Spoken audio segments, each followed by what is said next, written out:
Whoop, whoop. There it is. Oh man, I was about to start the stream, and then all of a sudden I realized I'm wearing a t-shirt. I had to go put my shirt on. I almost showed up in a t-shirt like some kind of lush, you know, like some kind of degenerate in a t-shirt. I'm gonna do that one day, but I didn't like the color of t-shirt I had on. I have colored t-shirts, you know that, right? You know that, huh? Yeah. How you doing? You guys good? Hi. Oh man. Anyway, let's jump in. Someone said t-shirt is disgraceful. I'll do it one day. Oh, the heater's on. Oh my gosh. I'm falling apart here, guys. I'm falling apart. Oh. Okay. All right. Settle down. Come on in, everybody. What's going on? Is there something on my face? Anyway, whew. All right, we are here. What's going on, guys? It was a wild episode. Jeez. Candace going in on Erika. Yeah, I talked about it before Candace did. Right? But we got to get Candace's reaction. Erika did go in on Candace a little bit. Soulless Ghoul, it's a bit much, you know? You don't really hear Candace talk about Erika like that, but there we have it. You know, we'll see what it turns into, because I've told you guys this before. Sometimes you guys don't believe me. You think that was it? You think it was done from there? Oh no, she's pissed. You'll see this episode. She's pissed for sure. I don't have to talk to her to know this. She's pissed. Someone says that about her. Someone like Erika. Oh, it's a problem. It's a big problem. I'm not going to forget the Officer Tatum clip again. I'm not going to forget it again. I forgot it all week this week. All week I'm supposed to show you guys an Officer Tatum clip. Him and Braylon Hollyhand sitting together. All week I'm supposed to show this to you guys. Every single day I forgot. Not today. So I'm pulling it up. I'm going to make sure it's right here. I got it ready to go. But let's jump right in, guys. You guys know how we start this off. buymeacoffee.com/Coach Colin. It's already pinned in the chat. You can go and check it out. If you're watching on Spotify, Twitch, Kick, you want to support, that is the way to do it. I would love to hear from the Twitch fam. I would love to hear from the Kick fam. I know there's like 3 of you out there on each platform. What's up? What's going on, guys? And if you're on Spotify as well, that is the way to support. We're also on 3, 2, 1. Bang, we're on Spotify as well. What's going on? And we are hitting it up. Jacob is getting all these videos up. I tell you something, guys. He's getting it. He's getting all these videos up. No thumbnails. I'm pissed, but it's fine. No thumbnails, but I mean, I appreciate all the love on Spotify. Thank you guys so much. You have no idea. We're almost at 10,000 people. We might be. I haven't checked in a while. Anyways, just so you know, the delusion is setting in, guys. The delusion is starting to set in with these guys. This person here is like, you can literally see the panic on Candace's face in her latest video. She's losing, you know? And then somebody's like, yeah, she looks terrified. She's like, all right, you guys. And this guy's like, whoa, do you check it out, man? She's coming undone, man. Okay, if that's what you think. I don't know what they're trying to do. The molding of reality. I mean, these guys, at least when you had guys like Anderson Cooper and Don Lemon, Chris Cuomo, at least they had a little bit of experience trying to mold our reality, you know? They understood a little bit. They knew they had to do a segment, you know? They knew they had to look at the camera and go, you know, Van Jones knew that when the president got elected, he had to go, what am I going to tell my kids? He knew he had to do that. These guys on X, jeez, you got no experience, man. You can't just say that and that's it and it's done. You think that's just how it goes? No, man, you can't just say that and we're all just nodding along. No, this Mockingbird 2.0 sucks, you know? Bring me back to the Bill O'Reilly days. Take me on back. Bring me Connie Chung, you know? Anyways, guys. What's going on? You guys good? So, just leave that there. So, guys, I hope everybody's been having a good week so far. You know, they call it hump day. It's Wednesday. And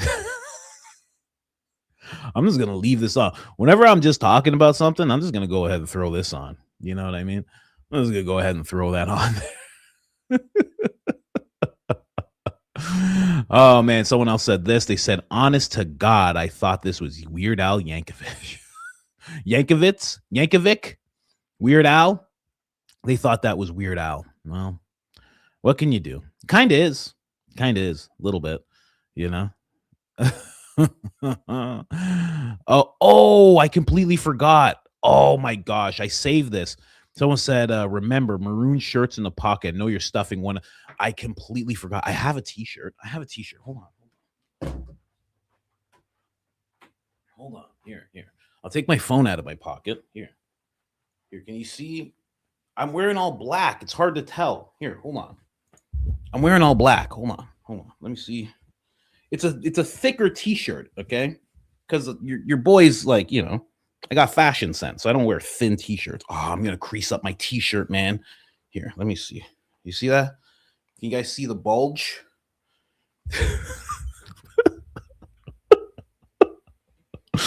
If I have a family member watching this right now, can you guys see the bulge? Can you see it? I don't know what Colin's doing on his show. Here, let me see if I can. You guys see the right? You guys see it a little? This is my leg, by the way. This is my leg. Okay? I'm just saying. It looks like it could be the same size. It looks like. Okay? Put it up here. I'm wearing all black. It doesn't work. You know? But it does look similar. It does. Anyway. It was my leg. My second leg. Okay? It was my second leg. Anyway. I tried. It does look similar though. In all honesty, it does look stuff t-shirts into their pockets. That's all we're getting at here. For anyone that doesn't know what on earth I was just doing, there's a theory that when Mikey McCoy and I think it's Danny Phillips, I think he had a bulge coming out of his pocket. They all had the same bulge in their pocket.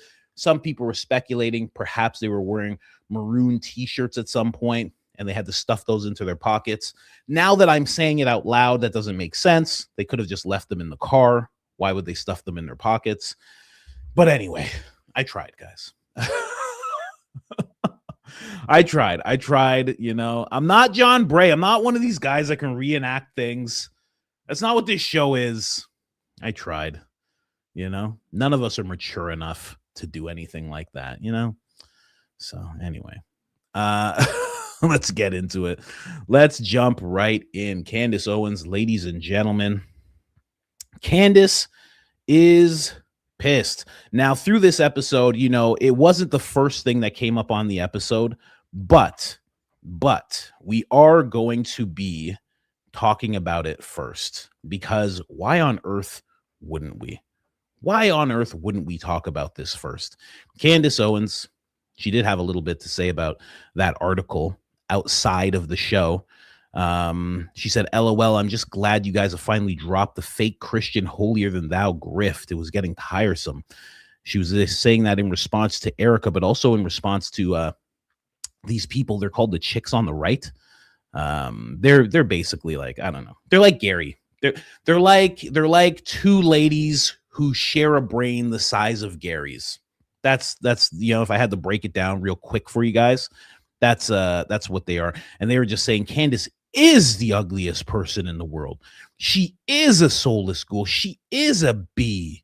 Erika can and should feel absolutely justified in saying every single one of those things because they are 100% accurate. And that was in response to the article that we all know about, that we're going to talk about right now. Anyway, let's keep going here. Let's jump in here really quick, just as we as we you know what? Should I play this? Okay, I'm just gonna play it. This Jay the Yapper. I don't know why this made me laugh so much. Anytime someone says "ain't no way," I just start laughing. I don't know why. Ain't no way Erika's hanging out the window. I've never seen this video before, but it's a good way to start off this whole article of who's who and what's what when it comes to Erika versus Candace. Okay, check this out. So we've all seen this, right? We all saw that. Because I was like, what's he talking about? I'm like, this guy just doesn't know. He hasn't seen this video before. He's a little late. But no. We keep going. What?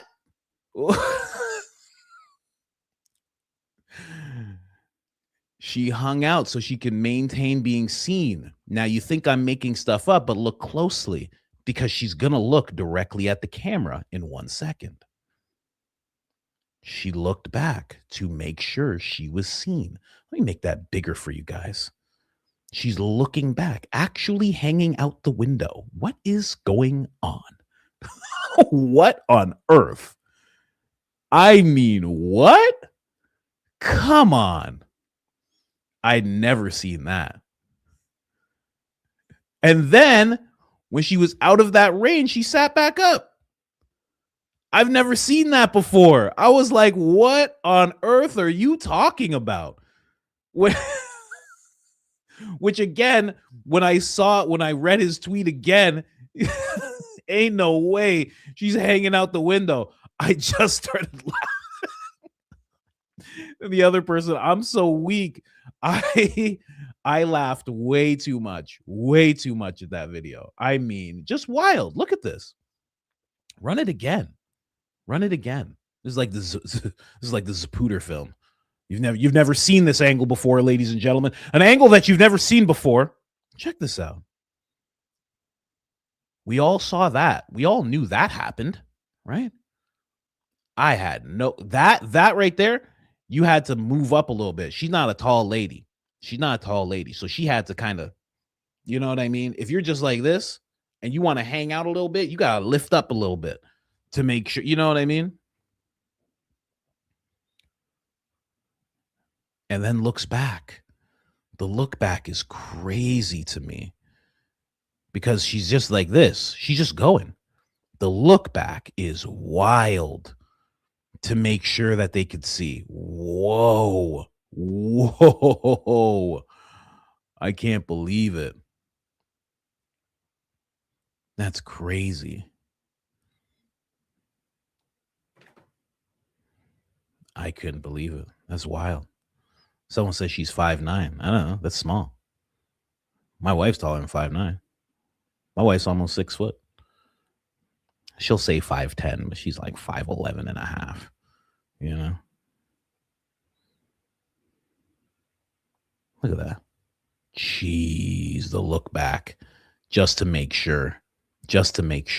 You guys see me? Whoo! Oh my gosh. Whoo! Man, that is something else. Oh my gosh. I can't believe it. That's really crazy. Oh, see, I call my wife almost 6 foot. And here she is in the chat, of course. That's when she pops up. Of course, you know? Anyway. My wife is 6'6". She's 6'2". Ask her. She'll tell you. Look at that. Very performative. Very, very performative. You know? Because all we ever saw was the still. Some of us saw the video of the drive like this, but we saw the still because there was like another angle coming from another way that we all saw where she's holding it up. And we all were like, okay, you know? We all, yeah, we were all like, okay, no problem. But the hangout just to show the sorrow, that's a bit much. Then the look back. Do they see me in my sorrow? That's crazy. That's nuts. That is something else, man. And then as soon as she's out of that camera's range, sits back up. Oh my gosh. Oh my goodness, guys. Crazy. Absolutely crazy. That is something else, man. And she's like, we're good. Then she realizes there's more camera. Then she puts her hand out again, puts it lower. Whew. Oh my gosh. I can't believe it. Who is the first person? I know Jay posted it. Who is this person? This is KK? Oh, KK, you follow me? Okay. What up, KK? Oh, KK, you follow me, but you didn't even tag me in it. Okay. So then I had to see it from Jay the Yapper. Okay. Well, thanks. Thanks, KK. Okay. Anyway. Wow, her signature move she's showing. Oh my gosh. Stacey Sheridan's like, hang out of that window now. Hang out of that window. Get. Wow. I guess that's her move. Wild. Shout out to KK. Look at that. Jeez. Anyway, I didn't even mean to get detoured like this, but good. Someone said the driest cry. I mean, good gosh. Anyway, that's gonna have to be a clip in and of itself. I never seen this before, guys. I have to say, and it's just a little window into how performative this lady can be, and the fact that she is going in on Candace the way that she is in this article, or at least it's revealed. You know, someone said. My wife said, respect the window, the window. But, you know, the way she's going in on Candace, or at least it's revealed that she was going in on Candace, you know, she didn't actually say, hey, I want to make an article calling Candace these things. I guess a family friend came out. Very good speculation from Candace that it's probably Tracy Martin who's coming forward. She has been the one to come forward. She sat down with Graham Allen. She's done her own posts. She's been, out of Erika's friends that we've seen, she's been the only one to keep coming forward and speaking on Erika's behalf, telling her side of things, discussing conversations he's had with Candace in the present and also in the past. So that is a pretty good guess of who this family friend could be. I mean, anyway. Oh, what does this person say? Oh, you have too much privilege. Oh, man. Just based off that alone, I'm going to ban you. You have too much privilege in America to have the time to attack Erika Kirk. That's disgusting. Okay. Where are you? Tel Aviv? Anyway, get out of here. You caught me at peak caffeine time. This is peak caffeine, guys. Sorry. You catch me at peak caffeine time. It's a problem. Anyway, let's move on. Blake was also very upset about what Candace had to say on her podcast. It's already. As soon as I said that, it's doing the thing where, oh my gosh. All right. Sorry, overlords. I got to reset now because it didn't like what I said, I guess. I did. I meant Tel Aviv, New York. Isn't there Tel Aviv, New York? I didn't mean the other way. It's Philadelphia. Sorry, I say Philadelphia. Sorry about that. So I got to reset everything now. Wow. Okay. But Blake was upset about what Candace had to say. When she was talking about the left and the right uniting, Blake had this to say, do what Charlie would want. And then he says, team up with the left to attack the organization he dedicated his life to building. But Candace is right. And you guys aren't even going to hear this. So I have to reset everything now. But I think Candace is correct in that. I really do. Because here's the thing. Charlie made it very clear that he was just about the battle. He wasn't about Turning Point surviving above all else, right? When he would talk with Candace in these text messages that we would see, it was more about, let's make sure that we do. When he said she's the Iron Lady of America, he didn't say she's the Iron Lady of Turning Point. When he said that she is going to, be the one to finish the battle, he didn't say you're going to take over Turning Point. And Turning Point's just going to go to the top. He wasn't focused on that. From what it seems, I think he knew in some point that it would be his undoing. He said as soon as he signed, well, according to Candace, he said as soon as he signed up to like make Turning Point, he knew it would be the end of him. And he just kind of kept on going. Not to say that Turning Point deserves to be destroyed or anything like that, but to act like that's the one thing that he would want above all else, when he made it very clear, even in some of his last interviews, he said, I'm an American. I represent this country. It was always the fight for America. It was never the fight for Turning Point. It was always the fight for America. It was always to save America, not preserve Turning Point. So I think Blake's wrong in that. But let's just hear quickly what Candace has to say here. I thank God for that. I can't even imagine if they had just accepted the Fed slop and that was it. And I think it's brought everyone closer as well. Like I said, left and right. And wherever Charlie is, hopefully, Charlie gets to see this, to see the left and right come together, which is not something that either of he or I ever even strived for in the beginning. We both played that game of left versus right. And now the picture is bigger and people on the left are holding Turning Point's feet to the fire.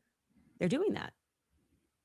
And so I appreciate it all. And I do think change is possible, because to say that change is not possible to me would be like resigning and saying that Christ doesn't win in the end. He does. Christ is king.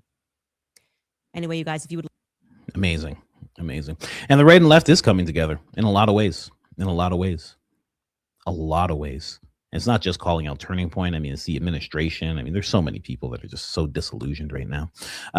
But let's actually jump in, guys. Let's actually jump in to the article, to Candace's reaction to the article.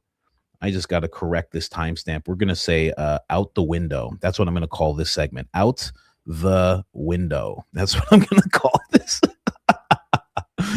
We'll call this out the window, and then we'll have Erika versus Candace right here. Let's jump right in. So Candace is obviously pissed. We're going to be focusing a lot on her reaction to the article. I read a lot of it to you guys already, so I know there's going to be a little bit of overlap in some things. Please just be quiet about it. No, just bear with me. Anyway, all right, let's go. Responding to the free markets by saying the free markets need to be stopped and making private phone calls to advertisers. This is an organization that now believes that words are violence, right? That questioning Erika means that you are inviting people to murder her in utter nonsense. I will say it until I'm blue in the face. I want no harm to come not only to Erika Kirk, to anybody at Turning Point USA, not Andrew Kovac, not Blake Neff. As we discuss these people, I'm comfortable with them discussing me. I want answers. I don't want anybody to be hurt. I wish only for the absolute truth to surface about who really killed my friend Charlie Kirk and why. Again, that should make us natural allies. For some reason, it does not.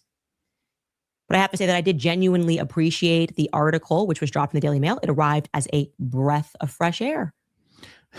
Breath of fresh air. I just wanted to play that first part because she's going against anybody who wants to like look into people, or not really look into people, but go after people. I made that clear last week when I saw a little bit of an op going on X. We're continuing to see that with bigger voices now. We'll talk about that near the end of this breakdown. But yeah, I mean, always echo that, anything that's, making, poking fun, calling out inconsistencies, all of those things. That's what we're going to do. That's what you see all these creators doing, all these regular people as well on X and otherwise. That's just what they're doing. Nobody's going after anybody. Nobody wants to see anybody get hurt. And, we have to keep echoing that, because in the next few weeks, because September is nearing and this trial is going to start, maybe not soon, but, I think like 2027, this trial is going to start. They are going to ramp up more and more that these voices that are questioning things are causing harm. Okay. It's the same thing they did in the last administration. They tried to say these voices that are questioning things, causing harm. These people are crazy. These people are this. These people are that. They're going to continue to do that. So we have to continue to echo the peaceful vibe that we're trying to bring out there. And we're just asking questions, you know? And if you're me, you know, you're doing hilarious imitations, you know, Coleman, you haven't answered me yet. You said you were sleeping. It's been at least 8 hours. Some people don't need more than 8 hours of sleep, Coleman. You know, the Riddler made an appearance on the show. I can't believe that he made it to the show. The Riddler doing big things, the big things. Let's get to the next clip here. Oh gosh, I made it all. Let's get to the next one here. Jump over. Anyway, let's get rid of this person here. I hate when people write in all caps. It's like, get out of here, man. Get out of here. What are you doing? You're like, oh man, I'm the most important. All capital letters. See me, all of you. Come on, guys. Like, all right, buddy. Jeez. Anyway, let's get to it. To clean up their Charlie GPT Aspen mess. They gave them special access to see the unedited clip that the public still has not seen, so that their journalists could then turn and tell the world, you can trust the video totally exists. It's real. Charlie really did pick Erika to run the company in the event of his untimely death, which unfortunately just so happened to transpire just 3 short weeks later. Remember that? They went to the Daily Mail. So that demonstrates a real PR relationship between Turning Point USA and the Mail. And as another point, the author of this piece reached out to Turning Point spokespeople for comment, and they declined to give a comment. That is an opportunity for them to issue a statement saying this is not true. We have no idea what you're talking about. Instead, they just declined to add to the article. So we can assume this is real. And they list a family friend as a source initially. And then elsewhere in the article, they say a family member. At the beginning, it says a family friend. I think that's probably going to be a Tracy Martin-esque character, given the fact that she's the one person that I know that's close to Erika, is a friend, and is also close to Erika's family, namely Lori. She's actually the only person that I know. My guess would be Tracy Martin, because she's also been the driver behind other wacky pieces that Us Magazine won. But who knows? That's not the point. It doesn't really matter. We don't have to speculate as to who the family friend is. Let's just stick with the facts, okay? So the piece I think she's on point. I think she's on point with that. I think 100% it is Tracy Martin who would do that. Not because she's like some vile person. It's just like I said before, she is the one who time and time again has made sure to put herself out there. She sat down with Graham Allen for an hour. I mean, shout out to her. She literally spoke with Graham Allen. Okay. Had a back and forth with him for an hour. I mean, if that's not real friendship between her and Erika, I don't know what is, because that's crazy. Mr. Wachuka doesn't even talk to Graham for that long. Gary doesn't even talk to Graham for that long. Charlie, in the whole time that he's known Graham, didn't even talk to him for that long. I mean, that is a sacrifice. That is a serious sacrifice. That was one of the worst interviews, too. You know, the thing about it is, Candace is a liar. And Graham's just like, hold on. Whoa, you're blowing my mind here. Because this is what I've been trying to tell these people for a long time. So you're telling me she's a liar. She's like, I have confirmed evidence that she is a liar. He's like, whoa, confirmed evidence? Oh my gosh, guys, you really got to get this. It was such a terrible interview. It was so weird. It was so weird. All right. Let's keep going here. Let's jump into this. Is this the part? We'll start here. Opens up by letting us know that Erika has remarkable compassion for Tyler Robinson and his family. I kid you not. It says, quote, when Erika arrived in a tiny Utah courtroom earlier this month to face her husband's alleged killer, she expected to be overcome with rage. It was the first time she had come face to face with Tyler Robinson, the man accused of assassinating Charlie Kirk at the speaking event at Utah Valley University 10 months ago. And yet, in place of anger, Erika instead felt an overwhelming sense of sadness, compassion even, for 23-year-old Robinson and his family. According to 2 sources that are close to the Kirks. Quote, she was really concerned about being in the same room as him. She didn't know what she was going to feel. She said that a lot, one family friend exclusively told the Daily Mail. She thought that she was really going to be angry and mad to really hate him, but she didn't. She just felt really sad. Overwhelming sadness is what she called it. It made her grieve even more. She didn't want to fight with him or his family, she said. She almost felt compassion for Tyler Robinson and definitely for his family, because it's just so sad that 2 families were destroyed on that day. So, compassion for Tyler Robinson again. Then she went on to say, and when it comes to Candace Owens, F that B. I hate that lady. In fact, the bridge between us is blown up. The bridge between Tyler and I, not so much. That can be mended. But the bridge between Candace and I, that is absolutely destroyed. Like a thermonuclear blast hit that bridge. But Tyler and I, we can discuss things at some point, you know? Yeah, I'm just saying. Yeah, I'm paraphrasing, but you know, that is kind of what's going on here. She felt it instantly in her in the aftermath. You could say she demonstrated forgiveness immediately, at least, and now she's demonstrating it again in a courtroom with him. And by the way, I echo that sentiment because I feel like the entire world knows that he didn't commit this crime. So how kind of Erika to feel compassion for the person that they are considering murdering? To be clear, let's I'm going to jump over here. She discusses this more, but I mean, be clear. When she has this discussion about these people who are considering doing this to Tyler Robinson, she's talking about Officer Tatum. I'm going to keep driving this home because that's who she's talking about. He's the main guy. He's actually the main guy. He has a stronger following than Benny. A way stronger following than Jack. He is the main guy who was doing this. He's actually the guy that went on record and said, I would love to see Tyler Robinson die. He's the one. Just saying, just putting it out there. I know she doesn't want to comment on him. I know. I will. But that's who she's talking about. Anyway, let's go. I haven't seen any convincing evidence that Tyler Robinson committed this crime. So compassion would be the right thing to feel. I want you to understand that, by the way, these influencers are calling for the murder of an innocent man. We should deeply understand that, okay? Tyler Robinson will receive the death penalty if he is found guilty. So I think I found your soulless ghouls, Erika. It's unimaginable to me to call for the execution of an innocent man without literal overwhelming evidence. After the public execution of another innocent man.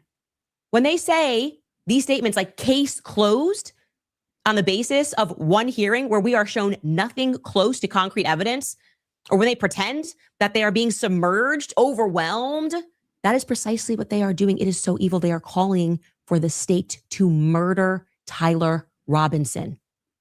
I want you to put that on your mind when you read it.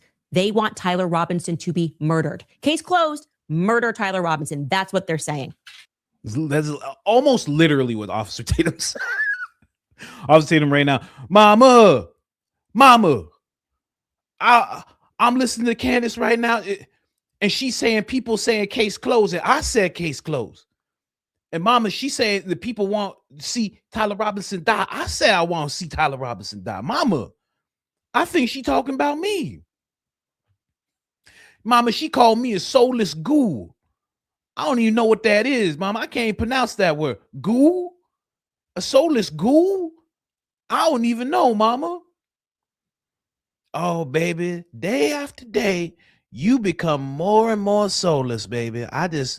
I pray Jesus touch your heart, your mind, your soul, baby. But day after day, as you keep on getting with that BB and going to them places and letting people spit in your mouth and all sorts of wild stuff like that, baby, you slowly degrading your soul, baby. I don't know what to do for you.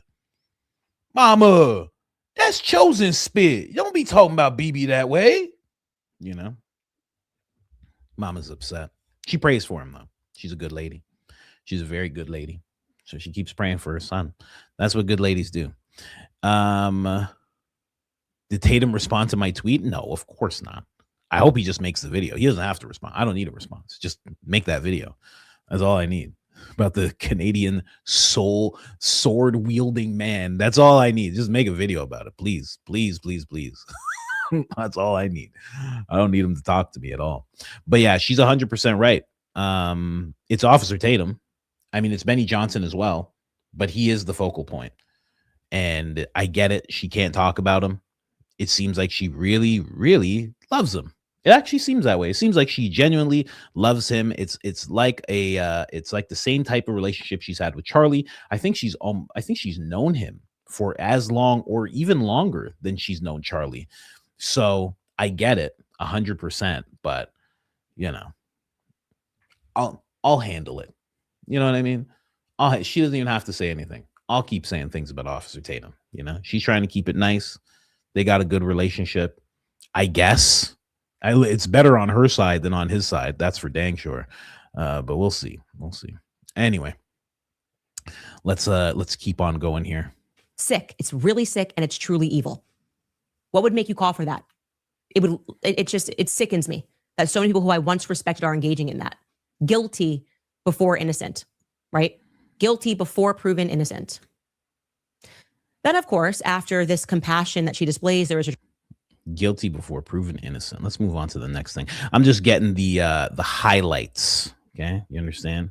That's what we do here. We are the ESPN of the political sphere. Dun, dun, dun, dun, dun, dun, dun, dun, dun, dun, dun. Candace Owens, Erika Kirk, matchup of the century. This is the event of the century. I don't know. She said it was Charlie's memorial. I think this is actually the event of the century. What do you think, Phil? I think there's a lot going on, man. Candace came out strong. She didn't seem phased at all by the Soulless Ghoul comment. She actually gave us a description of what a Soulless Ghoul was. She actually told us it was something that goes around graveyards and eats souls and things like that.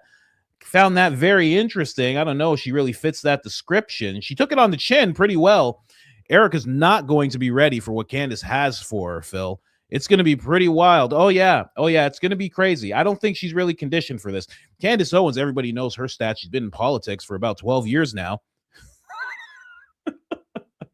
Her reach is actually monumental, much bigger reach than Erika Kirk. This is going to be quite the matchup. They're around the same height. Erika might be a little taller, but for some reason, Candace's reach is just a little bit stronger. Erika has the backing of Philadelphia, as you know. We can't actually say the actual name on the network here, but you guys know exactly who I'm talking about. And Candace seems to have the backing of the people.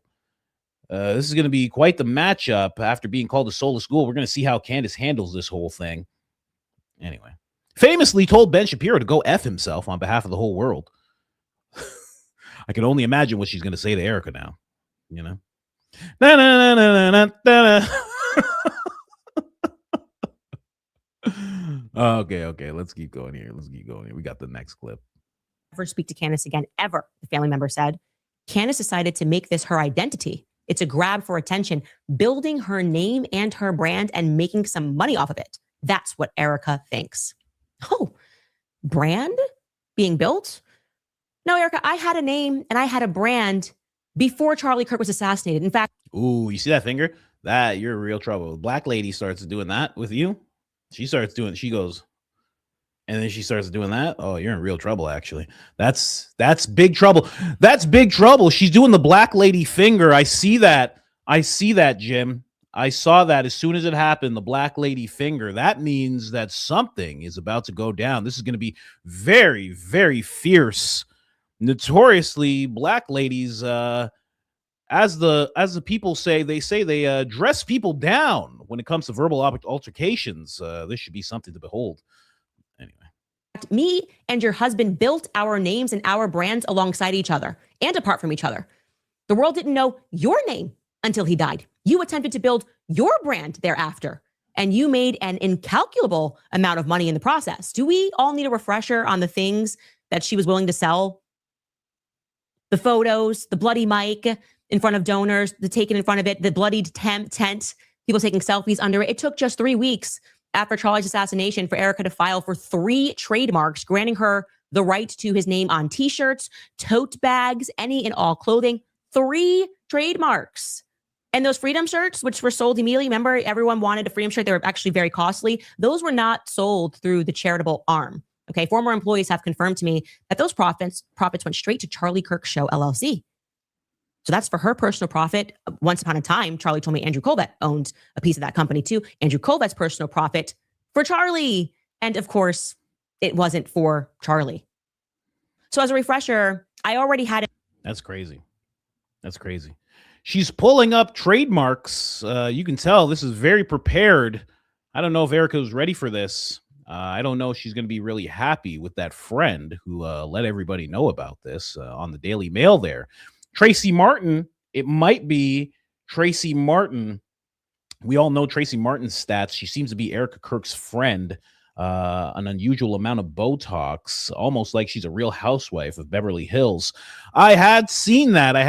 She actually has quite the esthetician or surgeon or whoever the hell does that type of thing. I hope she pulls back on it a little bit because she's going to have to raise her eyebrows once she sees what Candace has to say about her.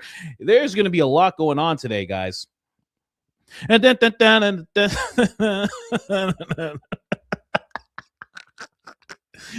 oh my god. Okay. Let's keep going. It's crazy that that money was going to Charlie Kirk, the show LLC. So does Andrew get money from that? You know, in the most charitable mind, I'm like, okay, but he probably just let all that go to her. But I mean, that's not business. It's like if you own a thing and now she's inheriting that thing and now she owns a thing, it's like you're just business partners, right? And in what business would you be like, hey, you take all the money today? Yeah, I know both of us make money from this whole thing, but you take the money today. I don't think that probably didn't happen, which means that he made a lot of money. That's a lot of money to be made. Huh. Yeah, someone said, oh no, he kept his part. Yeah, it just makes sense. Like, not even to point at him like, oh, he's like a devil. It's like, it's just business. It's like, we both own this thing and we're both making money in this thing. I'm keeping my money, obviously, right? Name. I already had a brand. I was already being sued by the president of France. I think I was actually known globally. What did I sell when Charlie died? How many trademarks did I file? It is wild to me, okay, that this article goes on and states, quote, Erika is really offended that Candace would use her husband's death to make a buck, to get attention, to get clout, whatever it is. She's offended. That's her focus, guys. Once again, all Erika cares about is money and brand and merchandise. That's what she's angry about. It's such an unbelievable thing for her to share, for someone to say that. She's upset. She thinks Candace is making money. She just doesn't have enough of it, apparently. They can't make enough of the money off of Charlie's death. So what she's concerned with is whether or not I'm making any additional money while I try to figure out who killed her husband. So let me make this perfectly clear again. Erika, please listen to me. Oh, this is getting real serious. She just did the eyes thing. I'm the captain now. Erika needs to really tune into this. This is going to be hard hitting. Hopefully she has her mouth guard in. This is going to be a pretty big hit, guys. I mean, this just all the while, Jim, I just hate to interrupt you there. All the while, Candace is actually pregnant right now. I remember hearing that. Pregnant with a boy. Congratulations to her. This is probably why the Black Lady finger came out so early. You're right, Jim. I didn't even think about that. When Charlie died, we had already signed all of our advertising agreements through not just at the end of last year, 2025, but through to Q1 of this year. So what that means, because I don't really think you're well-versed in business, is that not a single additional advertiser was brought onto this platform and no existing advertisers had their rates raised, okay? We didn't make money in advertising. We sold 0 products. You remember all the influencers, they raced to put his name, his face on cups, on t-shirts. We're going to share proceeds with Erika. We're going to do this. We all want to fight Charlie, blah, blah, blah. The same influencers who are now selling you the Fed slop about how he died, we didn't engage any of that. No, we were actually grieving to the stark contrary. We sold nothing with Charlie's face. No memorabilia. Not a single item was sold by us in the aftermath of his death. Everyone racing to commemorate him by making money for themselves. And I would point out that in our tribute episode to Charlie, our biggest episode by views ever, we sold and consequentially read 0 ads. 0, none. Go back and watch it. It's still up. To my friend Charlie Kirk, no ad reads, nothing sold for the public. Our show before Charlie died was already in the top 10 globally, sitting above the Charlie Kirk podcast. And every single episode of our new podcast since we launched it back in 2024 has averaged well above 1 million views. Go back and check that. So what is it, Erika, that you are actually upset about? Really ask yourself that question. Okay. Because time and time again, you keep reminding people that all you care about is money and brand and merchandising. But I have to tell you, it is the way this article concludes. That's wild. I didn't know that. I didn't know she wasn't she didn't make as much as they say. I mean, it's really weird because I was informed by a very trusted pastor that she was making $800,000 a week. I just he told me that and I believed it. So I'm surprised with what I'm seeing right now. Was she not making $800,000 a week? I don't understand. I listened to this pastor who has experience in psychological operations, and I figured he was telling me the truth. I mean, that's what everybody in Rob McCoy's congregation, everyone in Rob McCoy's congregation. I thought the pastor who specializes in psychological operations was telling me the truth.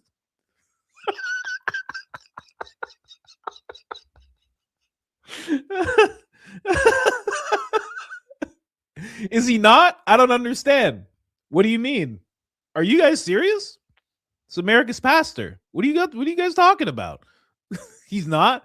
He didn't. He was making it up. What? Huh? I thought the guy whose father specialized in psychological operations, and then he in turn also specialized in psychological operations. I thought he was telling me the truth about Candace making $800,000 a week. Well, I don't know what to think anymore. Shout out to Rob McCoy. I heard he's a good guy, according to him, Let's play the rest of this here. Your political opponents, Erika. Who are your political opponents? Who are you? Who are you? You're some beauty pageant wife who... This is the best, because when Erika said she had political opponents, I was like, oh gosh, that doesn't even make sense. Who could her political... Candace is the closest thing she has to a political opponent, I think. Who else could it be? Who else? Gavin Newsom? Gavin Newsom doesn't care about Erika Kirk at all. Not even remotely. And good gosh, if they have to debate, that'll be a bloodbath. That'd be terrible. Absolutely terrible. She doesn't have any political opponents. I don't know. I can't even think of a joke. There's no joke because there's no person. There's no thing I can compare it to make a proper joke about it. There are no people. Are the political opponents in the room with us right now? Yes, they are actually. The ghost of Charlie Kirk. No. But Candace addressing this is great. Let's hear it. Took over the reins of Charlie's company, telling us a story that he wanted it in the end, but just couldn't put it in documents. Who are you to think that you have political opponents? It continues, at least with them, she knew where she stood. They didn't exactly betray her like Candace did. Candace did her so dirty. I think at this point, Erika likes even Tyler Robinson more than she likes Candace. Erika has to be pissed about that.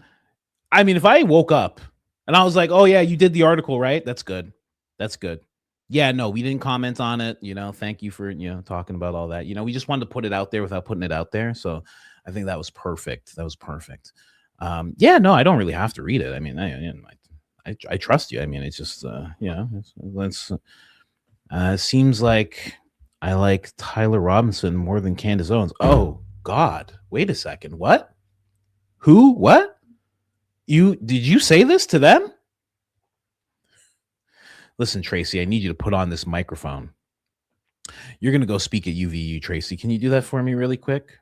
I just need you to go speak at UVU and just, I just want you to do the same thing you did in this article. Okay. Just go speak at UVU really quick. That's the worst thing. Like, why did you say that?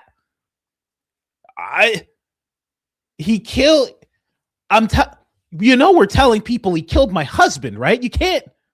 Tracy, what the come on. Tracy's just sitting there with a still face. I'm surprised. I'm so shocked. I mean, I'm so sorry. I mean, I know you can't see it in my face. The Botox jokes. Come on. That's not right. Anyway, let's keep going here. End quote. Yeah, Erika. That's what Drewski and everybody who's been speaking about this has been getting at. That's why people think there's something wrong with you, because you meant this article to be a smackdown of me, but all it did was further reveal your character. You have been on a wild pursuit of fame and fortune your entire life. You started doing pageants, I think we showed when you were like 12, okay? 6th grade, maybe. And you have not stopped wanting to be in the spotlight. Every person you have dated has had some degree of fame, and you saw Charlie as your ticket to more fame. Man. And then you finally got it, in your view. When you walked out in a white pantsuit, with sparklers behind you, and you sucked all of that in, that was it. That was the moment. We look back at those photos of people at the memorial. I have never seen such glee and such happiness. You clinked glasses. You guys then went to a restaurant. You celebrated. Finally, Erika, finally for you, after decades of trying, you had made it into the spotlight and everybody loved you. Brand, merchandising, shirts. You got on that Zoom call. The sales have been crazy. 50,000 shirts sold and kicked back into the LLC that me and the Charlie Kirk Show people own for Charlie. And then it all came crashing down because maybe Charlie had an actual friend. That's what's annoying. Me, I'm the renegade. I'm the one thing. He had an actual friend who wasn't content to sell a t-shirt and move on and then sell some Fed slop and move on because the... Oh, man. Well, it looks like she threw the t-shirts at her. We knew that was going to happen. We always knew that the t-shirts would come right back at her, and the hats, apparently. She threw the pyrotechnics. She said that there was glee, Jim. She said there was glee. And if you go back into that footage, if we replay that footage when she was at the memorial, the event of the century, if we go back there was quite a bit of happiness at times. The glittery pantsuit as well. She was very happy at that point. It seems like Candace Owens is pretty on point here. Like I said, her reach is phenomenal. I don't know how Erika's going to handle this one. I don't know if she's going to be able to get up. They're going for a 10 count right now. It's too bad. Someone said Drewski's her political opponent. It's Drewski. There are no political opponents. It's so weird. And it's like even more telling that they're saying that there are political opponents, because that means there's some kind of play towards politics coming. Who else has political opponents? Regular people like you out there, if you consider yourself left or right, you don't have a political opponent, right? You just have your beliefs and who you want to vote for, and that's it. That's what you have.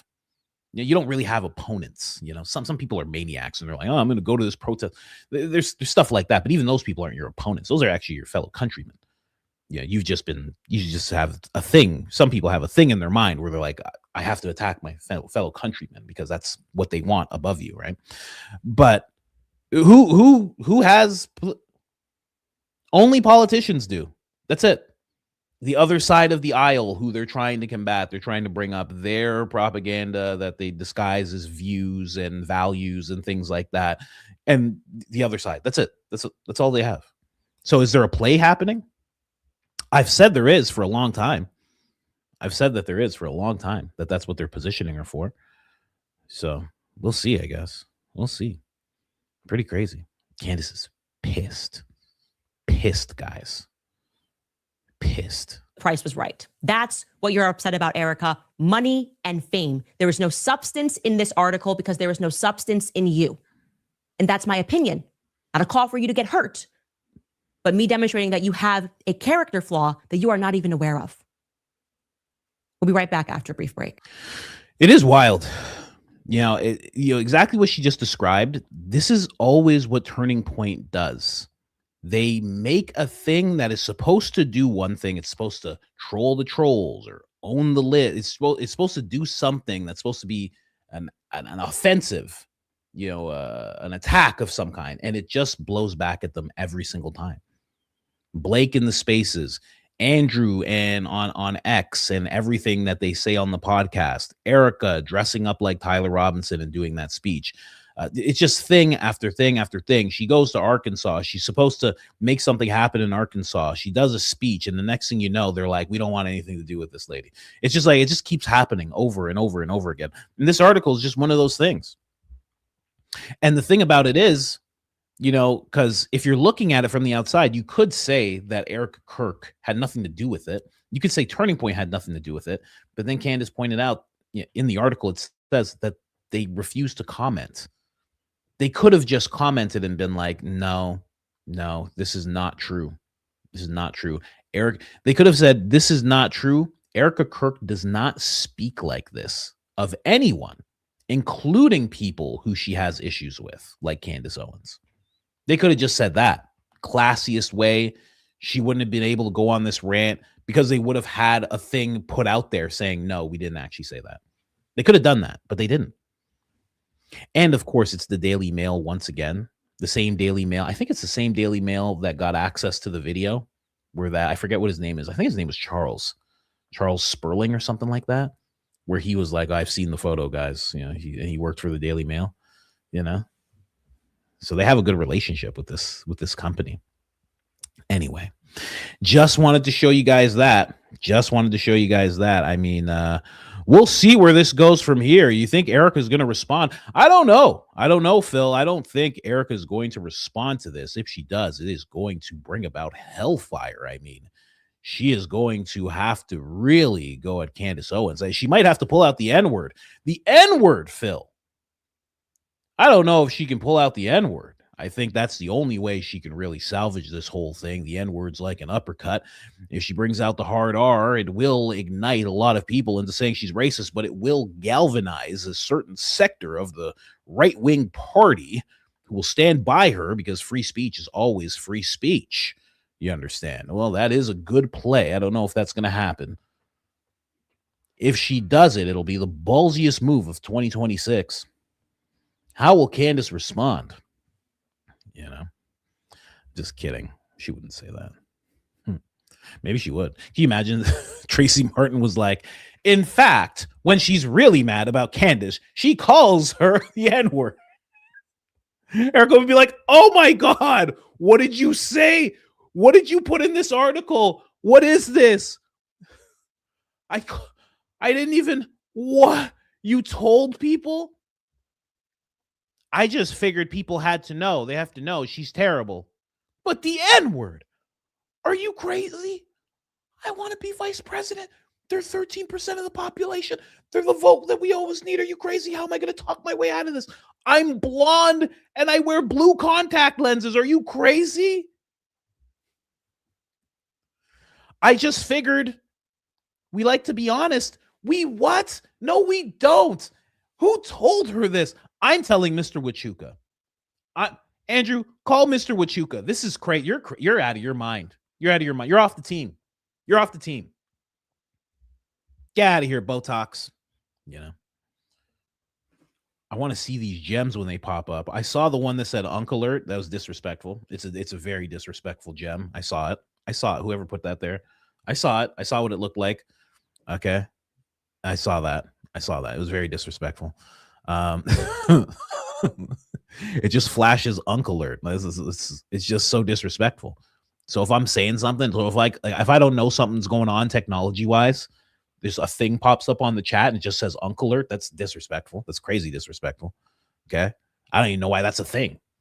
I don't even know why. Look, see, there it is again. What's going, like, what do you mean? What do you mean? I don't understand. It just pops up there. Anyway, I wanted to see it. It's my fault for making sure to see it. But I mean, in all honesty, the breakdown that she did of Erika Kirk is pretty solid, and we'll see where it goes from here. I think this is one of these signals. I don't know if you guys realize this. Every now and then, not even every now and then, I mean, there are these signals that end up popping up. Okay. Oh, Coleman. Hello, Coleman. Oh, Candace. Oh, good to see you here. Maybe there's a question you can answer. But every now and then, the same thing happened when it was announced. I don't know if you guys remember this. it was announced that Erika was going to talk with Barry Weiss.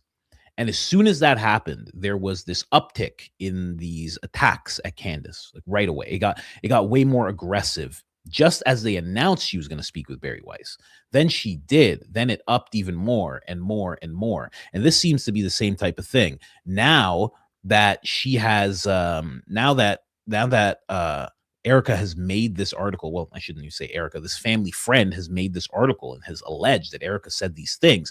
Now that that has happened, now we're seeing even more aggression, because even as Candace talked about at the end, and we'll get into this a little more, because I think this is truly the death of MAGA. What we're seeing right now, these guys calling for censorship. I think it's over now. It's just done. It's terrible. It's like the horseshoe thing. Like they are now just like on the left that they pointed at and poked at. That's exactly what they're doing now. They're doing the same thing. But we're starting to see that. And even as Candace talked about it, I was like, I haven't seen any. I'm not going to say what Candace said. I'm not even going to play it because I don't want Candace to say it 100 times. But Mandy Book, it rhymes with Mandy Book. You understand? Don't say it in the chat. You understand what I'm saying? Just give me a thumbs up if you understand what I'm saying. Mandy Book. Now, when I looked into that, because I hadn't seen what Candace was talking about, when I looked into it, I started seeing it. I started seeing Viva was talking about it. I started seeing, I think his name's Robbie Starbucks or Johnny Starbucks or something like that. He was saying it. Tim Pool, of course, brought it up over and over again. You're starting to see this. So now this ramping up happens just as this article's coming out, right? So I think there's a little signal here that now we're going to see this kick up even more. It's probably going to be directed at Candace. I'm sure, well, it already is. I'm sure some of it will get catapulted at Barron eventually. Not me though. I'm too silly. I'm too dumb. The show's too dumb for the show's too silly, Even people who don't like me have to watch this and laugh, And that's what we do here. But yeah, they're all James O'Quee. Oh my gosh, why are you calling that? I kind of know why you're calling him that, but still, I don't know why I have this clip here. I just found it funny that he was on the show. I don't think I had anything to really add to it. Theories that are being floated. I have it on double speed. Yeah, I did this randomly. Here, let me get that off double speed. That are implicating. Yeah, I don't need to hear anything he has to say. Let's move on with the rest of the breakdown. We're not even done the breakdown, guys. Let's jump into the breakdown of this episode. So, I mean, in all the commotion that I'm causing here in this episode, almost all of us forgot about like the glove. I think this is pretty weird. Let's play this a little bit. Let's play a little bit of this. You know what's funny? I'm watching this live, and then all of a sudden I see this and I go, oh, a glove. And then she's like, I brought it to most people, and they said a glove. And I was like, oh, okay, that makes perfect sense. Very weird. I wish somebody kept it. Some kind of fingerprints. Maybe on the inside. I don't know how gloves work. Probably not, because you're trying to stay away from fingerprints at that point. You're also trying not to get your hands bloody, perhaps. Maybe also you're trying not to get any there's a white, I'll just say powder. It's not actually powder, but it's powdery that comes from certain batteries. That could be the reason for the glove as well. Anyway, let's play this a little bit. Wow. Now, we cannot definitively state what it is. What I can tell you is that across the board in our little orbit, at home, independent, double blind study, if you will, everyone immediately saw a glove, myself included. Take that for what it's worth. I mean, I went out to my husband, zoomed in, gave him no context as usual. I said, what do you see, honey? And he said, a leather glove. Someone else said nitrile gloves. It's so funny to imagine her. She just walks up to George just randomly every now and then. What do you see? And he's like, oh, geez. Oh, goodness. Very close, honey. A glove? A glove? Is it a glove? She's like, it is a glove, isn't it? I suppose so. I mean, is this our glove? Is this someone's glove that you know? Anyway, I have to do the investigation. Goodbye. Okay. All right. Okay. All right. All right. Everyone's good. Her hair was down, so everything's fine. Everything's fine. Just every now and then she just comes up to him. What do you see? Oh, goodness. It is 3 a.m. I don't know what that is. A piece of a shirt. Is that a piece of a shirt? Okay, honey, I'm going to go to sleep, okay?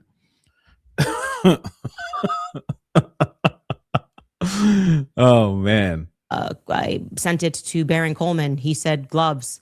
The material of the glove has varied, but no one has offered anything else in terms of what they see. And so we just decided to grab some gloves, right? From our one leather, one nitrile, and took a look at that. When I say nitrile gloves, think like chef gloves. No context, just freezing that picture, you know? No context. No one, if you don't watch the show and you just see Candace just you're like, what is this show?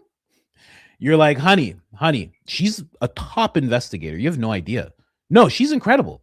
No, come check it out. And then she's just like, is this the show you've been watching? Yes, but gloves. No, you don't. You have to watch the whole thing. You don't understand. So the SUV, there's a glove in the SUV. Those gloves that she has in her hand? No, she's using those as examples. You're just like, you're like, oh, come on. You know, it's like when you tell your friends like the UFC is like the best thing ever. And you're like, man, it's dominating, man. These guys are beasts. And then you like switch it on and there's just two guys on the ground with each other and they're not moving. They're just like, oh. And you're like, man, just wait till they get up. Just hold on, man. Just wait till they get up. No, they're beasts, man. Not watching this with you, man. There's two guys on the ground humping each other. Oh, it's jujitsu, bro. It's jujitsu. Just wait till they get up, man. They do other stuff, you know? Anyway. Took a look at that. When I say nitrile gloves, think like chef gloves that you see them wearing. That's a nitrile glove that's kind of made from a synthetic rubber. So we decided to take our little experiment further because I was then going, that looks like the end, like it's just folded on itself. That looks like it's the entry to the glove. Someone just took off their gloves and threw it in there. We decided to do some science here. We can recreate it. I have nitrile gloves. We decided to then just drop some in a car door for comparison. And here's what we came up with. Yeah. I mean, it's pretty spot on. Honestly, obviously we'll go a little closer. That's spot on. It almost looks like the same picture. And then she adjusts the light, I think, at this point. There you go. That is in our door. We'll show you again. I mean, that's like perfect. It's like exactly. So, yeah, so I think someone just said something about toxic batteries. Let me see here. What'd you say? Keep toxic battery stuff off hands. Brilliant. Why would you have nitrate gloves at a speaking event? Yeah, true. Very true. Yeah, that's what it seems like. And this is just me going off of, again, literally just a podcast I saw. It was Trigger Smart, John Bray, someone else. Sorry, I always forget this lady's name. And he was just talking about what battery it could be. And these batteries having not like, they don't explode. They don't go like the explosion that we're used to. It's almost like a poof. And then what comes from that is like this powdery white stuff. As far as I know, I'm butchering it compared to John Bray, of course. But yeah, you would think you want that stuff off your hands. That's what makes sense to me. That is in our door. We'll show you again. That's our door, nitrile gloves. And again, our door, nitrile gloves. I think we can do a side-by-side. Did we do a side-by-side for comparison? And in order to get that image, just to be clear, we had to wear the glove, have somebody wear the glove, take off the glove like this. So that top that you're seeing is technically inside out, right? And then just thrown into the side like so. We didn't have the exact same car. Obviously, that's a smaller compartment. Ours is wider. I think it looks like it's a glove.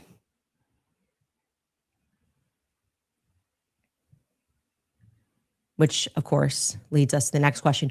Why would there be a glove, any kind of glove for that matter, put into the side of the car there? It's a good question, right? And again, I'd like to note that this glove is located inside of the left side rear doors where Rick Cutler was seated. Oh, some people have suggested that Rick Cutler is it? Was like a hired, like hired hands, like, you know what I mean? Like hired hands. Cause he wasn't part of the regular security detail. It was like he was called in for that day kind of thing. And a lot of people have had a lot to say about that guy. And he kind of just disappeared. Candace was able to tell us where Dan Flood was. Brian Harple, he made media appearances, and he's suing Candace right now. So it's like, where he is. Yeah, you have an idea. He's around. He's shown his face. But Rick kind of just left right away. Like just kind of disappeared, and that's it. So, and also he has, if you look, I remember looking into this months ago. He has a very interesting background. It's like, I don't want to say combat, but it's like it's service, and then it's also a lot of medical stuff. He knows a lot about medical stuff. He has a little bit of association with Philadelphia, quote unquote. He has a very interesting background, very eclectic, you might say, or you could say he's like an operator. He has like an operator vibe to him. You should also note that in general, the door, if we could take that wide shot again, it's relatively clean, right? This is a relatively clean door. So I don't think this particular side of the door, any blood-soaked men who needed to be changed into surgeon scrubs exited through this door. I think that would be a fair guess by looking at this. And again, this is in the immediate aftermath. This is not after the car's cleaned up, and I can make that apparent in the next picture. Anyway, the only place that we could see blood on this door was just there at the handle. So we're zooming in so you can see that. That's interesting. So you can see it a little bit here, a little bit there, but then also around here, and I could be wrong. I could be completely wrong. It could just be smudges, but it looks white, right? I'm talking about this weird white powder that could have arisen or possibly been on Charlie. And that's what it looks like around the door, like especially the handle. If you look here, like that looks white. Like if that was smudged red, I think it would show up red. The black, okay, if it's smudged red, it may just show up looking the way it does right here. But that looks like it could be remnants of the white powder that I'm talking about. I wish I knew the actual term for it, but again, you have to tune into John Bray to get those types of breakdowns. It's very weird. Very weird. Someone just said a terrible comment in there. No. It's not dried whatever you said, sir. Thank you. Neff saliva. No, it's not saliva. No. It looks like it could be from the battery. Could be. But up here is definitely red. I mean, you can see a drop there, actually.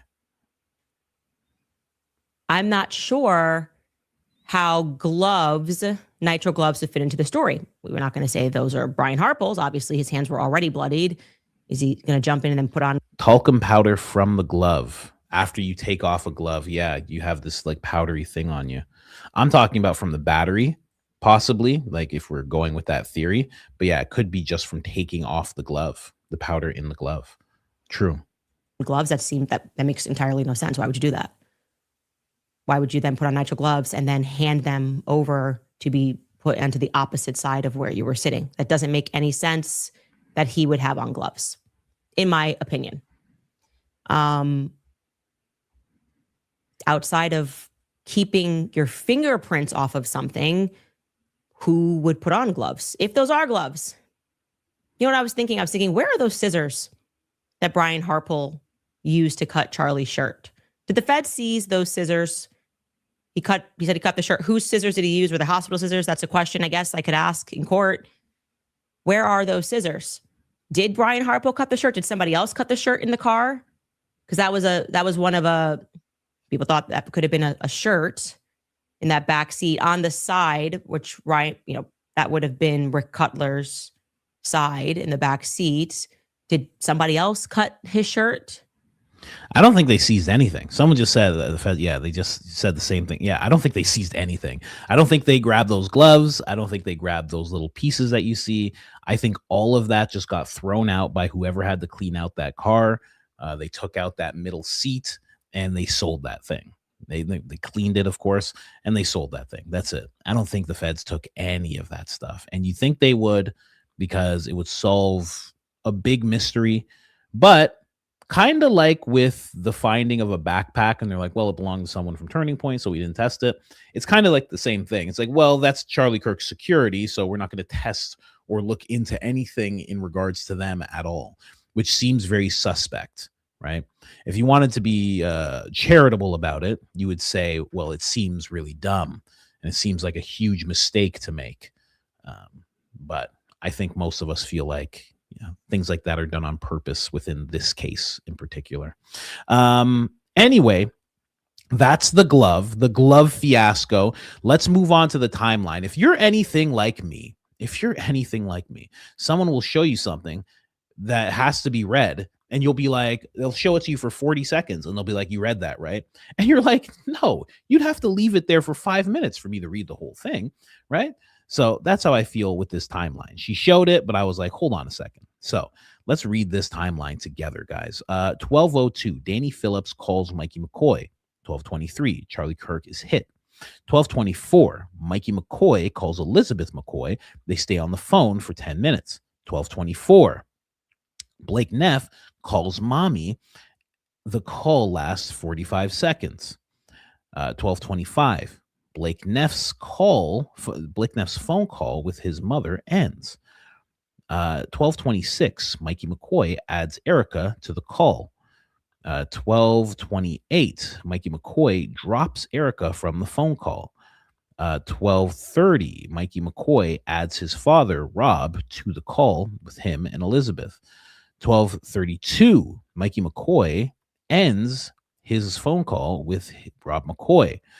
12:34, Mikey McCoy ends his phone call with Elizabeth McCoy, his wife. 12:35, Danny Phillips calls Mikey McCoy again. They stay on the phone for 10 minutes. That's very weird. 12:45, Danny Phillip, and I keep saying Phillips. It's Danny Phillip and Mikey McCoy hang up their call. 12:50-ish, Blake says they arrive at the hospital about 25 minutes after.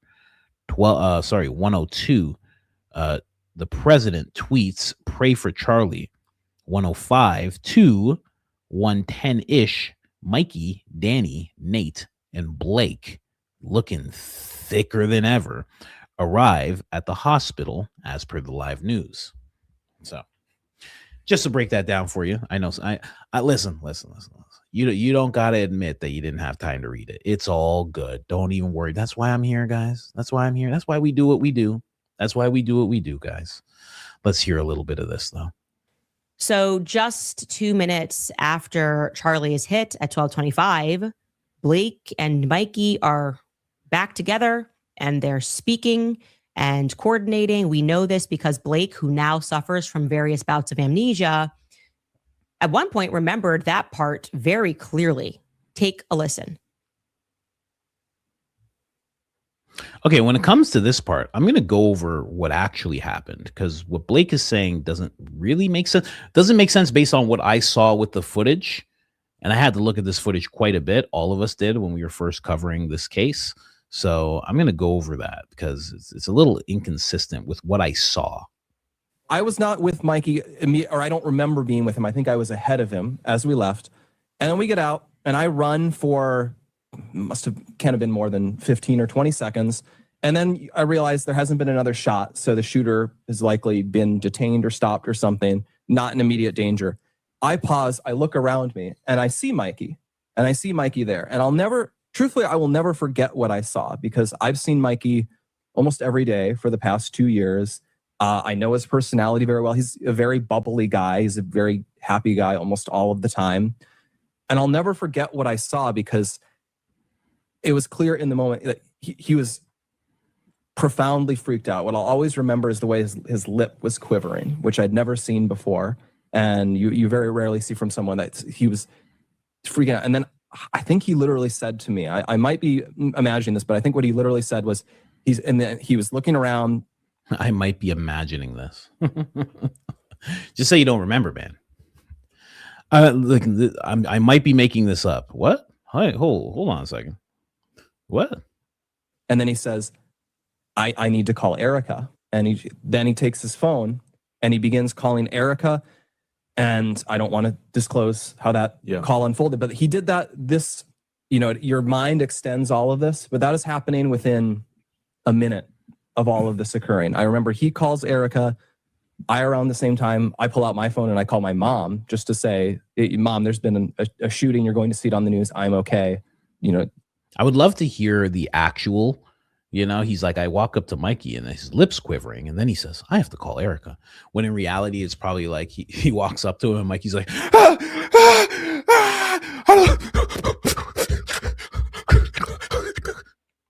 it's more like that. And he's like, well, and then I call my mom. And I was just like, hey, Mom, pray for me. When in reality, it was probably like, Mom. Mom,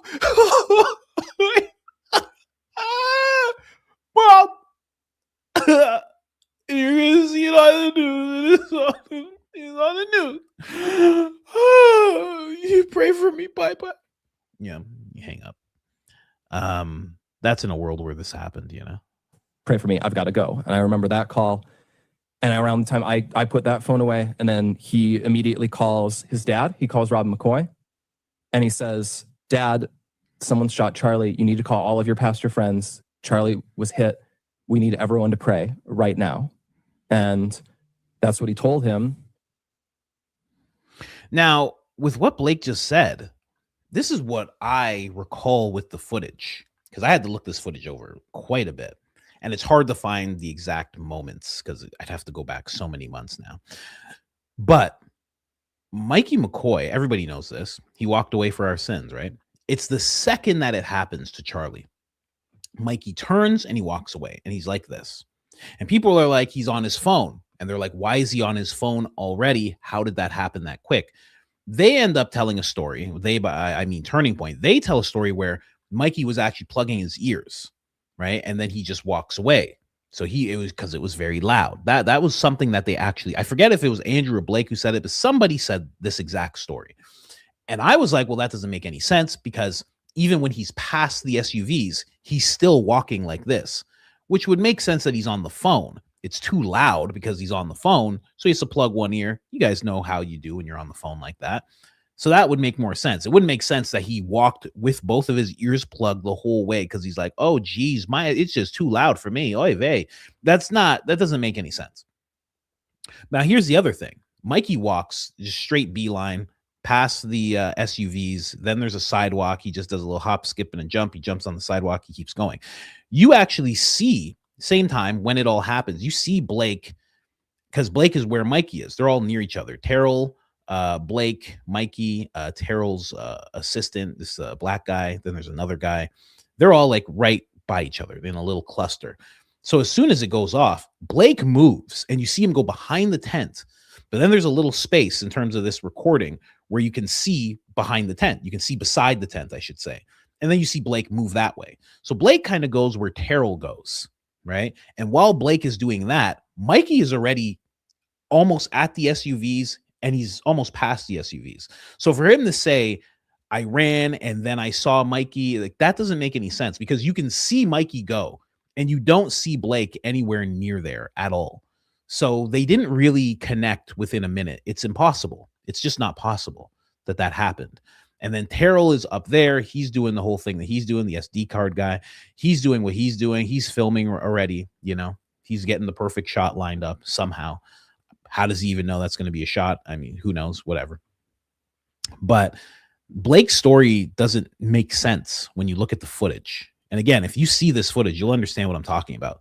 Blake goes and let's say this is the 10. Blake goes this way. Mikey goes that way.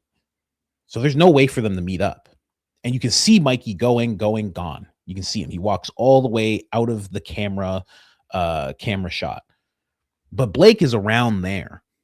So this whole thing that he brings up about like within a minute, I was with him and I was running for maybe 20 seconds. It doesn't really make sense.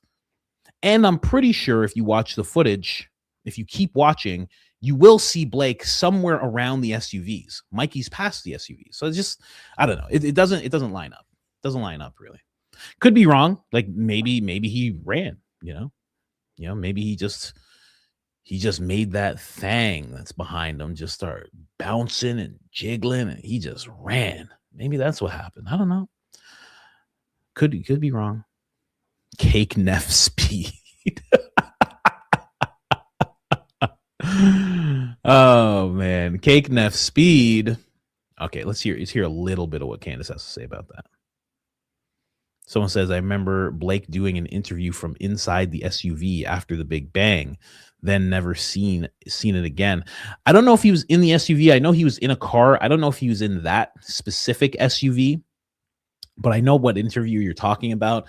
He was in some car. I don't know what car, but he was in that car and he's retelling the story. And I think he's telling the story to Andrew. I'm not 100% sure actually who he's telling that story to, but I know what you're talking about. I have seen that interview as well. Okay, so yeah, he just forgot the part where he was already on the phone with his wife. Mikey's discussion with Erika, we know, lasted less than 2 minutes. The fact that has always kind of bothered me. I would have questions perhaps, but who is to judge that immediate trauma of getting that news? We do know that she's going to say, I effing knew it, right? That's what she tells, I believe, Jesse Waters. That's certainly what she told the New York Times. This is going to be the event of the century, Michael. What? I have to go. Bye-bye. Click. That's not what happened. That is not what happened. Anyway, I just wanted to show that. And then I wanted to jump into here. I think this is the Catholics for Catholics part. I'm pretty sure. Just wanted to show this really quickly because it kind of, Candace doesn't mention it, but it kind of shows a weird alliance between the two factions here. Check this out. Okay, so yeah, he just forgot the part where he was already on the phone with his wife. Mikey's discussion with Erika, we know, lasted less than 2 minutes. The fact that has always kind of bothered me. I would have questions perhaps, but who is to judge that immediate trauma of getting that news? We do know that she's going to say, I effing. Okay, so I played that part. Here, let me jump over here. Yes, I think this is the part. What's going on? What's going on? Thickness. Don't worry, hold on a second. Everything just feels like it's going to hell in a handbasket. So after 10 months of the Christian grift, the Ali Stuckies, the Dana Lashes, the Honor the Widow presentation. What a picture. Ah, the widow. What a picture. Erika is apparently done playing the role. And I have told you since earlier this year that she's the one directing the show from behind the scenes. She's nasty behind the scenes. She calls people's priests. That's extraordinary. That's just something you should know. She personally took credit for having Matt Walsh cancel his in-person appearance at the Catholic prayer event for Catholics, just because I was attending. That's a fact. That's not my organization. He transformed what was supposed to be his appearance into a video message instead because Erika was upset that I was going to be present. This was not a political event. It was literally a prayer. I spoke very briefly about my conversion to the faith and my initial hang-up about the Blessed Mary. And to be clear, like I said, Catholics for Catholics is not my organization. She wanted to hurt another organization simply because I was going to be present. A small organization when weighed against her power, her connection. White House was making phone calls because she doesn't like me. This is very interesting, that whole Catholics for Catholics thing, right? Because it shows, I haven't heard anybody bring this up, but it shows that there's an alliance or a connection. Like I brought this up before where I was talking about the administration being more connected to Turning Point than just like, hey, you guys gonna door knock for us? Hey, conservative values. Like it's different. It's a different type of connection. And you're starting to see the same thing with the Daily Wire. if she can make a call, who is she calling? Who would she have to call to do that with Matt Walsh? Did she call Matt Walsh directly, or did she call Ben Shapiro? And then Ben Shapiro said, hey, get back to work, Matt Walsh. Get back to work. He walks into his office. Matthew, just so you know, pick me up. There we go. Pick me up. He's like, yes, Mr. Shapiro, sir. Just so you know, you're not going to the Catholics for Catholics event. I don't like Catholics anyway. You're not going to that event, Matthew. Time after time, I've told you to stop wasting your time with Catholics. You're going to make a video instead. Candace will be there. I don't want you coming home smelling like Candace. Yes, Mr. Shapiro, sir. I thought I could just go. I thought I was allowed. I thought I was allowed to do this events. I told you, Matthew, no events for you. Especially with Catholics. We never forgot what Rome did to us, you know. And then he didn't go. So she's able to call Ben Shapiro and make that happen. That's a weird connection that they have there. Very weird connection. Nobody's talking about that. It's weird. That's a very odd connection. Matt is owned by Erika and Ben. He serves many masters. I guess so. You know, I mean, the Daily Wire gives Turning Point $1 million. Ben gets to speak at AmFest directly after Erika. He gets to attack whoever he wants while he's on stage. I mean, he turned the whole thing into like more of a drama fest than anything because of how he decided to come out and how he decided to address people in the crowd. Tucker, Megan, Candace, various others. Weird. I don't know. I just noticed nobody's really talking about that. There's an odd connection. Odd connection that they have. And I think it's deeper than just money. I think it's deeper than just like, oh, Ben gave us some money, so we listen to Ben. Because then that's them in turn listening to Turning Point. Anyway, I'm sure we'll see more of that in the future. I'm sure we will. But yeah, that episode was crazy. It was nuts. It was crazy, man. That was a crazy episode. I couldn't believe it. How many people came out of the woodwork for this episode? I saw people in the comments saying that they stopped planning assassinations to be there. I saw people saying, I stopped my pyrotechnics just to be here and watch this. So many people, 125,000 people all gathered up to watch Candace. It was crazy, you know. Yeah, but I'm not even going to show these. Actually, I'll show this one. Actually, no, I'm not even going to show this one. But I do have things from, let me see if I can put this there. Nah, I won't even do that. Not even that. We have things from Viva, where he's talking about Mandy Book, right? We have Johnny Starbuck here. I'll do that. That's what I'll do instead. We have Johnny Starbuck here, where he's talking about like, oh man, look how this person who loves Candace absolutely attacked me and told me to do away with myself and my family. That's basically what he's saying, you know, for him to take his own hand to him and his family, basically. So he's like, hey, take a look at all this. Can't believe these people are doing this. We're going to see more and more of this as time goes on. We're going to see more and more people start to pop up and say, oh my gosh, look how this Candace cultist addressed me. Look how this person talked to me. We're going to see more and more of this. It is all astroturfed. My opinion. You know, just a random, he shows like this Johnny Starbucks guy. He shows a random person, just a guy named Henry. Yeah. And he's just like, hey man, I hate you. You're a sycophant. He goes, you're a stupid, like the guy's calling him a wigger. You know, he says, I hope something happens to your kids. I hope something happens to your wife. Like, I'm just like paraphrasing. He's using way more dramatic language. You know, people dragged into the street. You're bugs. Why don't you do the world a favor? You know, take yourself out, like that type of thing. And he's like, look, and he's blaming Candace. He says, Candace has some nice fans. It's crazy because the message that this guy's getting that says all of this terrible language, he's connecting it directly to Candace. See, and this is where the psyop comes in. This is where the psyop comes in, because he's like, Candace has some nice fans who have been making incredible arguments in response to my video. But this person didn't say anything about Candace.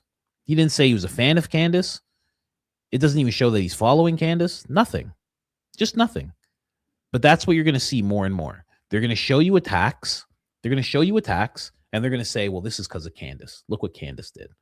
Look what Candace has done again. They're going to continue to do that. Continue to do that. They're going to pop up in Candace's comments, just like they were popping up in my comments last week. They're going to pop up in Baron's comments. They're going to continue to do this type of thing. The people who are the shills, in my opinion, or potential shills, I don't know, the Fed sloppers, we'll call them that instead. The Fed sloppers are going to keep trying to penetrate, quote unquote, our side and try to have debates. And they'll frame them as just conversations. You'll see Gary do this. You'll probably see Dom start to do this. Gary and Dom actually did a live stream together. We're going to talk about that in a little while. But before that, we're going to watch Hunter Biden tell us about how everyone is gay in politics. Absolutely incredible. And Rob O'Neill getting attacked by Jack Posobiec. I mean, just crazy stuff is about to come up here. Wild stuff. But you're going to see that in the comments. It's going to be more and more. They're going to try and pull you onto their side. They're going to try and make points. It's going to be things that lean towards extremist type of mentalities. And please just don't get sucked into it. Don't get sucked into it. Don't fall for it. That's all I can really say about it. But anyway, we'll jump into here. That was the last part, because Candace mentions Mandy Book too many times, and they're all mentioning it now. And it's also something where a lot of people, there's a lot of live streamers who aren't going to realize this, that you really can't say that term, and they're going to say it. And that's another tactic that's used, right? There's going to be someone who has a smaller following than me that also live streams, that's also looking into the investigation. They're not going to know, and they're just going to start saying it all over, and they're going to get themselves throttled down. They're going to get themselves shadowed. Like they're going to get thrown into the shadow realm. We'll just put it like that. And they're not even going to realize why. There's little tactics that are used constantly. I watch out for these all the time. I like when I'm talking seriously and I can tell someone's like late and they're commenting. Somebody's just randomly's like, Coach, stop. You're making me pee myself. And they're at the beginning of the episode where I'm showing the bulge. The shirt bulge, okay? It's a shirt, and it's on my leg, okay? Not a euphemism for anything, okay? It was just an experiment. That's all it was. Anyway, Candace said Charlie was a gift to this world. He really saw things so clearly, and he warned about things that are manifesting now. And that thing is this. Let's check this out. I can only play so much of this. This is where he talks about Balak's tones. Somebody says that turning point, of course, you're going to see a lot of things like this too. Turning point, Erika, they should sue Village Crazy Lady into oblivion. Of course, they use this term, Balak's tone style. Oh, funny. I have to reset again. Okay. All right. I didn't even do anything. I didn't even say anything. I'm using all the code words. You're making me reset again. Okay. All right. No problem. You guys can't see it. Something pops up on the screen and it's just like, oh man, we don't even know. Oh gosh, something happened here. Ooh, gosh, we don't know if your audio is going to play. Just as I'm about to play saying this.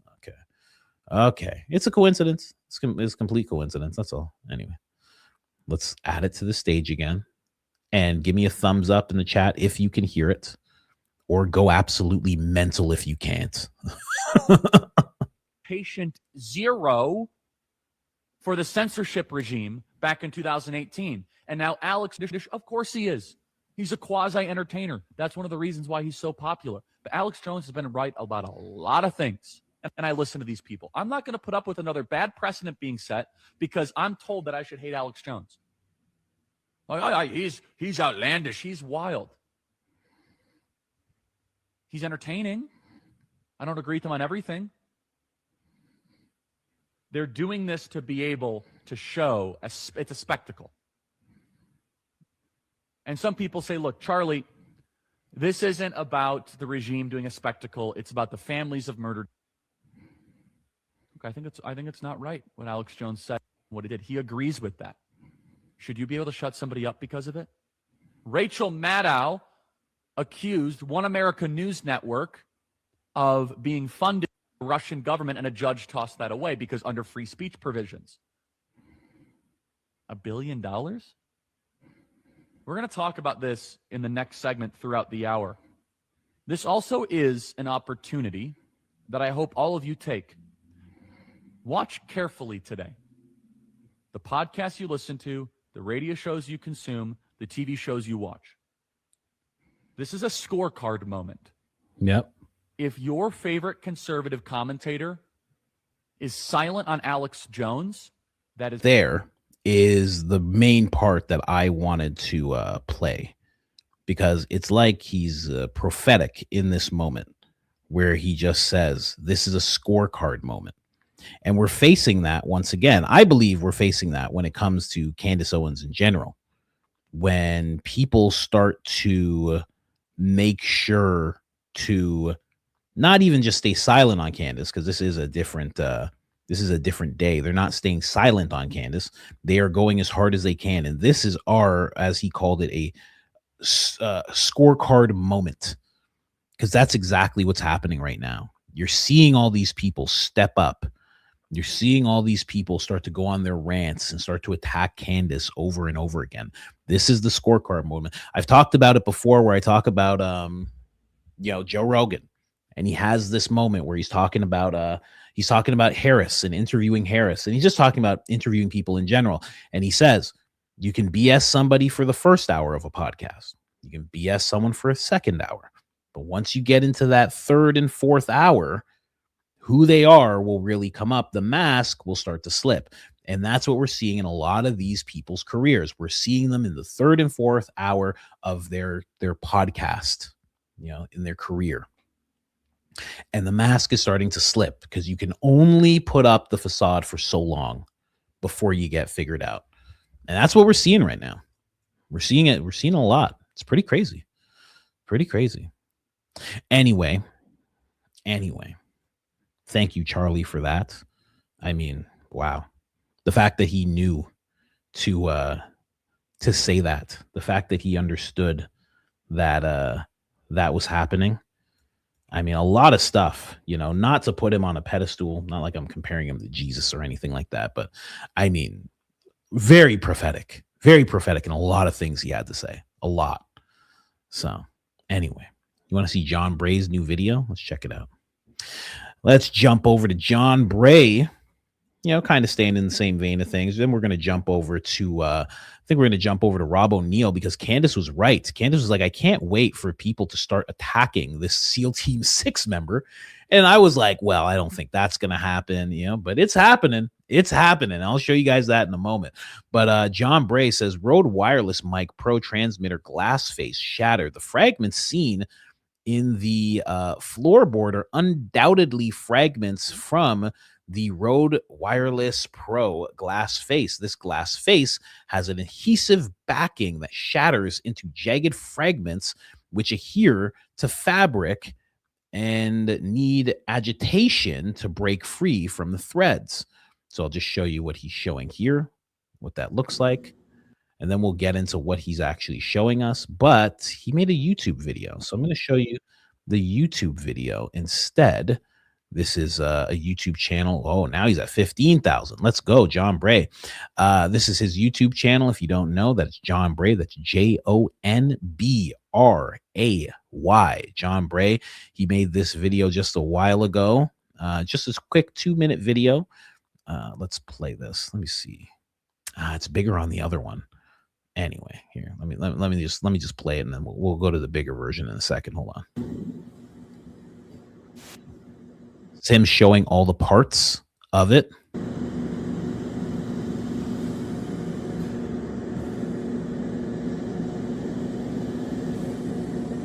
Now he's showing the glass. I want to show you that on the bigger one. Okay. I wanted to shout out his YouTube channel, but I got to show this on the bigger thing. Here, check this out. Let's zoom in on here. Boom.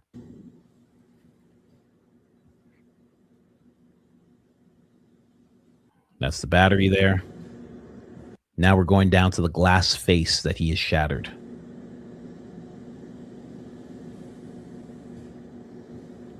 Those black parts look a lot like what was in the SUV.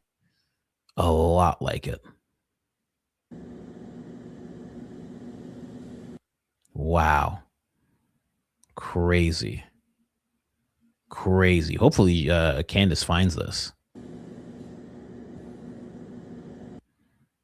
Wow. Yeah, it looks identical.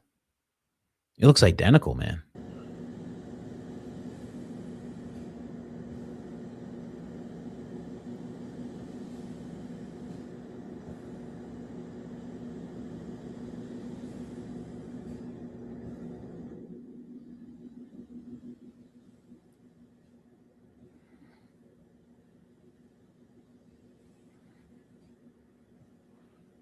Wow.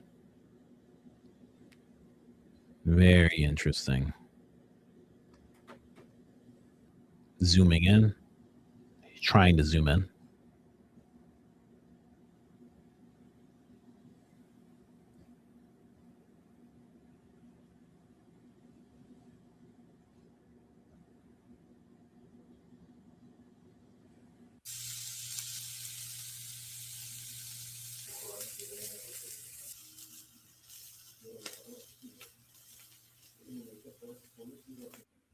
Here, let me see if maybe there's something I'm missing here. No. Here, I'm going to switch over to the YouTube video for that part. Because I want to see, I don't think we can see the whole thing of what he's doing. So I think this is where he's trying to break it free, or he's heating it up.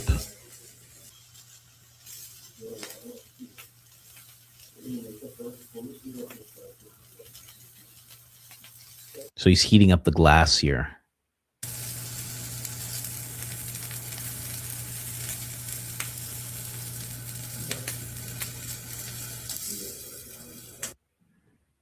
Now I have to guess, but I'm guessing that he's heating it up to the same degree that it would get to if there was an explosion. I'm guessing that's what he's doing. I don't actually know. And then he's showing us that. Interesting. Huh. He's showing it shattered. I guess that was like step one. Yeah. Interesting. Shout out to John Bray. Thank you so much for making that video, man. I mean, not many people buying those microphones. Those microphones are like $500, man. those are not cheap. Those are not cheap microphones right there. So shout out to him for buying it and then actually hitting it. Please, help John Bray out. Go view his video. It's on his channel. I've talked about his channel before. That is John Bray right there. I'm already subscribed. The fact that video doesn't have so many views is crazy. It's absolutely nuts. Only has 3,400 views. He needs more views on his videos. Hopefully that happens for him. Anyway, has like a good, double the number of subscribers he had last time we were on his channel. So that's good at least. Anyway, let's move on here. Let's see. What else do we got here? Someone said we can't hear you. That's a you thing. You got to reset your thing, but you can't hear me, so you can't even hear me say that. But hopefully Candace actually sees that.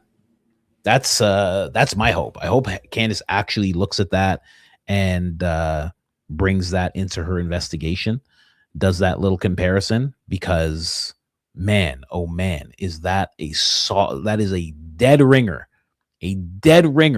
for what we have been seeing in terms of the SUV. I mean, really on point. Again, I just want to show it one more time here. Let me just make sure.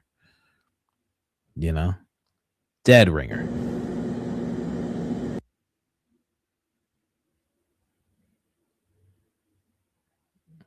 I mean, that's exactly what was in the SUV. As far as we can tell. Crazy that it's gone, right? It's just sold. It's just sold. I love how there's I've seen like people acting like that's so normal. They're like, yeah, what are they gonna do? Keep it? Yeah, it's worth basically nothing. Yeah, you keep it until the whole case is done, until the entire case is finished. And then they go, okay, we can get rid of it now, I guess. Yeah, that's what you do, actually. I've seen so many people like, actually, it's just, it got sold here and these are the people that own it now. And that's pretty standard stuff. No, it's not, moron. It's not standard. It's crazy. It's crazy for them to do that. Absolutely crazy. So anyway. I want to find that tweet where Candace said that. Oh, there it is. Beautiful. That's how I want to start this segment. This is exactly how I want to start this segment. John Bray, thank you very much. Thank you for your service, Mr. John Bray. Candace right away. She's like, I can't be the only one looking forward to Turning Point USA execs and resident goofus. Blake Neff's response to this. Think they'll call SEAL Team 6 sniper a lying sociopath? Get their influencers to smear the general? Ask Brian Harpole to sue them? Or run their usual pastor bit and call these men demonic? What's your move here, Andrew Colvette? Got another report, another digital assassin, and hey, oh yes, that's exactly what they did. Oh, we started off with Bren right away. Somebody's like, are you saying this man is lying, Turning Point USA? This is in regards to what Rob had to say about the Charlie Kirk case. For those of you that didn't see that, I'll play this for you really quick. I know there's a little overlap here, but we have some new footage of him discussing the whole thing and a weird back and forth, a tense back and forth, actually, with Jack. Jack actually goes at this guy pretty bad, and this is the reason why. Bin Laden, what bothers you the most about this investigation? Thanks for having me, Rob, and good to see you, General Holt. You too. A lot of things bother it bothers me about this. Nothing in particular. It's not like I'm out there saying big lie or conspiracy or someone did it. I'm just saying I've been in a lot of shootings. I've killed more than a handful of people, and this thing looked shady off the bat. I mean, I've killed people closer than I saw the camera, and I've never seen a shirt move like that. That looks like an explosion to me. Just the fact that no one started doing first aid to Charlie Kirk, they were more concerned about getting SIM cards out of cameras, removing cameras, and then getting him off the X somehow. There didn't seem a lot of concern for his life. It seemed like just clean it up. And then, I mean, I've been told they paved it over a couple days later. And then you get Erika Kirk behind all the razzle dazzle, and she's really quick to forgive the alleged shooter, which technically says that was him because I forgive him, but that you can't forgive Candace Owens for having an opinion or asking questions. And they mock people by saying, oh, I'm just asking questions. Yeah, I'm a SEAL Team 6 sniper. I'm asking a lot of questions. No one wants to answer them. And you're able to ask these questions because you've been there. General, same to you. So this rifle, this 30-06, it's a powerful rifle. What do you make of this narrative that the bullet might have hit Charlie's spine, which would explain why the damage wasn't what you would typically see with a rifle like that from that range? No, that's not what happened. And this is the thing that hurts here is, and what bothers me the most out of it. Wait, did you say, General, you don't think that's what happened? Absolutely not. I'm with Rob. Something exploded on him, but I don't have to get into the details because I'm not in a court of law having to prove a darn thing. Here's what bothers me is there are millions of vets with Rob's training in combat arms as low as mine is. I'm a pilot. But we have enough training to know better than the garbage that was foisted upon us from the Justice Department that day, where they seemingly solved the case in about 8 hot seconds. And we know better. You're not going to take a 30-06 with a kid who's never killed anybody up onto a roof. He takes his first life and does all the things that Rob says he did. So what bothers me, Rob, in all of this is that they know that we know better, and yet they foist this as the narrative and the parable anyway. Why would you do that? Well, why would you do that in a circus where there's so many of us who are already going to go, well, that's not exactly what happened at all. You know, Lee Harvey Oswald, 1963 in Dallas, I think a lot of people never thought something like that could happen again, because now everybody's got a cell phone, everybody's got a camera, except for this day in September. In general, that's your opinion and you're entitled to that. But there is this narrative, Rob, about this gun. Again, tell everyone at home about this rifle, this 30-06, that Tyler Robinson would have had to take apart, get up onto the roof, put back together, and then he apparently jumped off the roof with it. And then he was seen eating, apparently, at a steakhouse right down the road, not that long after this assassination took place. It all just sounds completely, it just is, it's hard to believe is what it is. And I hope we find out the truth in court. Rob, the floor is yours. Well, I'm just saying, I mean, the screwdriver that probably wouldn't have worked to take it apart or put it together in the first place was left on the rooftop anyway. So he jumped off the roof and put it back together without the screwdriver that probably didn't work anyway, put it back together, wrapped it up, and put it nicely in a bunch of trees, and then ran off and started texting someone like English was a second language. I mean, the whole thing's just shady. 30-06 is 30 caliber, invented in 06. It's a 1906 to kill big game. And if you hit something in the spine, especially a human, I've shot ballistic gelatin all the time. I've never shot a human with 30-06, but I know it would do a lot more than that. If it was just a 30-06 shooting too, that went left to right, not from front to back. You can clearly see an exit wound on Charlie Kirk's left-hand side. And then it just is, why are we supposed to believe everything we see on TV? Shut up, believe it. That's the narrative. No, it's not. I'm SEAL Team 6 sniper. I went to sniper school in 1998. I'm telling you. So, of course, they didn't like this. They didn't like this at all. So, right away, he's lying. First off, what's he lying about? He just said his opinion. Sue me. He's lying. Oh, that's Bren. That's Bren there. Lower tier Fed slopper. He likes to get out in front of things before the rest of them do, you know, because he's much smaller. They don't really care about what he has to say all that much, but he still puts out the narrative there for people to see, thousands of people to see. Then we also have Rob O'Neill. Rob O'Neill here. He's talking about it again. Let me just jump to the part that makes sense. I think it's right here. You're seeing it looks like a ceasefire is being, it's them doing, because they right now, but of Shia Islam that think there's something that they very don't care about their people. So we're in a spot here. You say give peace a chance, and then maybe alleged killer. Some of your comments from Charlie Kirk's alleged killer. Some of your comments from a few months ago here on Newsmax went viral. Let's listen to that.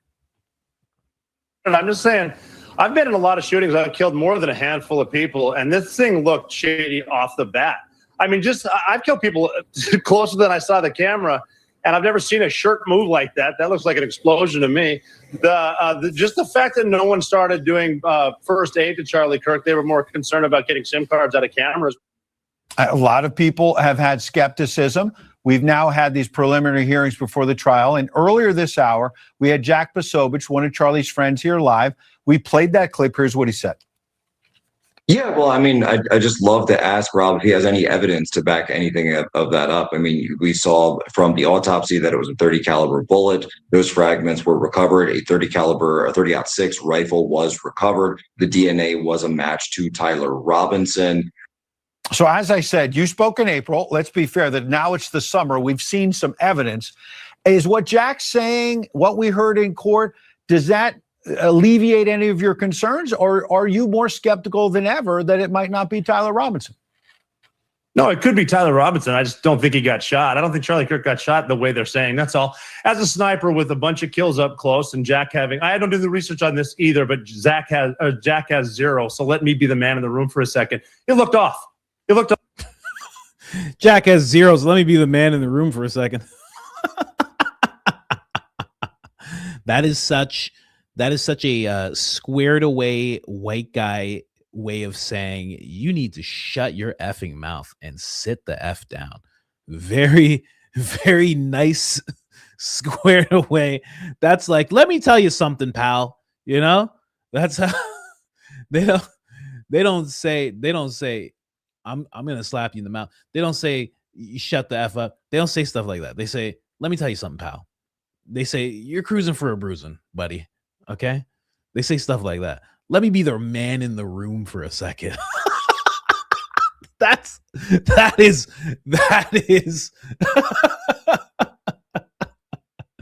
Let me be the man in the room for a second. That is fighting words in the Caucasian cookout realm. You were getting into a fight with those words, but I don't think Rob's afraid of that at all with Jack. Kills up close, and Jack having. I don't do the research on this either, but Jack has 0. So let me be the man in the room for a second. It looked off. It seems like a cover up. That's it. I'm not saying who did it. I mean, if their guy did it as a sniper, someone with kills, I saw that happen. Wow, that looked off. I don't like rewatching it. I knew Charlie Kirk. Yeah. This isn't fun for me, but I'm not going to just see something and have a bunch of people with no experience really killing people tell me that I'm wrong. I'm not wrong. That's it. I'm not getting into it. I'm not trying to prove anything. That was a weird angle. Yeah. So last thing, the trial's expected in September. What would maybe assuage your concerns? What, given your experience that I don't have, others in the audience don't have, what would you want to see at trial that might help us decide, was Tyler the assassin or not? How about an honest dialogue? That's about it. People that ask questions with actual experience, not getting screamed down, stuff like that. Just an honest question. I mean, if you ask any question, it's immediately you're blaming someone else. No, I'm not. I saw something happen to Charlie Kirk's neck. I don't think he got shot. That's all I said. All right. Well, we've always give you the First Amendment right to speak out, and we appreciate your vast experience and your service to this great country. You're a patriot, and we'll continue to check in with you on Charlie Kirk's assassination and this war in Iran and a whole lot of other subjects. Rob O'Neill, we appreciate your time. Rob O'Neill, ladies and gentlemen. And of course, logic and things like that. Nah. Nobody wants to hear about your logic. Okay, Mr. O'Neill, especially Jack. So this is how it got into it. So basically, this is so funny. This guy, Ashton Forbes, looking at a SEAL Team 6 member, this guy who like talks about orbs on planes and stuff, looking at a SEAL Team 6 member and saying, way to destroy your credibility. What are you talking about? Oh my gosh, it's so funny to see who comments on stuff like that. Like, relax. So right away, Jack Posobiec says this. He goes, Rob, why did you immediately jump to personal attacks instead of having a discussion about the evidence? Just answer the question I asked you. Of course, Ian jumps in. Ian's like, Jack, you openly participated in an organized propaganda campaign to lie about what you saw in the hearing the other week. And we all watched you come out and dance on command like little dolls. You don't care about the evidence. You are actively working to subvert it. Oh, gosh. Oh, goodness. You're going to just ratio him like that? Ian's a ratio master. It's like a 10th degree ratio black belt. And then he says, fair enough. You know, this is what Rob says back to Jack. He says, fair enough. Don't want to make light of this. Okay. So that's what he says there. Right. And then Jack actually says back, neither did I. All I said was what they showed in the courtroom when I went there, as it was presented as evidence last week. So again, and then somebody, of course, shows Jack holding that binder because that moron held that binder like something absolutely incredible took place, and it was nothing. He held up a redacted book. He held up a completely redacted book and was like, guys, I have all the evidence, and then presented none later on. Great. Thanks, Jack. Thank you. You did a service. Thank you for your service, sir. And then, of course, we have more with him and Jack, but then Bren jumps in. Bren jumps in and says, Rob O'Neill solved the entire case from the comfort of his home. Shirt moved weird. Must be explosive. People didn't do CPR fast enough on camera. Shady. They eventually paved the place over. Not eventually, within days. On the order of the Bureau and the governor, Widow forgave the shooter, but not Candace. Suspicious. That's right. All of that is suspicious. Every single thing he just said, that's correct. Is this Rob O'Neill on there again? Oh, he's on redacted this time. Oh, let's go. I didn't say that. I'm just saying it doesn't look good. And the second you bring it up, okay, is it? I mean, and with AI and me, you know, especially like with the Bin Laden right now, if I don't see it, I need verification somehow. But when you so I wasn't there, so I can't say anything for certain. But is it true that as soon as he was down, his security team took his lapel mic off, gave it to someone else that ran off. What did they do with the SIM card? Did someone take that camera that was right behind him down? Why did they contaminate a crime scene immediately? Is it paved over? Did they rebuild it? Is all of that true? I don't know. But the second you ask, I'm anti-Semitic, and I'm like, I didn't even bring up Israel. Why are you bringing up Israel? Is someone getting paid to defend them for something I'm not even talking about? And all of a sudden, I'm a conspiracy. I didn't say that. Damn. I never saw that clip. Jeez. So that's why Bren was a little upset there. You know, that's why he's a little upset. It's okay. It's okay. Don't worry. We'll move on, Bren. Hopefully you figure it out. But this was very interesting. Let me go back on this. Real quick. So somebody, Jack, said this. Can't answer a question, falls back on personal attacks, trying to shut down any dialogue. I stuck to evidence. I don't know why he continuously he lies in a very disturbing way. When Blake kind of just goes, I don't remember. Why would I remember? You're kind of just like, oh, quit it. You know, when Andrew does it, you're like, oh, come on, that's sleazy. When Jack does it, you're like, is there anyone in there?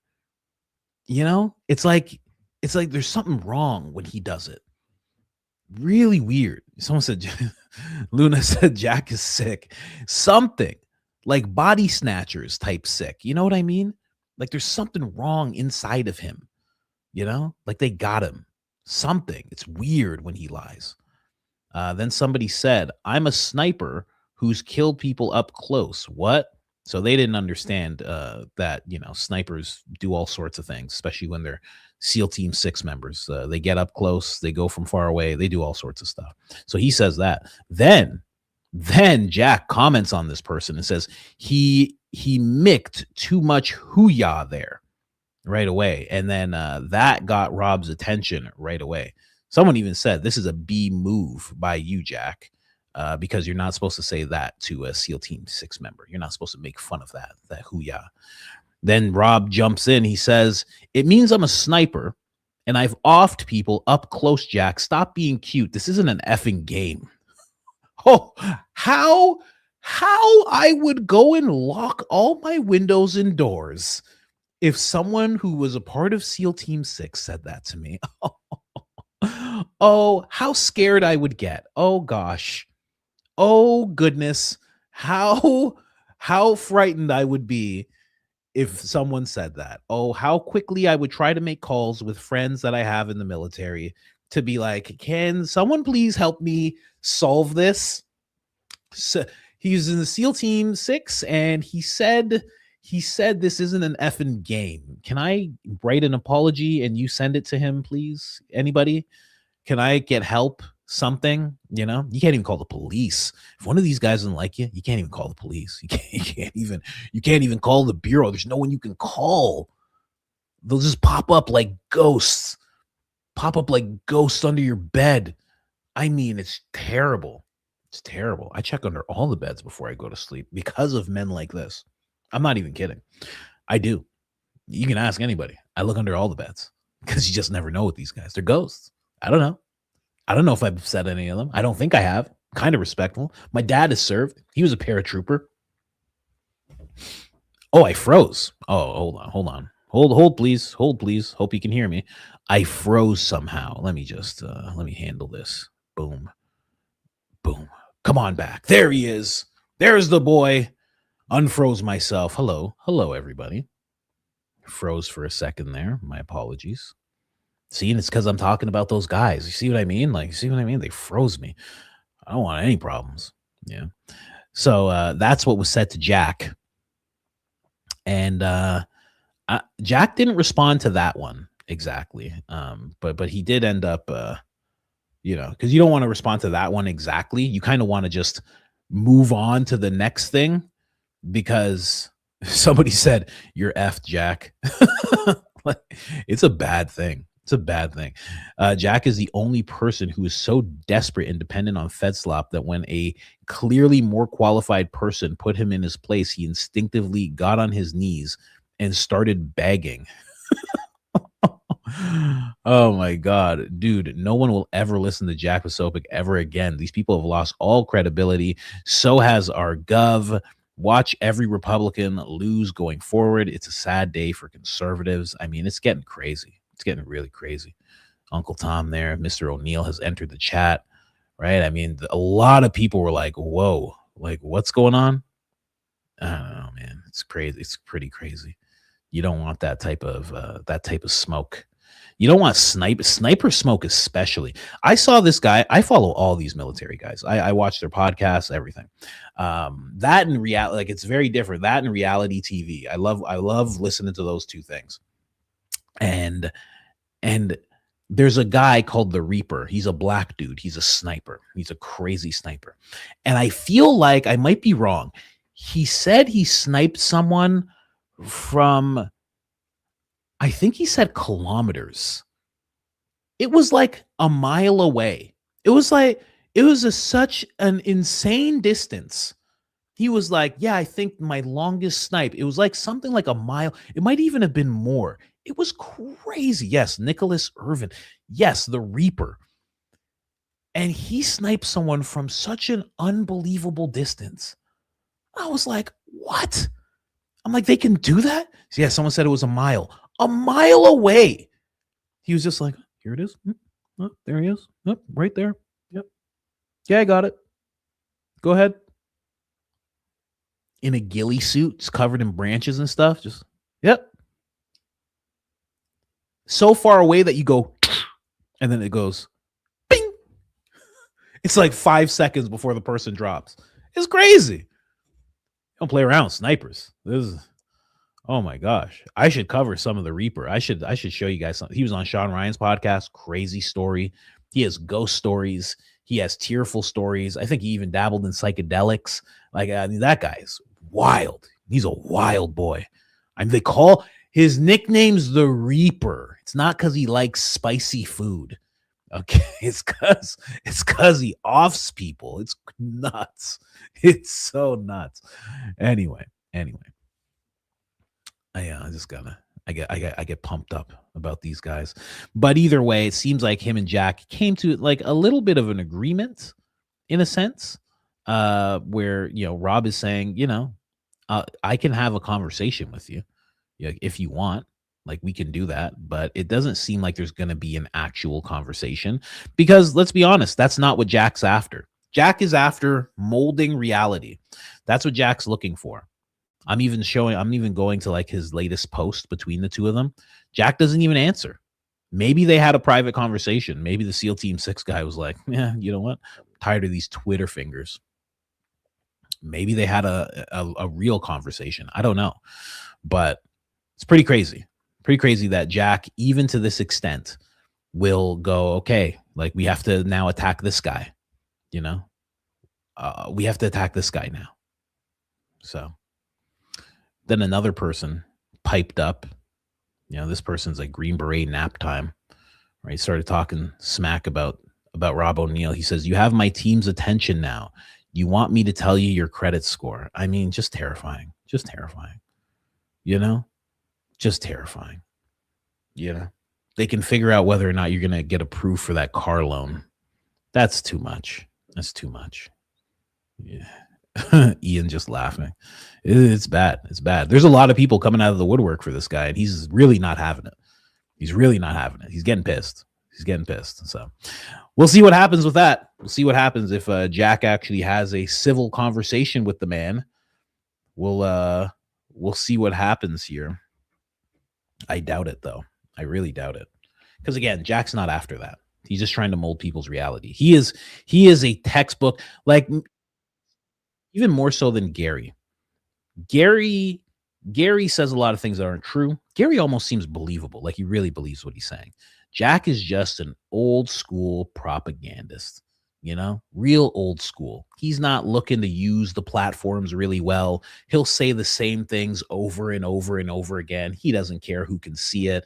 He'll just go on camera and be like, yeah, I saw the footage. It was crazy. It was nuts. That's it. That's just what he does, Yeah, the definition of fake and gay, Anyway, we got Baron here. I didn't even get the Baron. Did I get the Baron timestamps? I don't think I got the Baron timestamps today. Let me see here. Maybe we did. Here, let me Nope, no, I don't have the Baron timestamps. Let me check. Let me check out what Baron has here. Let's check out if we can see anything here.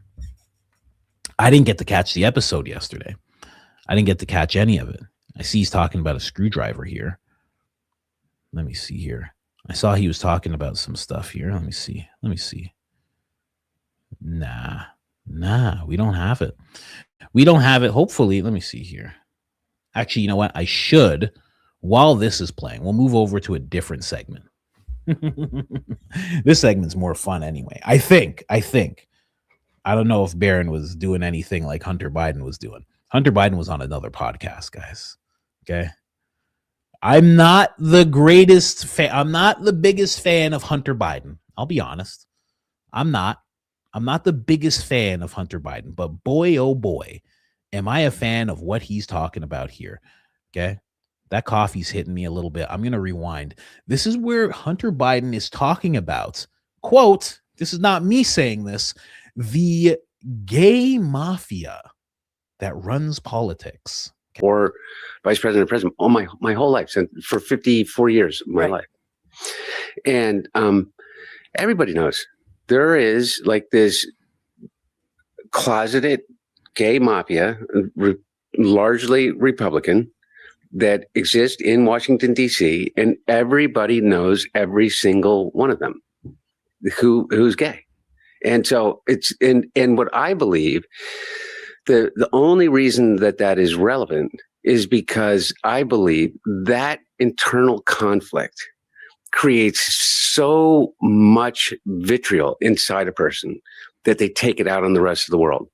And they do. And so what they do is their whole lives, they've been closeted. And so you have this like black ball inside yourself, this like blackened heart by the fact that you can't be who you want to be. And so you take it out on everybody else. And these men, largely men, have done exactly that. And everybody knows who they are. Everybody. Yeah. Yeah. Lindsey Graham. Yeah, of course. Yeah. Yeah. So have you seen, speaking of that, I say that Trump is now in his deathbed confession. But by the way, like for Lindsey Graham, like everybody knows that Lindsey Graham was gay. Right. And I don't like, I don't have I really had, and I liked Lindsey Graham when I was a kid, but everybody knew that he was gay. Right. And, but we still kind of like talk about it on like CNN, like, well, then the only reason it's relevant is because of the fact that they seem to do everything that they possibly can to take out their inability to know and live their true life on everybody else. To me, wow, what he's saying kind of touches on. You remember what Tim Dillon was saying? I don't know if you didn't see the last live stream. I don't know if you saw it, but Tim Dillon was discussing Lindsey Graham, and he was discussing what was going on with Lindsey and talking about him being in the drone factory and kind of getting turned on by the things that he was doing there at the drone factory and really liking that whole thing and the death and destruction and living for that whole thing. That is kind of what Hunter is touching on there. It's like Lindsey couldn't just come out the way he wanted to come out, right? Although he could have, and he would have dominated, and he probably would have been a candidate to be president eventually. If he came out like 10 years ago, I mean, it'd be crazy. He might have been vice president. Like, he might have been Joe Biden's vice president. Like, it would have been a possible thing. But that was Lindsey's whole thing. He loved war. And maybe that's what it was. Maybe every time he was like, I want to see people blow up. I just want to see limbs everywhere. Maybe it's just because he just has an aggression and he can't get it out. And, he just wants to scream. He wants to scream his preference. He just wants to walk into the Senate being carried by a buff, oiled up man. And he can't do it. So he's pissed. So he goes over to Raytheon and Lockheed and he says, what do you guys got? What do you guys got? What's blowing up today? What's blowing up this week? Because he's just angry. He's just angry that he just can't talk about it. walking around with a pink bubble wand in Disneyland, you know, and people are like, well, he was just with his nieces. And he's like, I wish I could just be here by myself. This is stupid. I like being in Club 33. I got a pink bubble wand. Why can't I wear a pink suit? I want to wear a pink suit. And if I can't wear a pink suit, I want to see the Middle East destroyed. Maybe that's what it is. If I can't wear this pink suit, I have this pink suit. He's just looking at it in the closet. I love this pink suit so gosh dang much. And if I can't wear it, then I want to see limbs spread out through everywhere. I can't tell BB how I really feel about him. So we're just going to go to war together. And that'll be the closest thing I could possibly do to making love to that man. Maybe that's what's going on. Maybe Hunter Biden's touching on something that we're all missing here. That's why they do the things. We think it's power.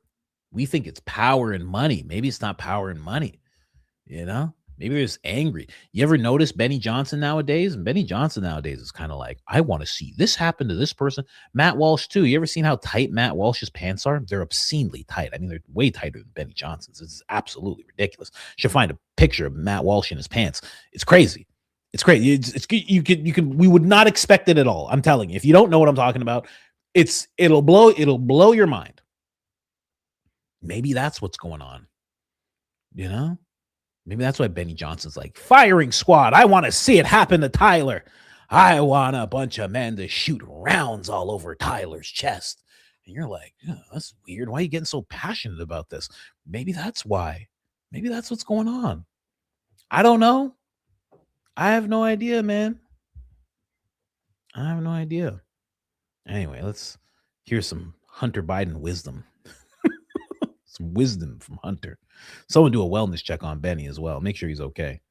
It's relevant because during the day, they are diminishing and institutionalized bigotry against the LGBTQ plus community. Yeah. And at night, they're fetishizing it, doing gay shit. Yeah. So little Moses Mike Which becomes even more fetishized because it's in secret. Exactly. And it becomes more I don't want to characterize it any other way. When anything that is done in secret reminds me of addiction. Okay, so I'll bring Secrets it back to keep myself. you sick. Yeah. So when you are man, that's Hunter Biden. Listen, let me tell you something. I'm not a fan of this guy, not that much, but let me tell you something. He can connect anything back to him smoking crack. I think that's a talent. They're talking about, you know, and when guys get their back blown out in secret, let me tell you something, okay? I know a lot of people won't make this connection, but it's just like smoking rocks. You're like, whoa, Hunter, how is getting your back blown out in secret like smoking rocks? And he's like, well, let me explain it to you. This is a real talent he has. I'm just saying. This is a talent not many people have. You know, he's making some good connections here, I guess. When you drink and you drink in to excess, and people get to call you on it. So what you start to do is you start to hide it from the people that you know and love, and you end up in places that you shouldn't be. And then it just progresses that way. I almost see this in the same way from the time that, you know, and it's part of it's heartbreaking. I mean, can you imagine living that life? Can you imagine the torture that you have to put yourself through to, you know, like pretend that you are something that you're not by going so overboard in villainizing and attacking that which you actually are at your deepest core. It makes everything easier to do for no other purpose than for power. Right. Yeah. Wow, Because that's interesting. Yeah. It's making me think about things. Like, that's why they're like, no, you guys can't get married. Lindsay's like, if I can't get married to the man I love, why the hell should any of you be able to get married to the man you love? Huh? I hate this so much. I hate this so You can't be getting married. Absolutely not. You're gonna mess up marriage. You're gonna mess it up. Mess up the sanctity. Huh? You're gonna mess up the sanctity. You're gonna gum it all up with your nastiness. When in reality, he's like, you know, he has a little friend at home who he'd love to marry, and he can't marry that friend. So he's pissed. Maybe that's what it's been the whole time. That's why it took so long for all of those other people to be able to get married. I don't know. Pretty crazy. Look at Hunter go. This is a weird podcast, man. This podcast came out like 3 days ago or something. You have to rationalize all of that in your head. The ability to do that. Yeah, I think self-hatred. And I think that one man's secrets can have a ripple effect, like your addiction had a ripple effect that caused, a lot of pain. It's trench warfare.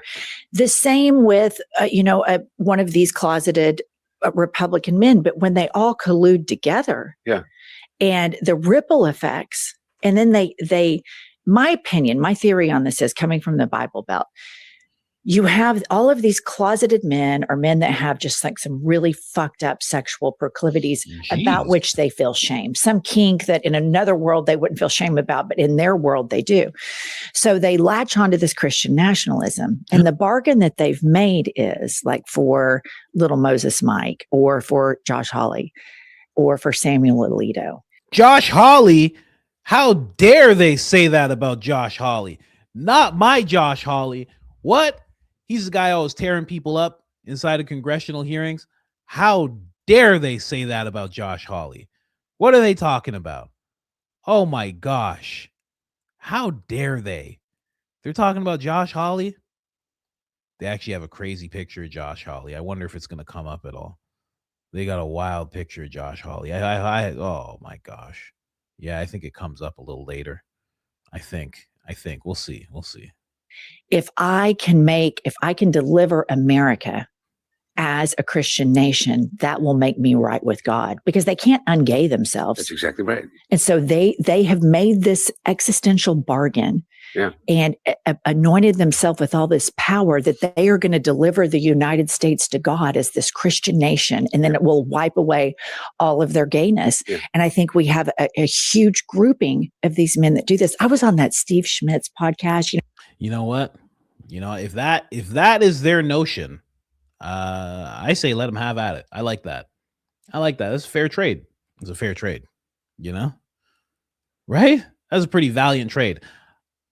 You like doing that stuff so much that you're like, I will save America and I will deliver it as a Christian nation to God.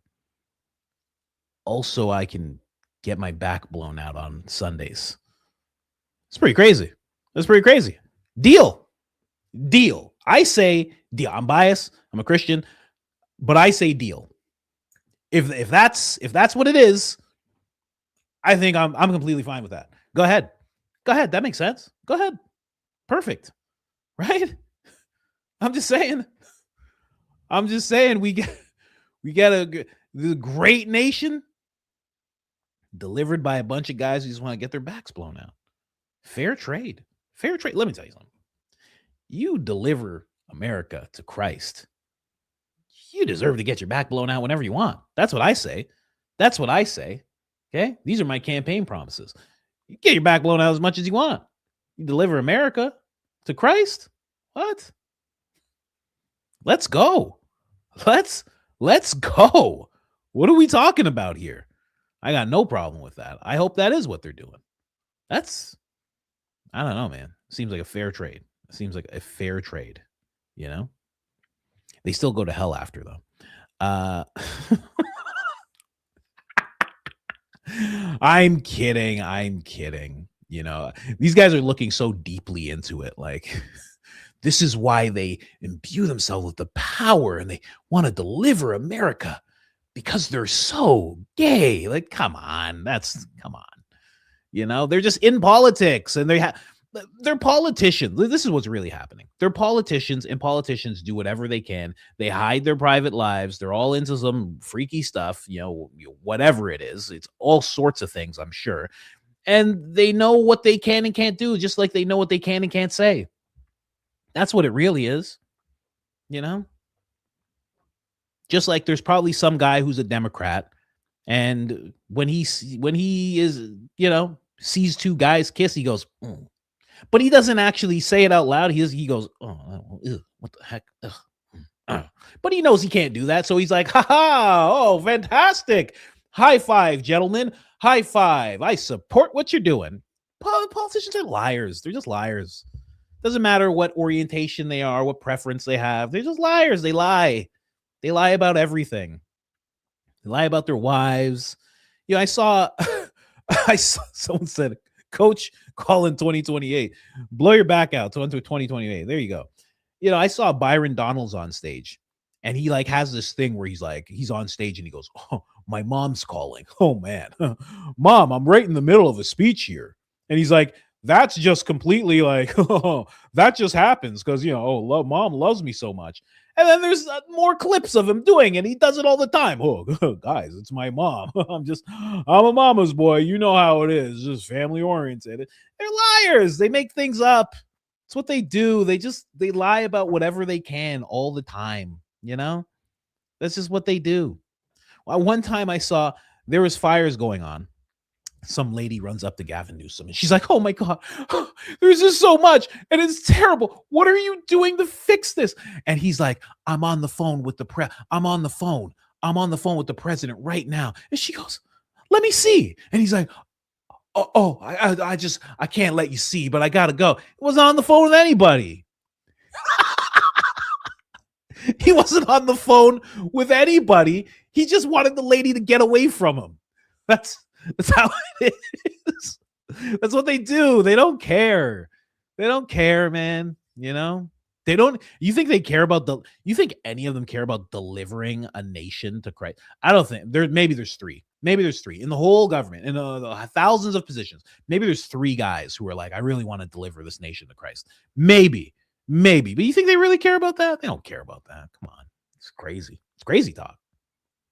I don't know. That's just me. Yeah, the lady's like, let me see. She's like, let me see. You're on the phone with the president right now as I'm coming up to you? He's like, I can't show you. I gotta go right now. And then he hung up the phone. Then he acted like he hung up the phone. It was like, what, you just hung up on the president? What are you, crazy? What are you talking about? It's a liar.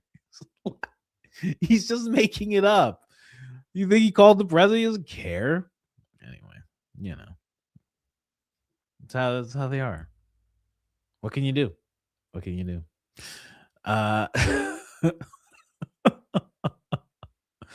The president was like, no more income tax. Let me tell you guys something. These tariffs are going to do so well. No more income tax. And then a year later, he's like, I love inflation. I love inflation. Inflation is so good, so sweet. Inflation, ladies and gentlemen. I want it to go higher. What? Is this an ad for Breadlines? What are you talking about? They just say stuff, you know? They just say stuff. And if you remember what they said and you call them on it, then you know, that's your fault. That's on you. That's a you problem. It's not a them problem. That's how they see it. You know what I mean? That's how it goes. That's how it goes. And it's all of them. It's all of them, for sure. Anyway, like, you think AOC cares? AOC was a bartender. She's like, oh my God, this is my way out. I was a bartender. You think she doesn't think about that all the time? She's like, I was a bartender like 9 years ago. She's like, I used to make $200 a day. Now I'm worth millions of dollars. And I don't have to explain why to anybody. You think she cares? Constituents? They don't have constituents. You crazy? They got bank accounts that they're loyal to. They don't have constituents that they're loyal to. That's insane. This is crazy talk. They just want to get reelected, you know? Anyway, let's keep going. He was the campaign manager. Oh, of course, I know Steve. He's great. Yeah, he is great. He said that 90% of the Republican men, when he worked in the White House, all gay. Exactly what you're saying. Yeah, by the way, and like, and Steve's not joking, you know, or not like being provocative. I'm being serious. Is that everybody knows who they are, and like, it used to be like, well, you don't want to out people like that. That doesn't. We got to be past that. And you got to be past that. We got to out. Look what they're doing. Yes. Like, I got to believe that Stephen Miller's, not a Nazi, talk about some kinky shit. Yeah, no, that's what I mean. But for real, okay. And by the way, it'll come out. Oh yeah. It always does. And the question is the mainstream media going to think it is fair enough to report on without it? And anyway, I think that it is the root of so many problems. And I know that you and Angie and you guys no, AOC's worth millions of dollars. Her net worth is not $200. That's what you're being presented. Just like they said, Lindsey Graham's net worth was in the hundreds of thousands of dollars, and it was actually in 9 figures. You get it together, okay, big guy? Okay, I get it. You like AOC, and you're like, no, not my AOC. My AOC is actually all above board. Yeah, bull.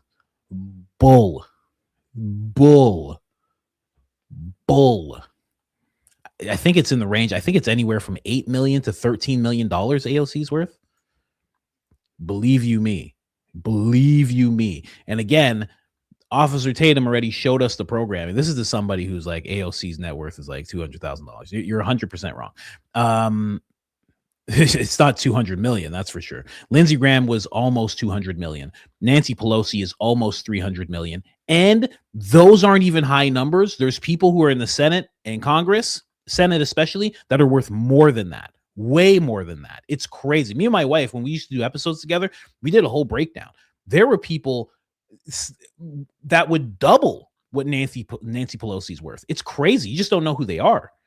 You know, Nancy Pelosi she's out there. She's a character in the whole thing, right? She's like a main character, so you know her. There's other senators out there. You have no idea who they are. And they're worth like $500 million.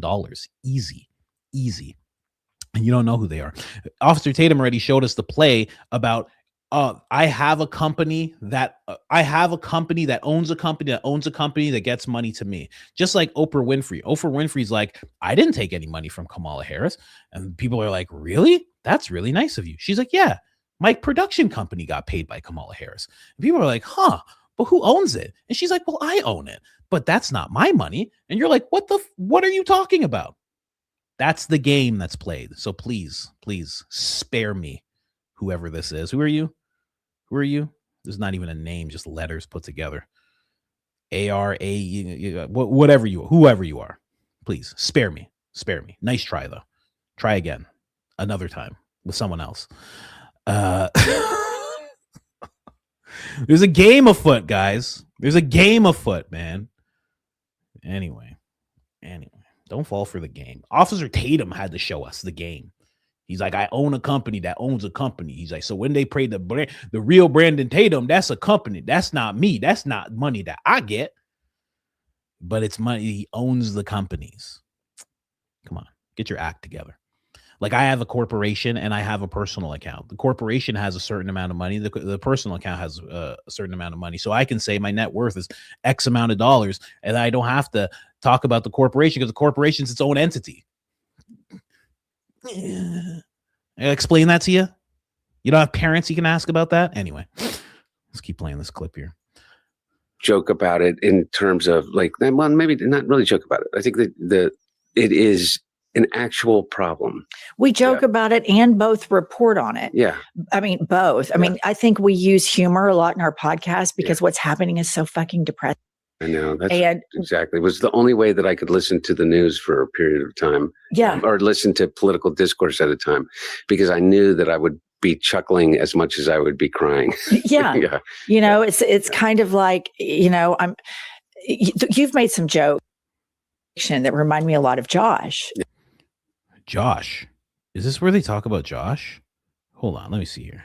Yeah. And when you have learned to get past shame, which shame is at the center. This is the through line of what you're talking about, these closet cases, right. about you. Yeah. Josh and I speak so openly about addiction because we want to destigmatize it and take away the shame, because shame. Okay. There's a part where they actually have a picture of Josh Hawley and they're talking about him. And it's so disrespectful, but it's so hilarious.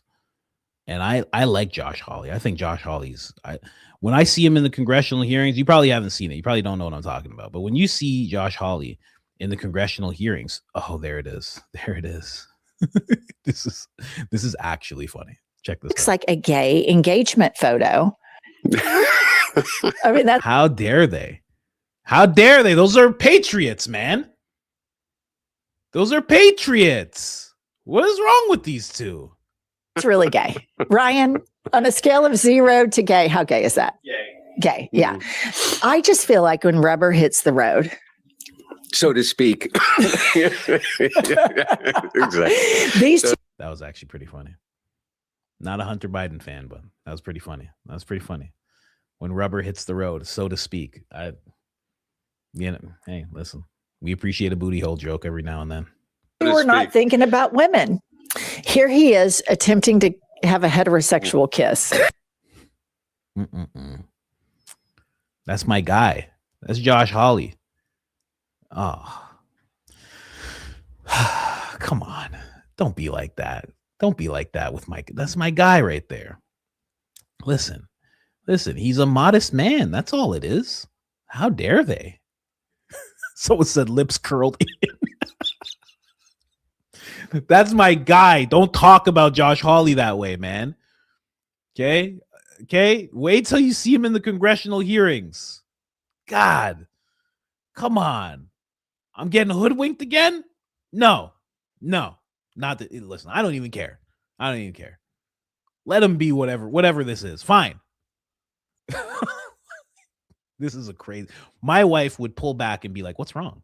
If I did that, she'd be like, "What's the matter? Like what? What did I do?" I'd be like, "What do you mean? What do you mean, honey?" She'd be like, "Hold on a second. What was that?" She'd be upset.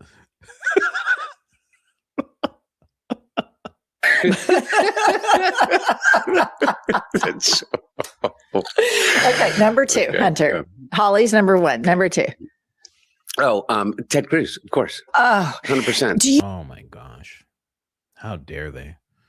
Someone said I got hoodwinked. Hey, listen. Don't disrespect me like that. Okay? Hoodwinked? No. You don't say that about me. Okay? You don't talk about me like that. Thank you. Actually. Anyway. Josh voted to combine USA and Philly military? No. Oh, come on. Come on, man. Oh, all right. Fine. You got hoodwinked. Fine. Whatever, man. Whatever. That's on me. That's on me, you know? Like, it's like getting surprised that you got bit by a snake, you know? It's like you have a boa constrictor and it's just like in your house and you wake up at 3 a.m. and it's around your neck and you just go, oh, man. All right. I knew it would happen. Okay. All right. Okay. And you just give in. You just go, because what was going to happen? Of course that was going to happen. Right? You're rolling around with a 12-foot snake. What do you think's going to happen? It's going to get around your neck eventually. All right. Fine. You got me. Josh Hawley got me. It's cool. He got me, you know? Yanking and banking. Josh Hawley yanking and banking.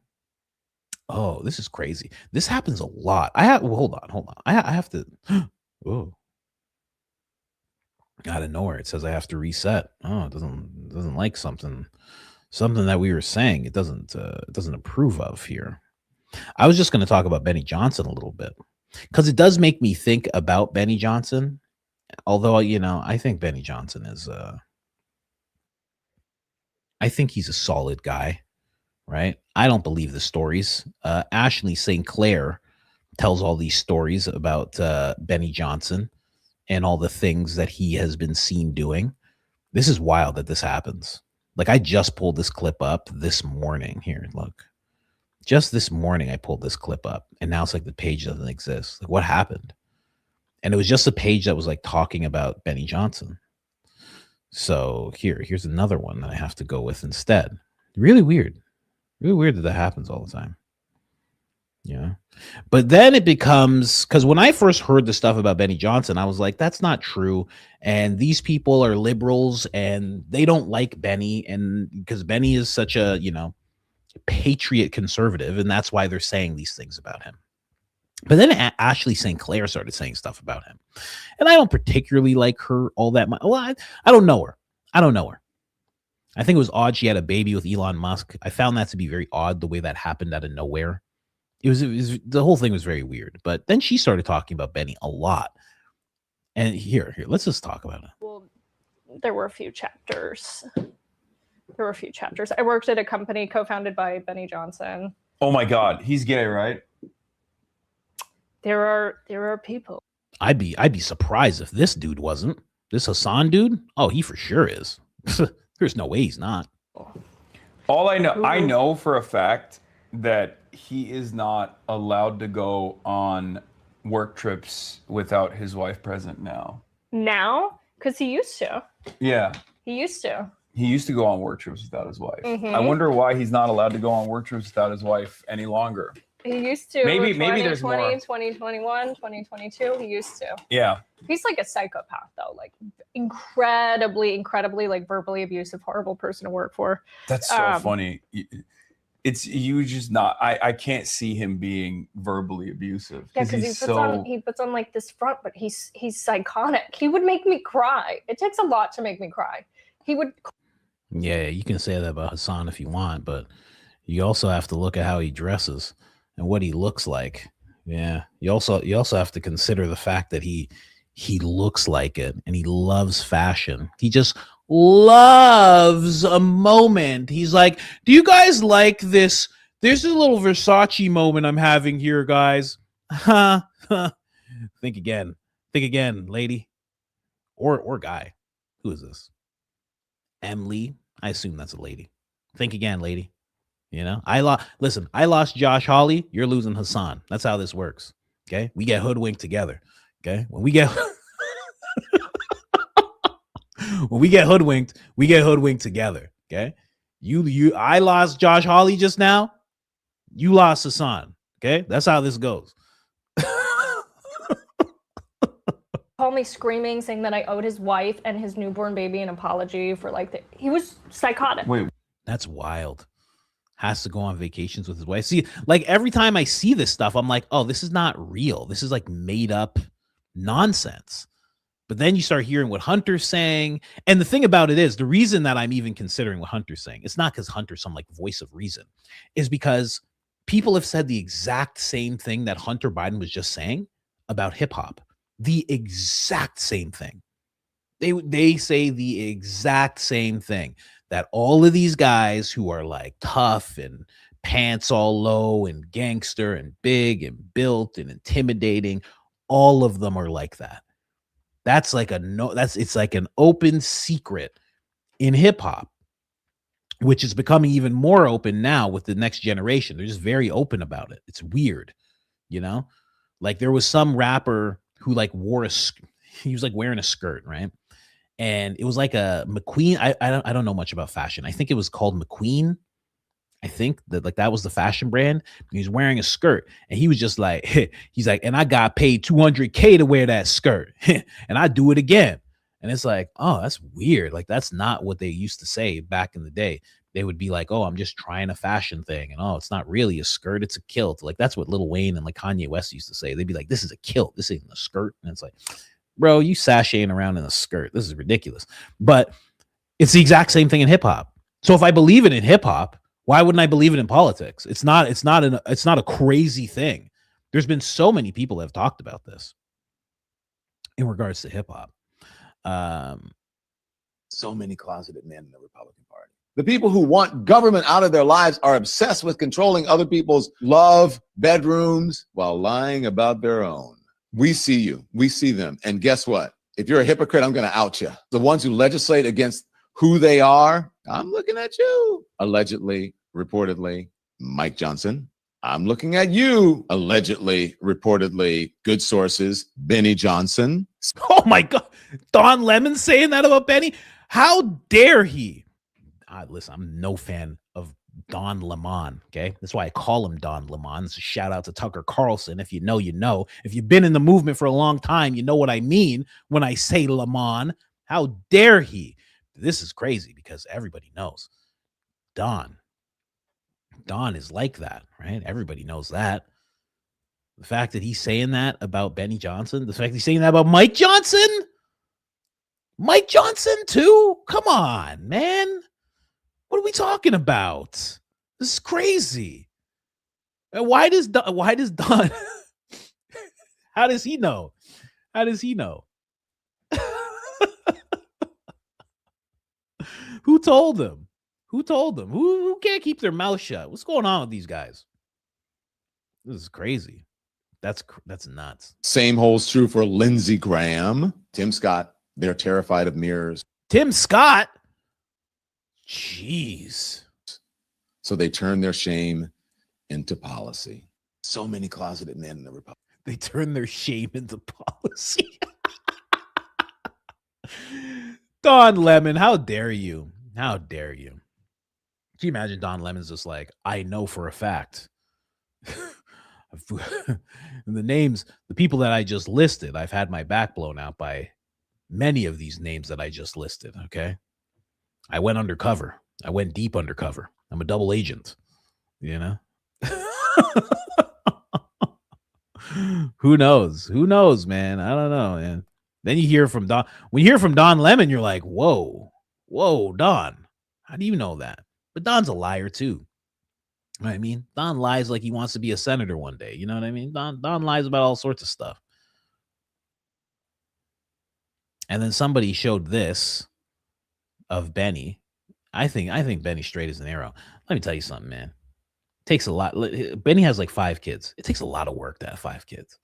Let me tell you something, okay?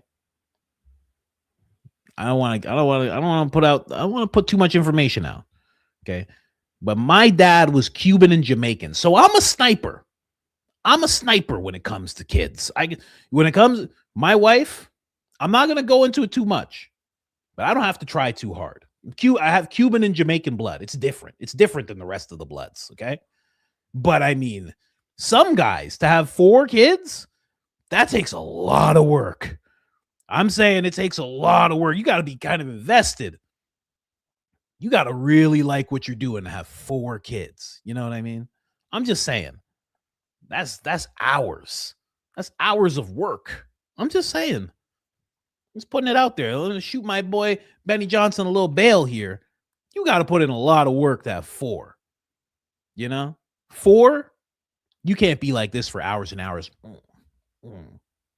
Yeah. Yuck. I don't like this. Yuck. Yeah. This is the worst. You can't be doing that for as many hours as you got to put in to have 4. I don't know, man. I'm just saying. You know? I don't want to get too graphic. Yeah. I always brag about that, though. Hope my wife's not listening. I brag about that all the time.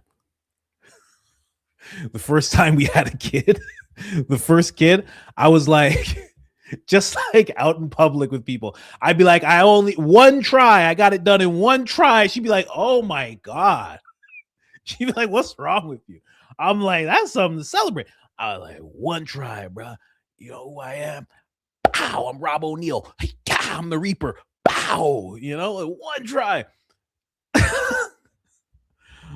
They say I'm a little bit of a sniper myself. Turn off the phone, honey. Turn off the phone. You don't need to hear this part. Just saying, it takes a lot of work for some people. I know how blessed we are. Okay, I'm not even putting that on myself. That's my dad, Cuban Jamaican. It's a potent mix. You understand? Anyway. The potent mix. The wife has Mennonite blood. If you even know what Mennonites are, she has Mennonite blood. I got the Cuban Jamaican blood. I mean, it's just, we could literally have 19 kids if we wanted to. If we really wanted to, we could pump out 19, no problem. You know what I mean? Anyway, what is this segment about? It's about Hunter Biden. Thanks so much, Hunter Biden, for all the laughs. We appreciate that. We do appreciate everything you're talking about. And honestly, I think he's telling the truth. I wish he would talk a little bit more about it. I like the fact that he's willing to talk about that type of thing, but I don't like the fact that it wears off when he comes to his dad. You know, it comes to his dad and he's like, well, my dad was the greatest president the world's ever seen. It's like, I wish you could be honest there. Because if you can't be honest there, it makes me question other things that you say and whether or not you're being honest, right? So unless it's about smoking crack, then I'm like, okay, just sit down and learn, ladies and gentlemen. This guy's giving us a master class here. Hunter Biden, ladies and gentlemen. Let's move on. What else we got? Oh yeah, this last thing here. Somebody was showing this. Here. And they were taking this as some kind of proof. This is Benny Johnson coming out. And they were commenting on this dance. Let me tell you something. Okay, whatever. Let me tell you, listen, some people can't dance. You can't take that as anything. You can't, no. You can't tell by the way someone dances. Okay, ladies and gentlemen, that's what this person put into a tweet. They said, because they saw this dance, you can't judge a guy. Someone says no straight man dances like that. Hey, some guys. Okay, the kiss at the end was a bit much. He blew a kiss. Who's he blowing a kiss to? Who's he blowing a kiss at? That's his wife. Oh goodness, that was his wife. He's blowing a kiss at, guys. Okay, the guy has a wife. The guy has kids. The guy has a bunch of kids, and he has a wife. So he's blowing a kiss out there. He's blowing that to his wife. And then when you go like this, everybody does that from time to time. You never done that? What are we talking about here? You've never. You guys are crazy. You're making assumptions. Okay, you're making assumptions. Listen, some people dance like that. What are we talking about? Everybody has their own thing. He didn't know what to do. That's all it is. He didn't know what to do. Look, a little kiss. Listen, he just didn't know what to do. Sometimes you don't know what to do with your hands and your shoulders, and you don't know. Look, and they have this huge thing for him as he comes out.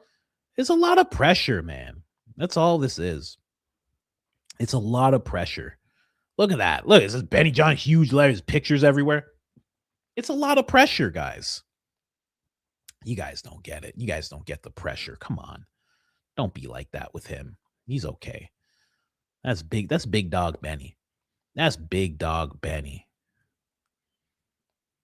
It's crazy that they said that about Josh Hawley. Blew a kiss. Can't do that, man.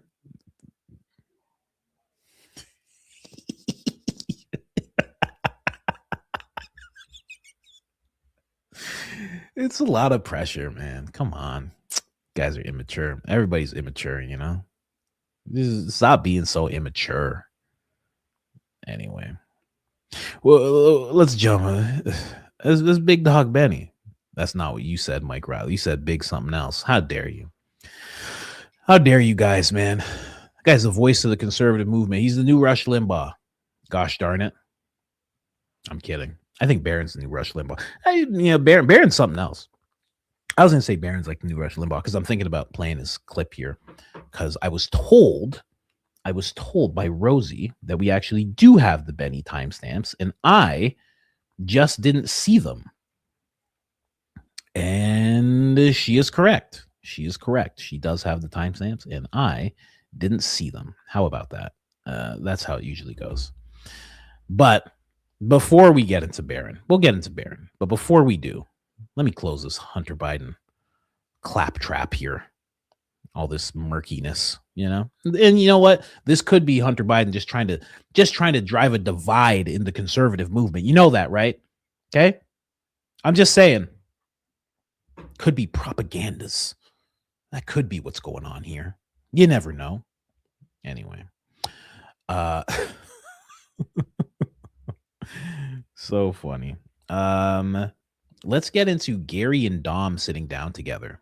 Have you guys ever seen a more nightmarish blunt rotation than Gary and Dom getting together? I mean, can I have my portion of blunt to go home, please? Can I take my portion of the blunt home? Because I don't want to sit here. Is it possible for me to just, if you guys smoke enough of it and I just take the end part, can I just take the end part home and not participate in this rotation, please?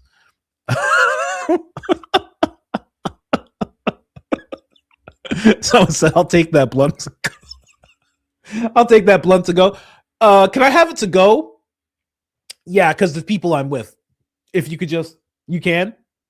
Just a separate one, much smaller. I'm not greedy. Yeah. No filter. No filter. That'd be perfect. Thank you.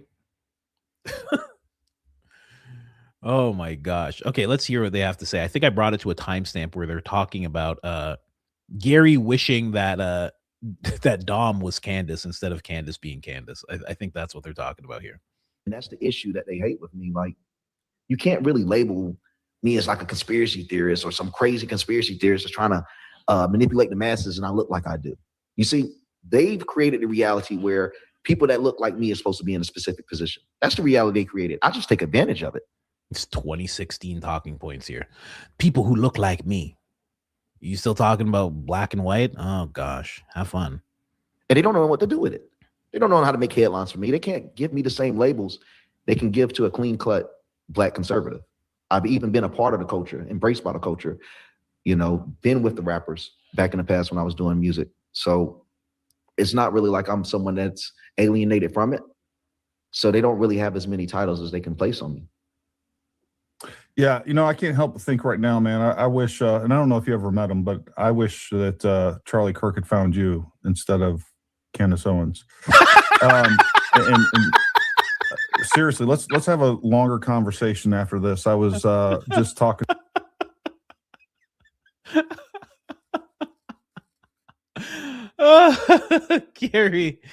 Gary is so funny, man. So man, I mean, you know, because at one point Charlie was just looking for blacks, and I just wish you were the black that he found instead of Candace.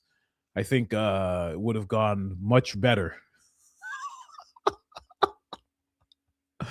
You know, when Charlie was rounding up the blacks, I just wish he had rounded up you.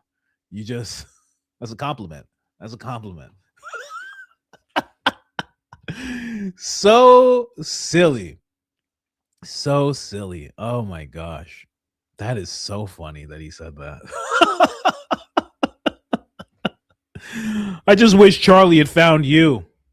I like a black who knows their place. That's I like a black who's not too uppity, and you know, that's you. That's you. You have nice long hair, and I like the cut of your jib. I wish Charlie had put you under contract. What are you talking about, Gary? It's so silly. Gary's a silly, silly guy sometimes, you know? Most of the time, right? He's fun. He's fun. I'm not going to go through too much of this. This is an hour. This is an hour and 21 minutes of Gary and Dom talking. First off, as Dom was talking, as he was talking the whole time, I mean, Gary just looks upset. Advantage of it. And they don't know what to do with it. They don't know how to make headlines for me. They can't give me the same labels they can give to a clean-cut black conservative. Gary's just like, okay, I've had quite enough. I've had quite enough of this experience here. Gary doesn't want to be talking to this guy. Look, Gary. Gary's like, okay, you got to look interested. You got to look interested. Remember what Mr. Wachuka said. Mr. Wachuka said he's part of the team. He said he's part of the team now. Got to look interested. Just look forward into the camera. So it looks like you're looking right at him. Go ahead. Here we go. Here we go. Don't like talking to this black person. It's fine. I'm kidding.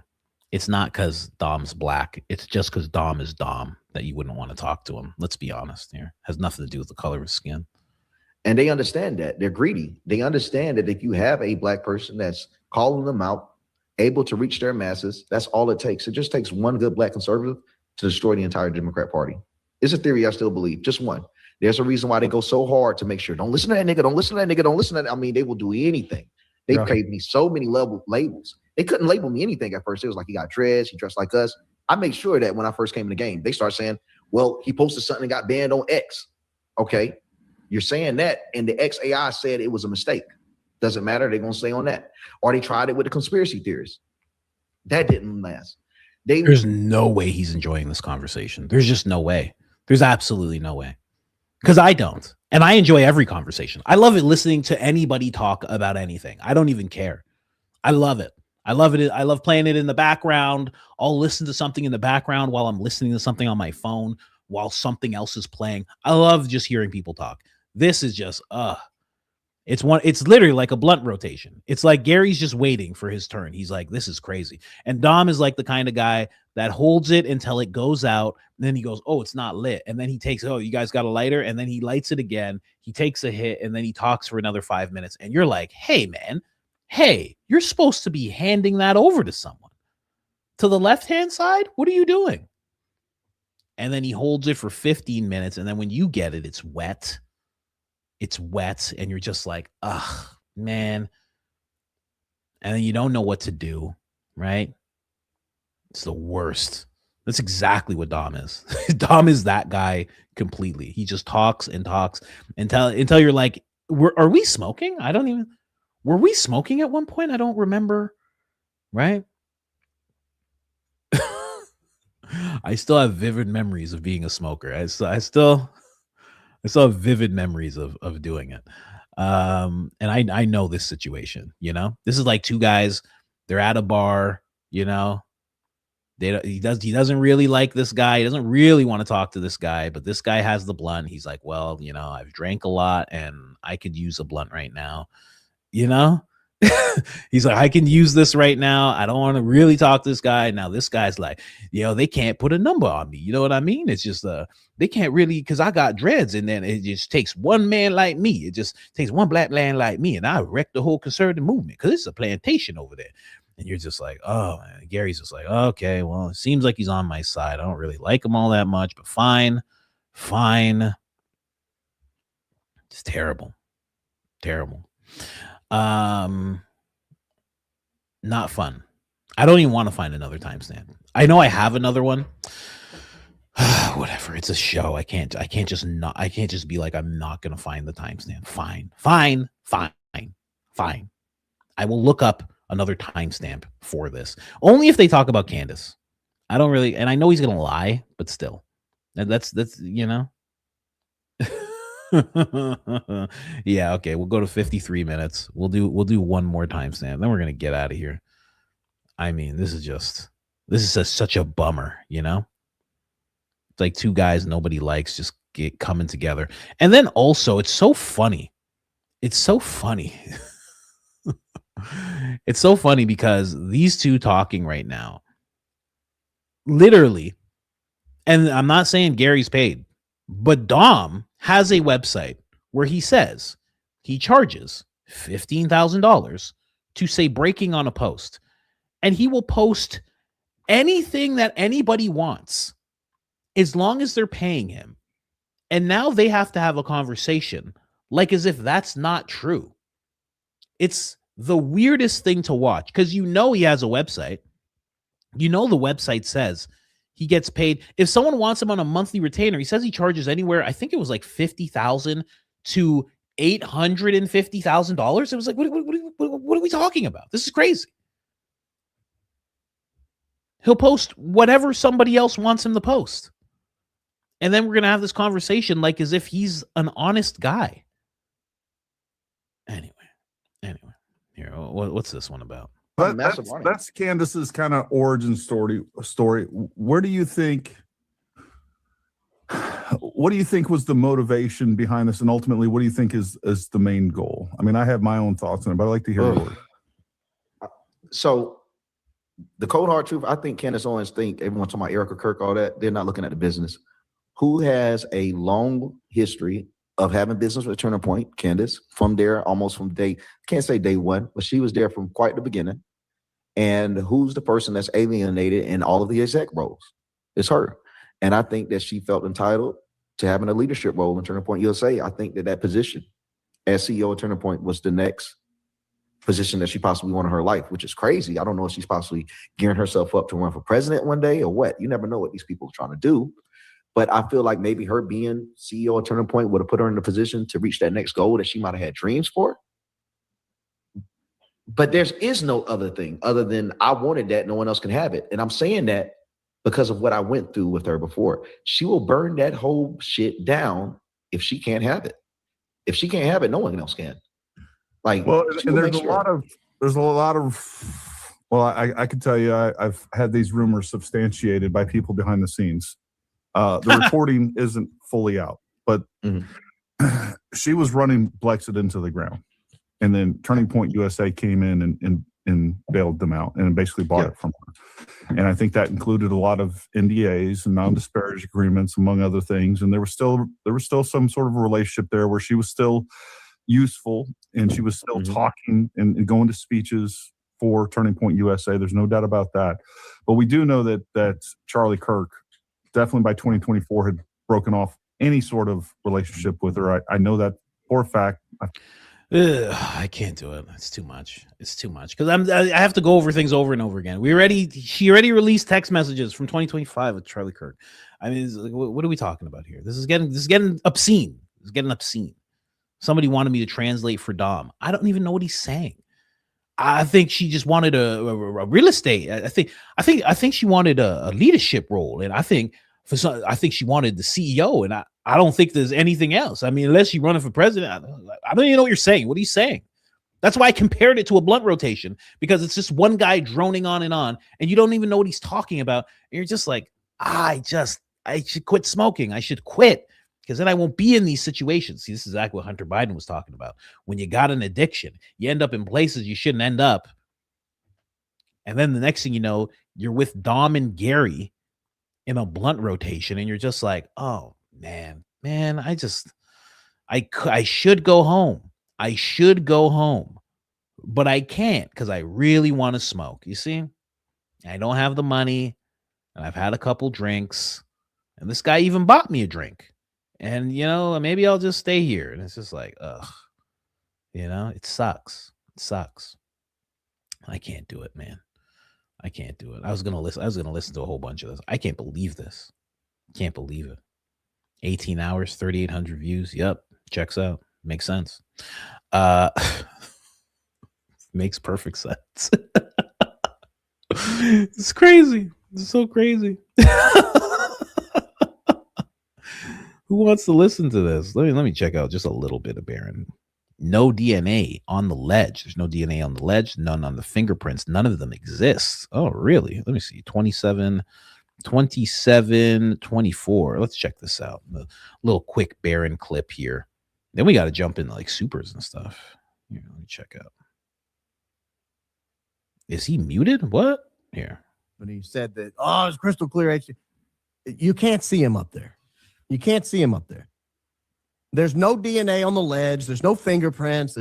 None of that exists. The only thing we have that puts him on the roof is the screwdriver. So let's go back to the initial reports of the screwdriver, because this now becomes one of the most important pieces of evidence in the entire case. We better get good and well versed on where was the screwdriver and when. So I want to play several clips here from September 11th, the day the screwdriver was found. This is the Situation Room on CNN. This is Andrew McCabe, former acting director of the the FBI, talking about the screwdriver. Identified photographs that may match your person. So this technology does not come without controversy. It has been thought to have, there are folks who are concerned about biases that are built into these algorithms that could lead to false identification, things of that nature. But it also has proven to be incredibly helpful in some other investigations. So I would expect that's the type of tools they're using now. If that doesn't work for them, I'm sure we're going to see them release those images and ask for help. We also learned, Andy, that authorities recovered a screwdriver right near the rifle they found. Investigators say that's an indication that the shooter may have used it to disassemble and then reassemble the firearm before using it. What does that tell you? Why would he need a screwdriver? Well, one of the questions that I've had since yesterday, until we recently found out that they recovered the rifle, is how does this shooter get out of that location? Just get off the roof. Okay. Well, he keeps going, but we're going to stop it there. The question is, it's a good question, Andy. How did he get the gun off the roof? How did he get the gun onto the roof? Well, and they go on to speculate he may have taken it apart. Okay. Did you hear how she introduced the screwdriver? We're now learning the screwdriver was found near the weapon. Where was the weapon found? It wasn't found on the roof, was it? No. Okay, so that's just one piece of information. Surely if you keep playing, and that was at 9:08 a.m. Mountain Time on September 11th. It was early. It was the fog of war. Surely we know more now. Well, maybe, because a couple hours later, we have another guy on CNN. And that guy on CNN talks about the very same screwdriver. Let me fast forward here and get to where he talks about the very same screwdriver. This is a guy named, can't remember his name, Evans or something. It looks like a deep stater, if we're being honest. The guy on the right. And look, I mean, we don't know exactly what to make of that. The investigators certainly have this, and they're looking at this. They're asking the public to turn in any other video that they may have that might give them a clue as to what, how this all went down. One of the interesting things that we were told that the investigators found is, they found a screwdriver there near the firearm, right? Found a screwdriver near the firearm, say investigators. Found a screwdriver near the firearm. You remember the governor came out initially and said that he took the gun apart on the roof, put the gun together on the roof, took the gun apart on the roof. No word yet why he would need to be limping around like that if he's got the gun in pieces, but, we don't know all the facts. We've not heard all the evidence, but we now have two different people from CNN saying that investigators are saying they found the screwdriver near the firearm. And we know where the firearm was allegedly found. It was in the bushes, in the wood. I guess he's going to get to this. I thought that dude, is it Bagel? Bagel officer? The officer Bagel? Sergeant Bagel? Bagely? I thought he said he found the screwdriver on the roof. Is that what he's about to get to? Because that's crazy. See, some of the stuff that happens in this case, I go, oh, this is nuts. Like, this is crazy what's happening. Hold on. Wooded area across the street from the Losi Center. It was not on the Losi Center roof.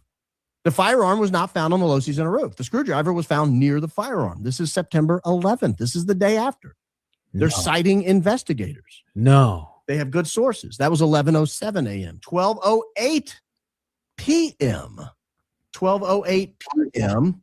We now go to Fox News. We're still on the same day, the day after. Everybody seems to be in agreement so far where the screwdriver was found. Fit into that backpack. And does this speak to the idea that maybe the weapon had been pre-positioned, that this was really thought out over time and not just on the day?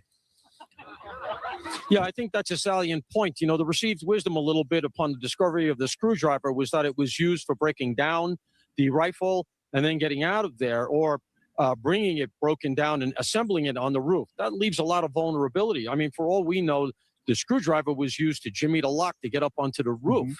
So, we do have to be a little bit cautious about our leaps here. Do you say Jimmy? Wait, what did he say? Jimmy it to get on the roof?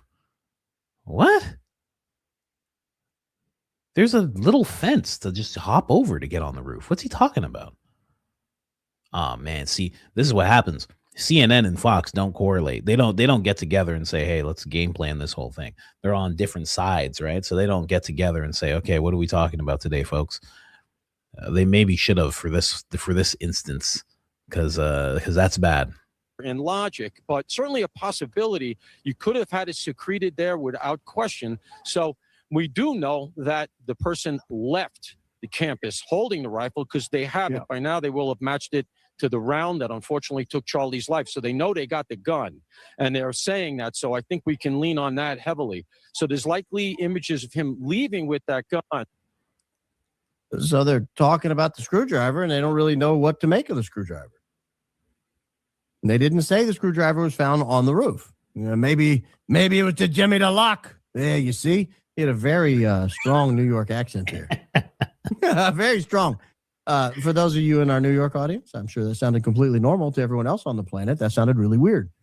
But he said, yeah, by now they're going to have a match of the bullet to the gun. They're going to match the bullet to the gun. Well, they never did. Now, bad news for you, sir. That was not actually the case. Now, yes, like you, we all expected that to happen quickly. And it took us months and months, maybe 6-8 months to learn that they actually never were able to match it. This is a little later in the evening. This is an evening report on the screwdriver here. So we'll let this roll. This is again Fox News. This is again September 11th. Pointing at him. He's limping, and some people have suggested that could be that the rifle, or at least part of the rifle, is perhaps secreted down that pant leg, and that's why he's walking with a stiff leg. But then we British people talk crazy. Secreted down his pant leg. That's not how we talk. That's crazy what you just said. You created a different image in everyone's head. That was wild, good sir. Good sir. That is not the vernacular we use. We don't use secreted for something like that. That was crazy, sir. see, and if we can go to the interior photos now of him walking up the stairwell, I don't know how you would be walking up a stairwell with that rifle still down a pant leg. So, I mean, what do you glean anything from that, Dan? Does this give you any clues at all? Because he clearly doesn't have a rifle in his hand anywhere that we've seen him. Well, I think the recovery of the screwdriver is significant to the entire investigation, that he utilized the screwdriver to break apart the weapon, which to me indicates that he's familiar with the weapon. He understands how the weapon works, and he was able to break it down and secrete it, whether it be in his pant leg or whether it be in his backpack. So he was carrying that backpack with that backpack. So the screwdriver is still very much a piece of the story here. Secrete it. Listen, I don't care if that's proper English. That's not how we use that word, and everybody knows it. Everybody knows it. That's I don't give it. I don't care what Webster says. Okay, don't educate me on what Webster says. That's not how we describe things. When somebody's putting a barrel down their pants, we don't say it's secreted. We don't say that. Okay, I don't know what's going on with Fox. I haven't seen Fox in a minute. You need to get your minds out of the gutter. That's absolutely ridiculous. Secreted down the pant leg. I'm sorry. Baron's talking. Sorry, guys. Sorry. Late into the evening on September 11th. And then the screwdriver sort of goes away. We don't hear much about the screwdriver after. We have, we're left with the impression the screwdriver was found with the gun. That's what investigators said. The screwdriver was found with the gun. The gun, we know, was allegedly found in the bushes. Doesn't take a rocket surgeon to realize that the screwdriver would then have been found in the bushes, not on the roof. Rocket surgeon. And then we fast forward to September 15th, and then we learn that that's actually no longer the case. Kash Patel actually changes the location of the screwdriver. He, with his words, moves the screwdriver to a totally different location. No longer is the screwdriver in any bush. Screwdriver now has migrated. It has floated through the air, and it lands in a completely different place on September 15th. Local on September 11th was walk the entire crime scene, including the foots the suspect himself took. And what we learned was there was evidence, DNA evidence that could be collected and had been collected, including a screwdriver that was found on the rooftop. Also, that was the first time we heard about the screwdriver on the rooftop. Wow, this is crazy. Man, by this time I've stopped watching mainstream stuff, even Fox, even the trustworthy Fox. So I didn't catch any of this. This is crazy. So it was in the bushes. Now it's not. Listen. Maybe he had a tool belt. Okay, maybe he had a tool belt. Maybe he had a bunch of things. 2 screwdrivers. Just in case. Right? You ever do that? Yeah. You take a second, whatever, just in case. You're like, let me get 2 of these. Right? Maybe that's what happened. That's very. I like when Barron does. He does the work. He does the research and everything like that. That's great. But seeing him go through mainstream slop, that is something to behold as well. Because I didn't catch any of this, And I haven't heard anybody bring this up. I don't know about you. I'm all over X. I've been all over X past year, every single day. I've not heard anybody bring up the fact that they said the screwdriver was in one place and then they said it was in another. I heard people bring up the fact that the screwdriver doesn't even make sense because the screwdriver, like the amount of time it would take to do it. Yeah, I've heard Rogan talk about that. I've heard other guys who actually work with rifles and stuff talk about that, how fast you would have to do it to make all of that happen. But I have not heard anybody talk about the fact that it was in two different places, according to Kash Patel, Fox, and CNN, the expert sloppers. The question is, why were the investigators telling news people that the screwdriver was found in the bushes? Like, that's a key distinction. Oh, we found a screwdriver in the bushes. Oh, okay, good. We'll report that. Yeah, we'll go ahead and report that. Well, ladies and gentlemen, they found a screwdriver in the bushes. Screwdriver was a key part of the story. They couldn't figure out how he got the rifle up and down. Well, let's go to when the screwdriver was discovered. We have a guy. We have a guy who will tell us when the screwdriver was recovered. His name is Officer Bagley. This guy sucks. I'm sorry. This story's terrible. He had so many pieces of his story that were just awful. But let's go and hear what Officer Bagley has to say about finding this critical piece of evidence that we now know is the only thing that ties Tyler Robinson to the roof. Body cam. How is nobody? When did Barron come out with this episode? When did this episode come out? Let me look here. When did this come out? So he did this one yesterday. How is this clip not everywhere? I don't understand. I haven't seen this clip on X at all. All you people who clip things, how come no one's clipped this yet? How come no one's taken this and made it a little shorter and just put this on X or put this everywhere? He comes out with some really big things, just like when Tyler Robinson couldn't have possibly made the Discord messages. He comes out with a lot of things. I'm checking to see if maybe I'm wrong. Is someone talking? No. Gary reposts Barron more than anybody. How come no one's done this? If I had the time, I would do it. But anybody who's like making clips and stuff on X, they fancy themselves one of those people. How is this not the thing you've put out there? This is crazy. So is this guy lying? Bagel? Is Bagel lying? Footage that I reviewed appears to end while you're still on the roof. Do you know why that is? I think the battery went dead. It was just right at that moment. Okay. And oh, man, I was ready for my Kodak moment, sir. I had my body cam footage. It was active. It was going. I had a good battery behind it. I'm a cop. I'm not Barney Fife. I'm a real live officer. Barney Fife. Where's the Uncle Alert on Barron? Barney Fife. They let me keep my bullets in my gun. Then I get to the scene of the crime. I make the discovery of a lifetime. The only piece of evidence on the planet that ties Tyler Robinson to the roof. We'll learn in a second why that's the only piece of evidence that ties him to the roof. But the only piece of evidence on the planet that ties him to the roof. Oh, doggone it. My battery died. What unfortunate timing. Can you believe it? It's unbelievable. So what happened in the intermediate time? Why was it so important? Why was it so important that his screwdriver be on the roof and not anywhere else? Well, we got the DNA lady. That probably didn't even come out right. We got the lady who performed the DNA analysis. We got the lady who reported the DNA analysis, and she'll tell us just how important it was that this screwdriver was on the roof. She'll imply why it's so important.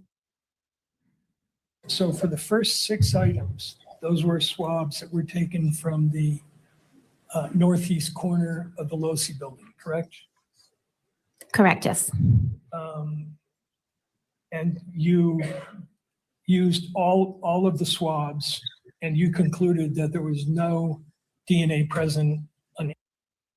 Yeah, someone said, are the super chats disabled? No, they're not disabled. You can do that at your leisure. Let me see. Let me jump over here. I don't want to just play too much of this. But does he go back to Bagel? Let me see. Because I just want to hear Bagel speak. Let me see here. Here, let's jump over here. Well, that's too bad. Now we can't put him in the stairwell either. Can't put him in the stairwell. Can't put him on the roof. Can't put him on the stairwell with DNA. Can't put him on the roof with DNA or fingerprints. Well, surely we could just watch the video. Benny Johnson told me it was 4D, 4K HD. It was like being there. It was like rewatching the whole thing over again. I could see his finger slowly pulling the trigger back until it popped. We know that didn't happen. Because Officer Bagley tells us what he saw when he looked at the camera. Just a reminder, we're having trouble again. Why do we need to put the screwdriver on the roof? We're just going through the fact that nothing else puts them on the roof. Literally nothing else puts them on the roof. It's screwdriver or bust for these people. It's the only thing you're going to put them on the roof. Herman, you watched the video where you saw an individual up on the roof, Yes. right? And that individual was in the vicinity where you saw the disturbance in the gravel. Yes. And when you looked at that video, were you able to identify the individual's face? I know. Were you able to identify any markings on their clothing? I know. Were you able to identify their height? No. When we looked at the picture of I think you called it the sniper perch. I'm going to use your words. It looked like there was a measuring tape laid out next to it. Were you present when they measured like the distance, like how tall that person would have been? I was not. So you don't know what that is? I don't. Were you able to tell the person's weight from the video that you saw? I can tell he wasn't heavy set. So Okay. More of a skinnier person. Could you identify what shoes they were wearing? I could not. Could you identify anything about a hat or what was on their head? At that moment, I could. We were told this was HD definitive proof that it was Tyler Robinson. That's what all the social media influencers told us. That's what Officer Tater Tot told us. That's what Intel agent Jack Posobiec told us. We were told this was definitive proof that it was Tyler Robinson on the roof. It left no doubt, open and shut case. But the video doesn't put him on the roof. The fingerprints don't put him on the roof. The DNA doesn't put him on the roof. Doesn't even put him in the stairwell. Well, can we at least put him in possession of a firearm up on the roof? I mean, we got to have him up there with something. What, did he throw rocks at him? Are we suggesting he hit a slingshot? I mean, you got to put a firearm in his hands, right? Officer Bagley, surely you're able to tell with definition that we at least have a firearm up there, because the firearm we know had Tyler Robinson's DNA on it. So therefore, if you can put a firearm in his hands up there, at least you know somebody up there. That might be a piece of DNA you could transport back in time up there. And did you see a gun in the video? I saw a long black object in the left hand as he was running over across the roof. And in fact, did you describe that in your report as a bag? I don't know. I have no idea. I don't know why. Oh, doggone it. Couldn't even put a gun in his hand up there. I saw an object. It was long. It was black. But you said in your report it was a bag. Well, bag, schmag, bag gun. 6 on one hand, half a dozen on the other, man. He wasn't heavy set like you are. Let's go back and look at that real quick. That's crazy, man. So what happens to that guy? See, that's the thing about this whole thing. I know you guys have talked about it. I know I've talked about it. Like, there's some guy on YouTube that kind of figures out that it seems like somebody has given some kind of false statement. There's some kind of falsehood being said. And the people in charge just kind of look over and they go, you're conspiracy theorists. Anyway, so I was saying the other day, I was like, let's go to that island. I heard Charlie's there and there's some other stuff. Hey, and you're just like, oh, hey. But this guy, Bagley said something. You guys, the screwdriver wasn't, you guys changed your story. And they're like, all right, shut your mouth. You're a conspiracy theorist. So anyway, as I was saying, I was about to get someone arrested for something they didn't do. And all of a sudden the guy looks over at me and he says, can I pay you off? I say, yeah, of course you can pay me off. And you're just like, oh, does anything happen? It's weird, man. Getting weird. Getting really weird. Someone said, it went off the screen somehow, but I did remember Officer Tatum. Somebody was like, Officer Tatum clip? Yes, there was an Officer Tatum clip, and I didn't want to forget it. It's just him talking with someone who I need to hear speak because I care about what this guy thinks so much. His name is Brayley Hollyhand. Let me see Brayley here. Braylon Hollyhand. Let me see. Do they bring up? He even has a shirt that says Jesus saves. I mean, no one wants to be Charlie Kirk more than Braylon Hollyhand. No one in the world wants to be Charlie Kirk more than that kid. And good for him. He's a young kid, keep your aspirations high, He should. Hey, let me pull this clip over here. He should want to be Charlie Kirk. Why not? I'm over these names. So it's like, I've had enough of these names. I'm tired of these names. Braylon and Viva and like, I've just had enough. Yeah, let's just go here. Charlie. See how many times they bring up Charlie. Let me see where they first bring up Charlie. Is that it? Charlie Kirk. We have rhetoric. To carry out Charlie's legacy, diminishing. Erika Kirk, the investigation. Let's go here because they talk about some other things, but of course you got to hear about what Braylon has to say. Literally sitting like this. It's enough, man. Come on, pull it together. He's a young Lindsey Graham, ladies and gentlemen. He's a young Lindsey Graham, this gentleman here. It's not doing anything to carry out Charlie's legacy. It's actually doing the opposite. It's diminishing it. We're here with a specific target to conserve the Christian and conservative morals and values that our country was founded upon. And when we stick and go down all these rabbit holes and start supporting insane ideology because it sells views and likes, I think that goes completely away from that mission statement and it distracts us from putting the terms.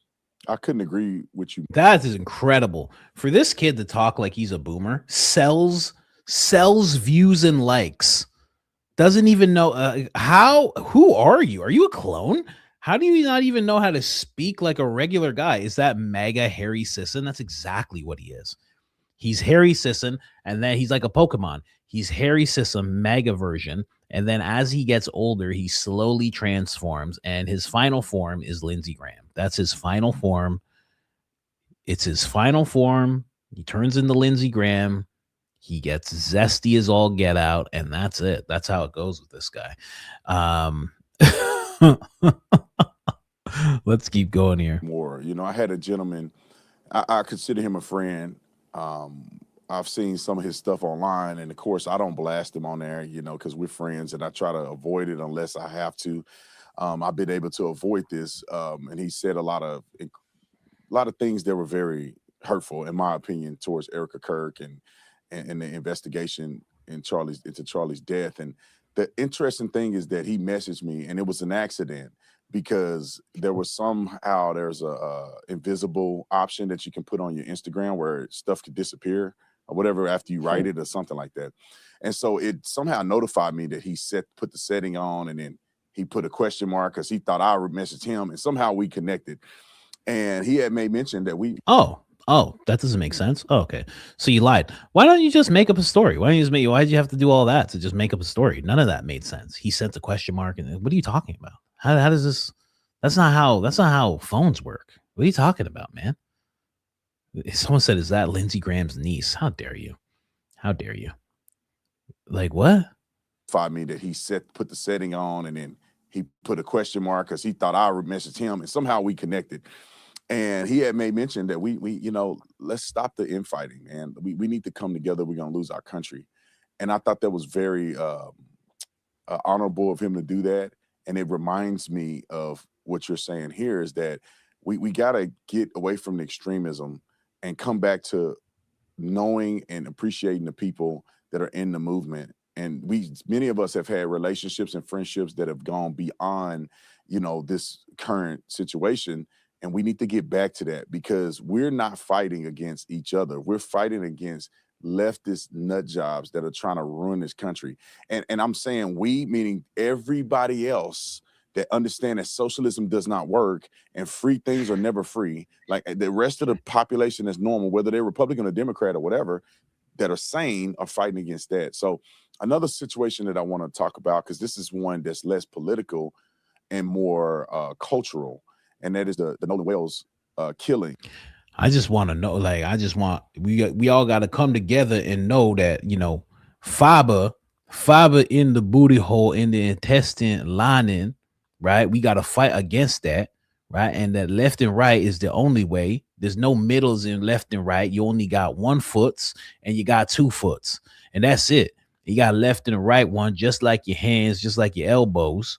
So of course that's how the whole world work. It only go left and right. Y'all know that. You know that really how the hand is. Yeah, let me see where else they bring up Charlie here. Because I'm not sitting and listening to these two talk about left and right all the time. Especially this clone kid. I'm not listening to an AI robot talk like. I'm not gonna placate this AI robot and act like he's some human being. I'm not doing that. Okay. That's for someone else to do. I'm not doing that with this kid, you know?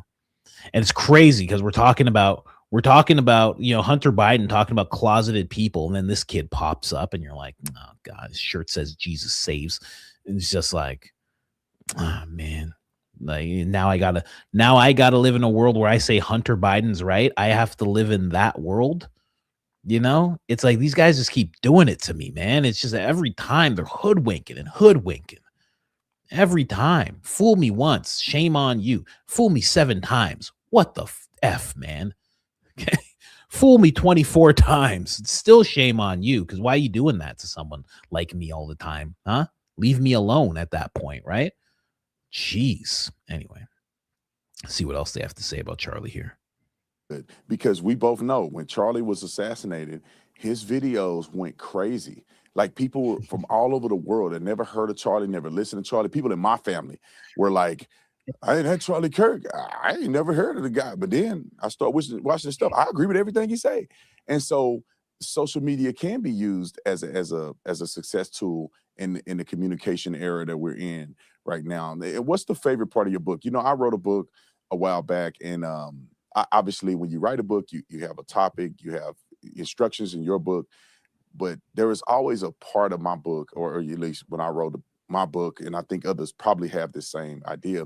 There's a part of the book that's like your favorite thing. Either it's the intro and how to start the debate, or it's the conclusion of what the debate can lead to, or, you know, how to handle yourself on campus. It could be a story that you told in the book. Like what part of the book is like your favorite part? I think it's my message to our own party to stop rolling over. I remember 2 specific instances. One, I was at the University of Arkansas. I just finished debating. We're doing a meet and greet line. And this girl comes up and she's whispering, Brandon. And I can't figure out, like, is she in witness protection? What's the situation here? Why are we whispering our name? And I was like, are you okay? Like, are you good? And she was like, yeah, I just don't want people to know I'm here. And I'm looking around like, what is going on? And come to find out, she was threatened to be kicked out of her sorority, kicked out of clubs, kicked out of SGA, just for coming to a Christian conservative debate on a campus.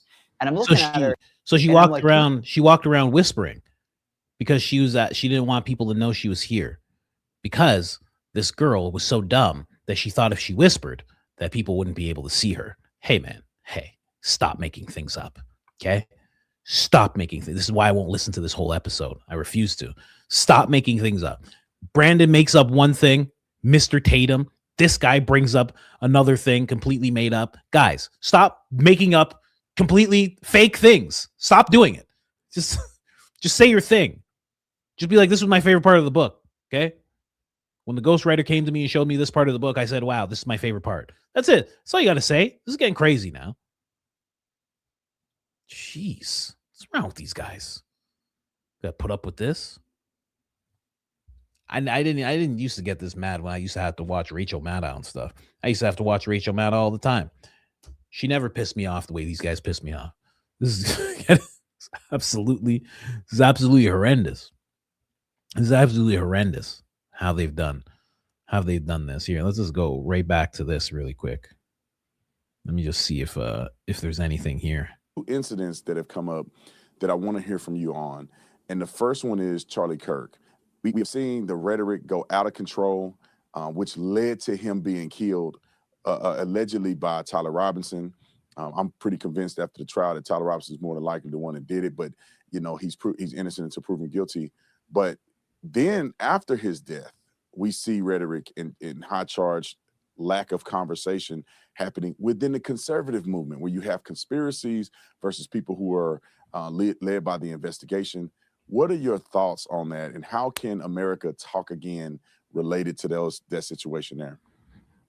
Brandon Tatum's almost 50 years old, and he's asking this question to some kid who's 19 years old. You know what I mean? You know what I mean? We don't have to do it like this, guys. You know what I mean? You can tell him how it works. You got to ask him. I thought that it was a Democrat plantation.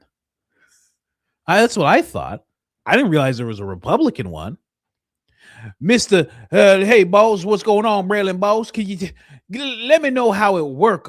Just how could America talk about things? And just let me know how the world work, Mr. Braylon Hollihan, sir. Yes, sir. And he's like, well, I'm glad you asked me, Brandon Tatum. I'm glad you asked me about that here things. I'll teach you a little something because you ain't educated like the rest of us.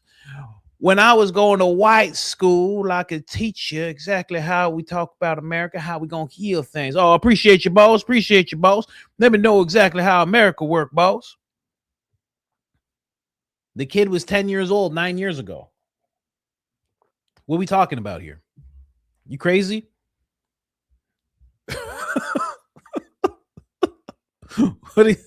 What's going on here? Officer Tatum? Mama, I got this nice boy. He coming on to schools me on America and how everything gonna work. This is Braylon Hollihan coming over. Oh, baby, that's not a real name, baby. That's not a real name. That's a test tube, baby, you talking to, boy. They ain't got the spark. They ain't got the human spark that the rest of us have, baby. What you doing? You taking learnings from this boy? Mama, this Braylon Hollihan, he like the next Charlie Kirk. I promise you, mama, he gonna teach me about how it work, and he gonna show me about midterms, mama, how we gonna win them. He a boy, baby. He a boy. And he clearly homosexual, baby. What you doing? Mama, how you gonna talk like that about Braylon Hollihan? He Braylon Hollihan, mama. He ain't got nothing wrong with him. I ain't seen him eat no piece of fiber, not once, mama. How you gonna talk about him like that? He ain't no booty bandit, mama. He ain't no booty bandit. You know? Oh, mama. You know? Test tube, baby. I'm kidding. He's not. Maybe. I mean, weirder things are happening, believe me. Well, first of all, I want to be clear that you can be a bold conservative without being a bitter one. And I think, obviously, in the heat of the emotion, the heat of the conspiracy theories, the heat of the engagement seeking, post-assassination, there was a lot of upset conservatives that wanted to, make a statement and defend their friend. And they were frustrated, and that turned into bitterness and anger and infighting. You remember September 10th. It was one of the worst days in both of our lives, hopefully one of the worst days we ever see. And the days after that, it was kind of one of those like September 12th after 9/11 moments where the country kind of came together. We saw some unity. The Republican Party kind of circled its wagons. And I remember looking at somebody the day of the funeral and looking at that revival and seeing how cool that moment was of just everybody coming together in this revival and conservatism becoming cool again out of the horrible tragedy. And I remember looking at people and saying, yeah, like there's no shot we lose the midterms. Like we have our team together going into this. He's like, man, this is the greatest thing ever. Charlie's dead. There's no way we'll lose midterms now. And I was just looking around at all these people. They were crying and they were all upset. And I was like, whoa, This is great. The whole team's together. We're for sure going to win midterms. Hey, man, are you soulless? You have no soul? What are you talking about? Are you crazy? This is nuts. We're going to win midterms now. Now that Charlie's gone, hooray! Midterms. There's nothing more important than midterms, but that's how it works. You know, this kid, he's doing the right thing. He's doing the right thing. You know, because it seems like he eventually wants a career in politics or something like that. Wants to be Charlie Kirk, Lindsey Graham, whatever he wants to do. And this is a great way of doing it, right? This is exactly the way that you do it. When someone dies, you say, how is this going to help us win midterms? And you figure it out. Listen, he learned it at an early age. Tim Pool didn't realize it until he was bald and had one of his podcasts potentially getting canceled, and for some reason that went away after he went on some Candace rants, and now he's not worried about his podcast getting taken down or shutting it down because of money problems. This kid's learning things early. Good for him. Good for him, you know. Charlie died, Mom. Well, what do we do when someone dies? Well, we figure out how we're going to win midterms. That's right, son. I'm glad you know that. Oh, thanks, Mom. Thanks, Ma. Anyway, let's I gotta jump over to these supers, boyo. There's a whole bunch of them. And the coffees. Let's see. We gotta jump over here. Officer Tatum, friend of the show, as always. As always. I'm gonna jump over to the coffees first. We did supers first last time. Do coffees first this time. Actually, no, I'll do supers first. Supers first. Coffees first. You guys vote. Which ones you want first? Coffees or supers? I'm going to take the first three people saying something as the vote. Which one first? Coffees or supers? Let's see what's going on. Which one? Hit that like button. Yes. Someone said coffee. Okay. That's one for coffee. Supers. That's two for supers. All right. Supers win. I said the first three people. That's what I said. We stick to it. There we go. Let's do it. It's going to be a whole bunch of people. There's a whole bunch of alerts. I know that much for sure. Right? Yeah, flow state. I love the flow state one. The flow state one's actually my favorite. 100% is my favorite. Flow state one's my favorite. Silver star. Let's go. Gems. All these things. Someone told me to turn on gems, and all of a sudden there's like this flood of these gems, makeup brushes and gold coins and, you know, alerts and all sorts of things just popping up out of nowhere. Let me see here. My new iPhone just started glitching really weird, and my husband said it's the Philadelphia. I'm so proud of him knowing that reference. You know who did it. You know, you know who that is. I want to see EK actually debate like Charlie Kirk did. You'll never see that. I don't think that's ever going to happen. Ever. There's never going to be a time where she's under the tent debating people. I don't think that's going to happen. And if it is, it's going to be such a fugazi version of it. If that happens, she will be sitting next to like Officer Tatum or someone who can handle themselves, the same way when she was on stage at her event and she had Caroline Levitt with her. So anything she couldn't handle, she just kind of sit there and stare, and then Caroline would just step in, and that would be it. That's the most we're going to see. I'm calling it. I think Candace Owens would kick her butt in a face-off. Oh, yeah, for sure. For sure. Even pregnant, you know? Even pregnant, she'd handle business for sure. Sad thing is, they probably coordinated that Family Friend article thinking it's a slap in the face to Candace Owens and don't realize how terrible it looks for Erika Kirk. Yeah, it looks really bad. I mean, it's kind of the same thing they did with Charlie, where they kind of made her seem two-faced, where she has this one way of being in the public and then another way of being privately. And that's exactly what Andrew was depicting with Charlie. Like, oh, Charlie said this to your face, but he actually was saying this behind your back. It looks terrible. Erika should lotion her face. May cause real tears. Yeah, like me, right? I constantly get that. Gold coin, Miss Chris Viz. Miss Chris Viz, if you don't know, has a YouTube channel. If you have kids, you want them to learn Spanish, she has a YouTube channel where she is currently going into lessons about abuela and abuelo. If you don't know what that means, if you hit up her channel, she will teach you 100%. Thank you, George. George, what is that? George Reptiles? Oh my gosh. George's Reptiles. Thank you so much for all the gold coins, Mr. Reptiles. Appreciate you. Chill. Silver Stars. Laughing Disco. I mean, these are great. Floating Hearts. That's sweet. That's sweet, actually. The GOAT trophy. I actually saw that. I saw that. I appreciate it. I'm not a goat, though. Goats get sacrificed. I'm trying to stay away from that. Thanks, Julie. Appreciate you. Who's this here? Tiffinator? I don't know why I like that so much. Tiffinator. Solid. Buster. Thanks, Buster. Appreciate you. Cameron. Appreciate you. Buster again. Appreciate you. Jess. Thank you. Mike Riley, Uncle Alert. Oh, you too, Mike Riley. Hitting me with the Uncle Alerts. Fine. Joey Deeds, thank you very much. The Florida Rican, it's so crazy for Turning Point USA to go after Candace Owens, supposedly drifting for, I think you mean grifting for money, when they could just be interested in the truth and gain so much more money and support from the public. They are living in the upside down. Zio Rangers. Yeah, it would be something. Imagine if they were like, we're going to ask all the questions.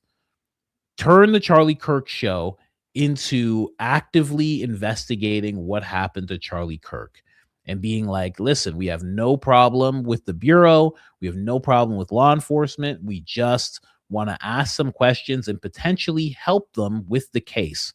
That's all we're trying to do. Imagine if they did that and they just took over. They would be doing what Candace is doing.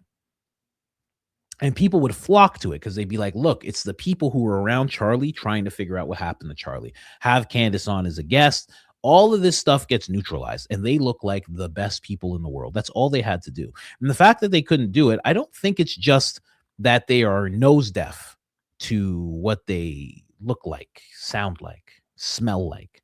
I don't think it's just that. It seems like there is not just an agenda, but like marching orders that they have to follow. Because why handle this whole thing so poorly? Like, if you were really under your own control, why would you handle it so poorly? Like, in such a bad way?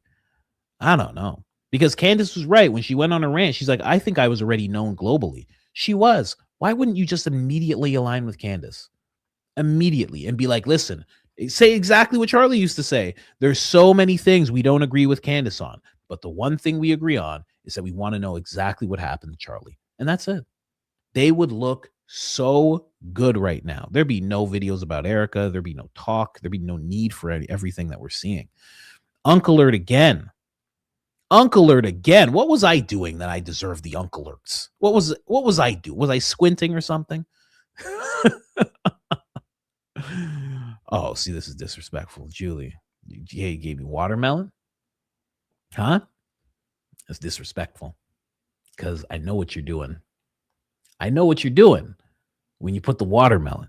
Are you telling me that there is a capability? Okay. Are you telling me there's a capability for someone to press a button for there to be watermelon popping up on the screen? That is crazy. That is a system glitch. If I ever heard one, that is crazy.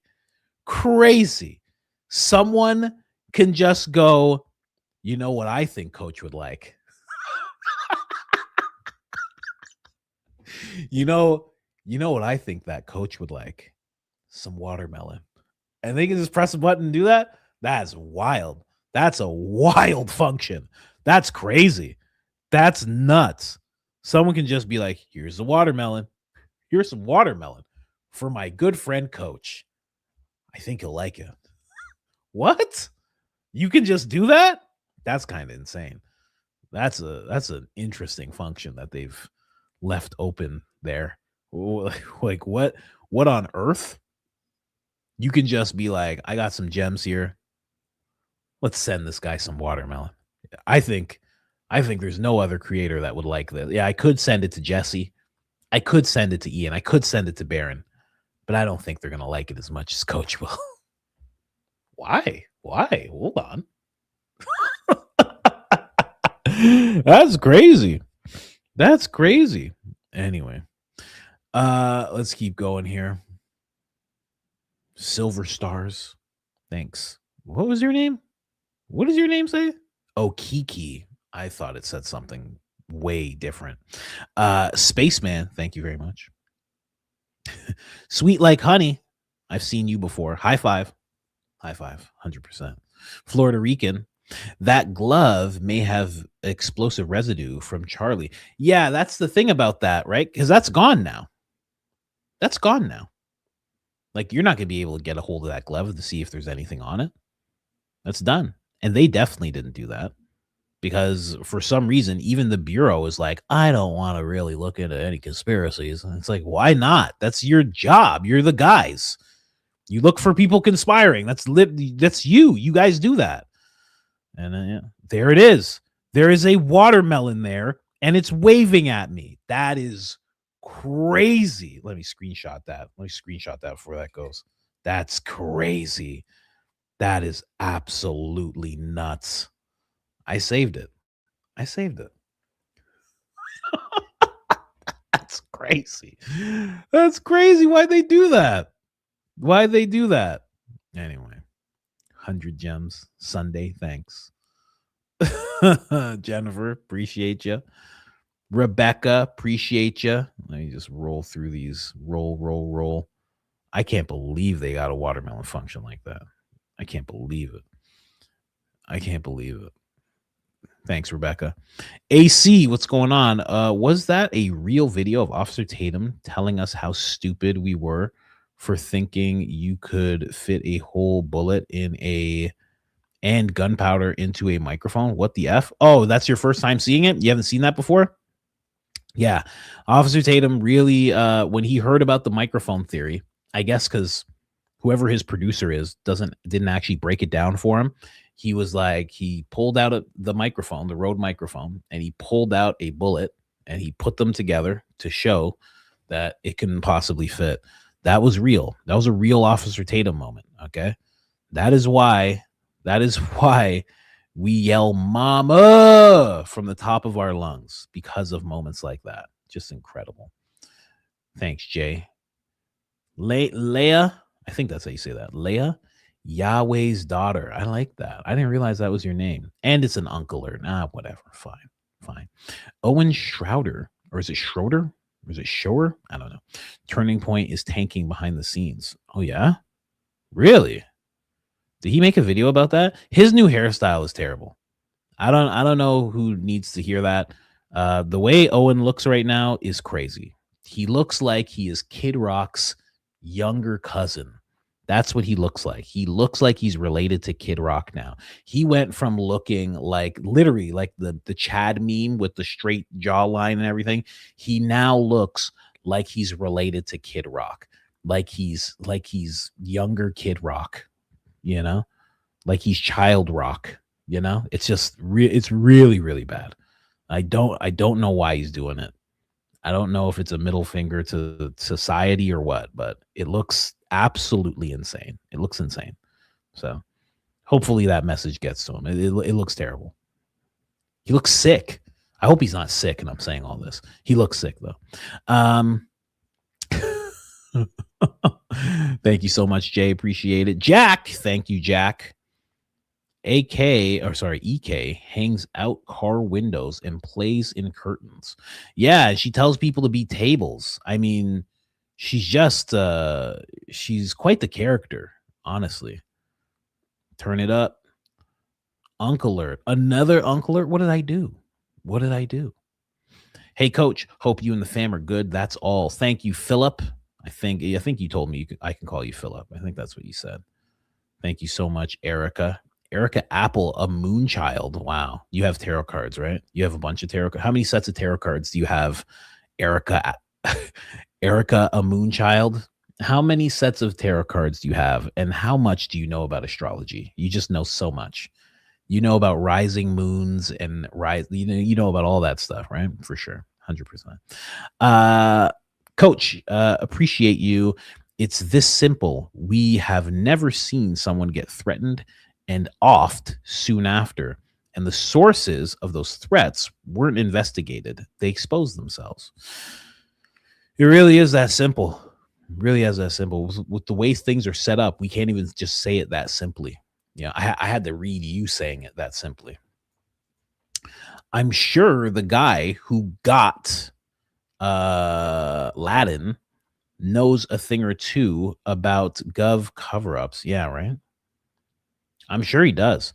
And you're talking about Rob O'Neill. I'm sure he probably even knows. I'm sure he can find out a thing or two about that whole case that we'll never be privy to. And because of who he is and the way those guys are, he'll find something out that's crazy, and he'll probably never even really tell us. He's never going to like whistleblow and go against his brothers or anything like that. So it's pretty crazy. Pretty crazy. Because he is a respected guy. No matter how the public feels about him, he is a respected dude. Uncle Alert again. Uncle Alert. Uncle Alert's hilarious. Thanks, Chris or Christy Lee. I don't know. I'm just going to call you Chris. Goat Trophy. Thank you, L. Appreciate you. The Chosen Spit. Amazing. Hey, listen. That's him. That's Officer Tatum. I didn't make him love that. I didn't make him do that. That's all him. Moses parted the Red Sea. Candace, the internet. Yeah. She brought the internet together. She is going to the promised land, though. Isn't that interesting? It's so interesting that Charlie said that. He's like, you're the Iron Lady of America. You're going to finish the battle. And now all this is happening. And I'm telling you, no matter what you guys think, it's positioning her to go to politics. It just is. It just is.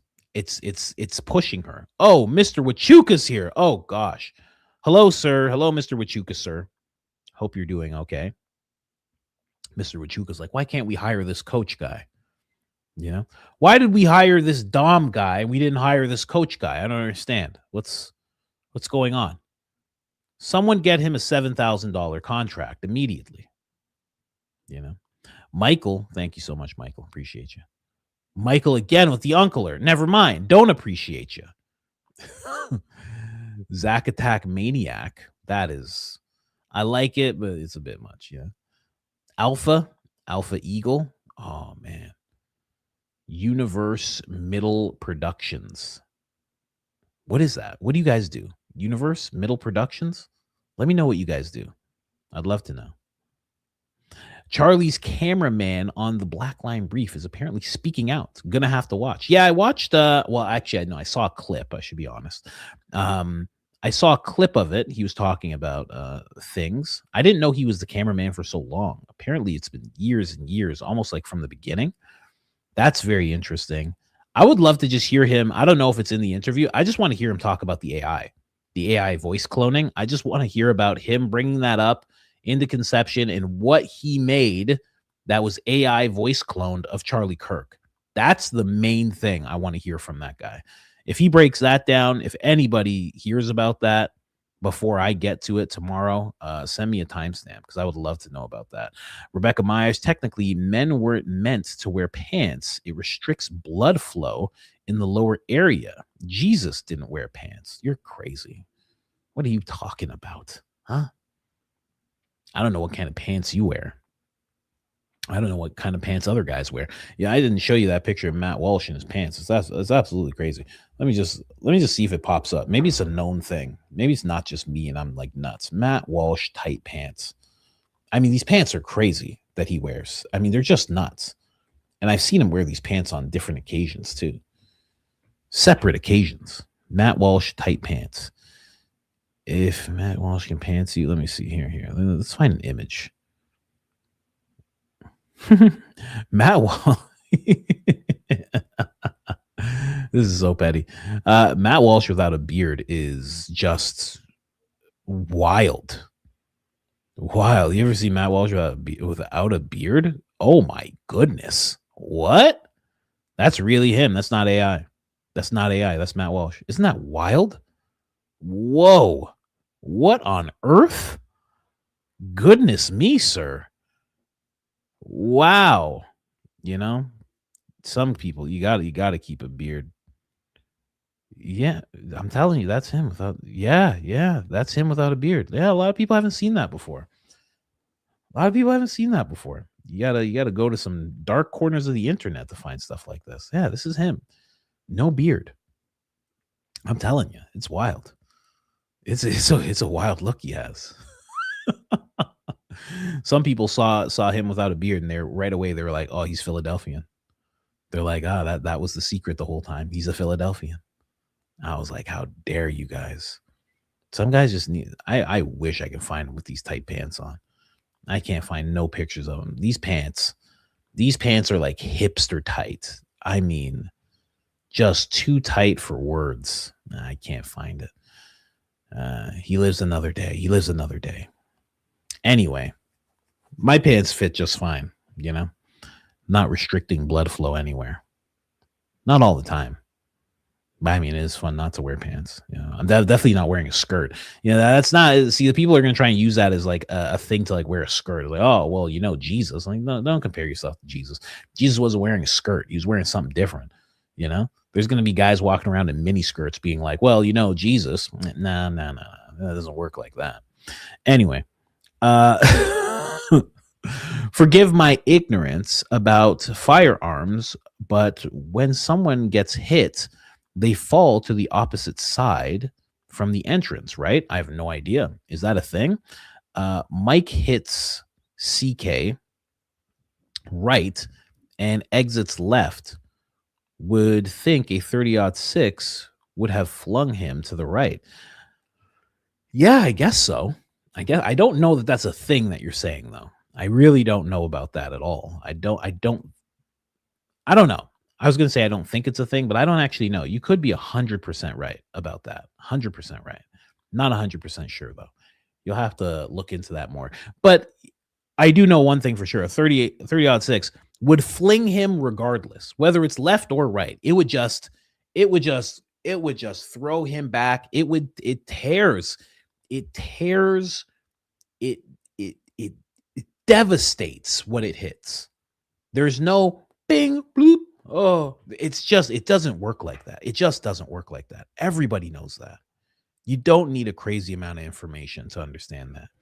Dream Blunt Rotation, Candace, Ian, Baron, Coach, and Jimmy Dore. I don't know. Baron, and Candace might be like, why are you smoking that? What are you doing? What are you doing? I like to have energy. I like to be able to move around. I don't like to do this type of stuff. I'm clean. Baron would be like, I'm sober from alcohol X amount of years. I'd be like, I've been sober completely for this many years. You know, Candace would be like, I've never been into that kind of stuff. We may not be the best people. Yeah. Unless we just talk. If we just start talking and you're just listening and you're smoking, it could be pretty fun, I'm sure. That'd be a very fun experience for sure. Ian would definitely get down with you. Ian would be like, pass it. Let's go. For sure. I don't even know him like that. I just assume he would be down. Jimmy Dore, I have no idea. He seems like he's down. Yeah, he seems like he's a clean cut hippie. That's what Jimmy Dore seems like. So I think he'd be down as well. Oh, Jimmy. Oh yeah, I remember him posting that on X. He quit smoking. So yeah, you got 4 people who are sober, and then Ian, and then you know it could be fun. If we just talk, but in a world where we all did smoke, it'd be very fun. It'd be very fun. I was a very fun person to smoke with, if I say so myself. Okay, I got pretty solid Yelp reviews of people who smoked with me. They usually loved it. Need an impression of Gary and Tatum having a conversation, please. Needs to be a daily thing. Gary and Tatum having a conversation? Oh my gosh, I don't even know how that would go. You know, it would be literally Gary sitting there, right? Officer Tatum would be like, and I was telling him the other day, I was talking about it. I know you'd come. I know you's a Green Beret. I was Delta trained. So I was doing all this.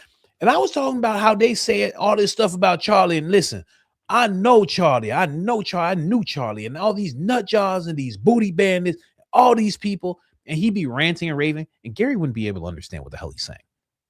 Yeah. That's what would happen. Gary would be like, say again. Sorry. Sorry. What are we talking about here? They wouldn't be able to communicate. I'm telling you. Gary's like one of those white guys where he doesn't understand.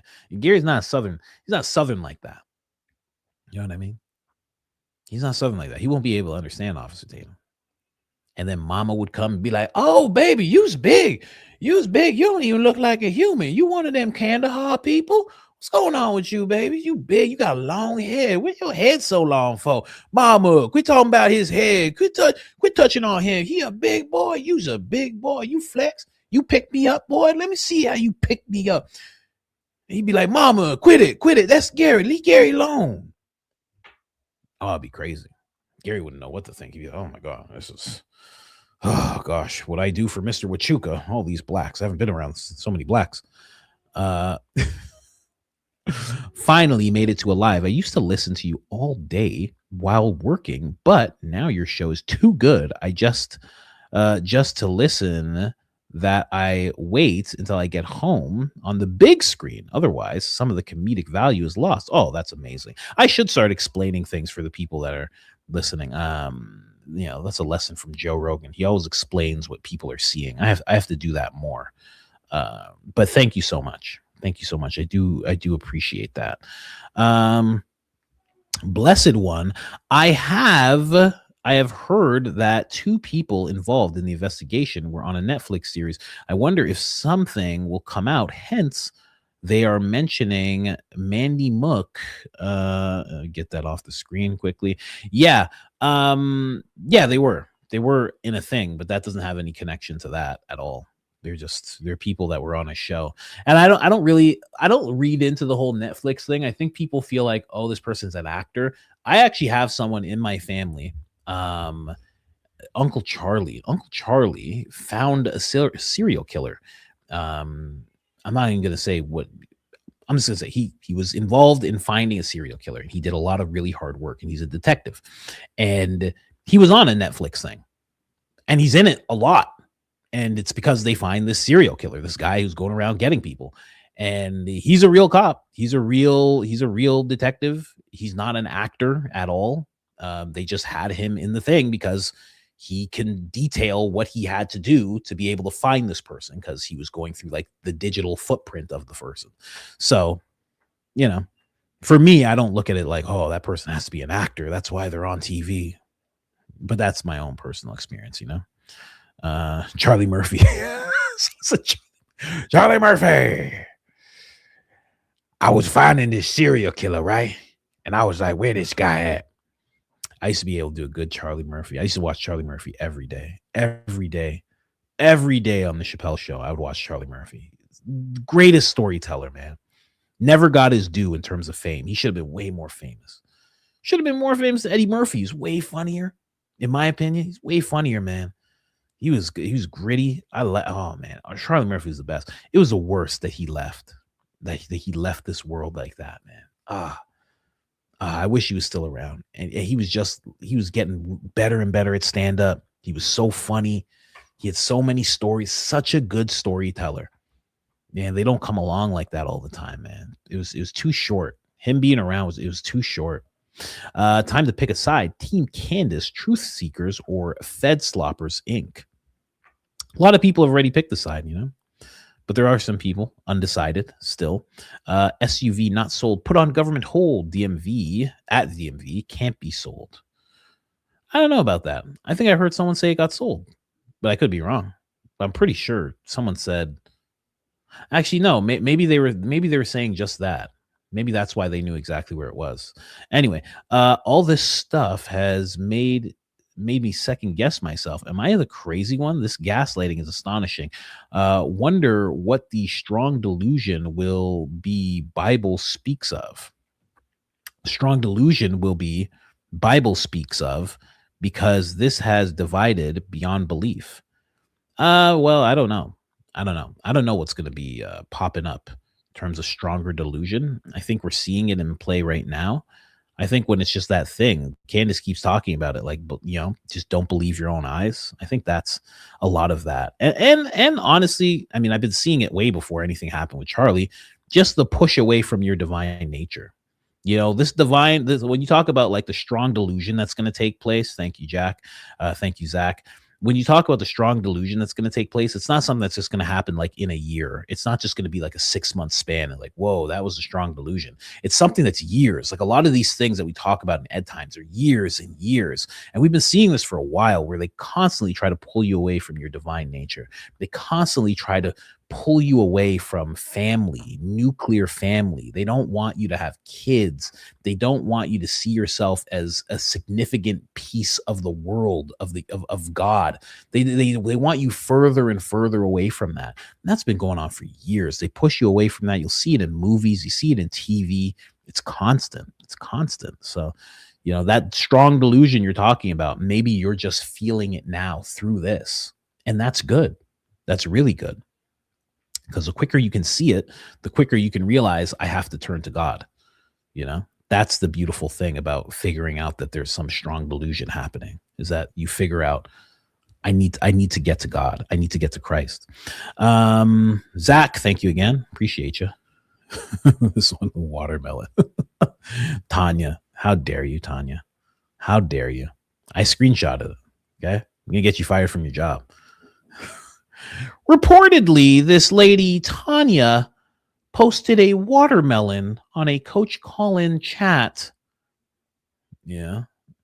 And I'm going to act. I'm not even going to act like this. I'm going to act like Officer Tatum. I'm going to be like, and then she put the watermelon on there, and I love watermelon. And me and Mama, we always eating watermelon. But then when she put it on there, she put it on with a hateful tint. Not that watermelon that I could eat. That was a different type of watermelon. It was a hatred-filled watermelon. I didn't want none of that. Oh, I'm gonna do it to you. Watch. I'm gonna get you. Zach, you too? I'm gonna get you, Zach. I'm gonna get you. I'm gonna get you guys fired. Could you imagine? Zach, it turns out been posting watermelons on colored people's YouTube channels. I think HR is waiting for you in the lunchroom. You might want to go and check out what they have to say. No, you don't understand. He's a comedian. He likes it. No, you don't understand. So you're Zack Attack Maniac? Is that your name on there? Well, we're gonna have to talk about this. You know, we heard him talking about the watermelon. He kept pictures of it. There's a cartoon watermelon. We're gonna have to let you go. Actually, no, you don't understand. He likes watermelon. Okay, he likes it. Of course, I like it too. Listen, Zach, I think you're gonna have to go. You and Tanya, yeah, they work at the same place. Yeah, it's gonna be protests over you guys. Watermelon X'd out, protesting as you leave. You know, how dare you, Coach? It was a hypothetical blunt rotation. Well, of course. See, of course it was hypothetical. We're all sober. We're not heathens. You understand? No, but in a world where we all smoke, that'd be great. It would be. Candace is pregnant, so it would not be funny to see her smoke right now. But I mean, just in general in life, it would be something to behold. If Candace was like,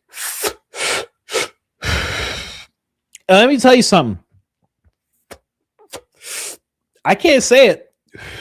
I can't say it on there, but they murdered that guy. I know they did. And I got to go through like this whole investigation and stuff. But I know what they did. 100%. Bearing all high. Of course they did. Of course they did. All the signs are there. It's ridiculous. I can only imagine what Jimmy Dore's like when he gets high. Oh my God. He rants when he's sober. I can only imagine what that turns into when he's high. It'd be crazy. Oh, it'd be so much. It'd be too much. Ian seems like he'd be pretty chill. Ian be chilling out. Ian would just be like, you know, Ian would be really calm. Ian would probably be the same. He'd probably be exactly the same, you know? And I would be off the wall. Oh gosh, you have no idea what I'm like. We're not even there yet. We got to go to the coffees. I forgot about the coffees. Let's go. Let's jump over to these coffees really quick. All these watermelons over here. Let me see here.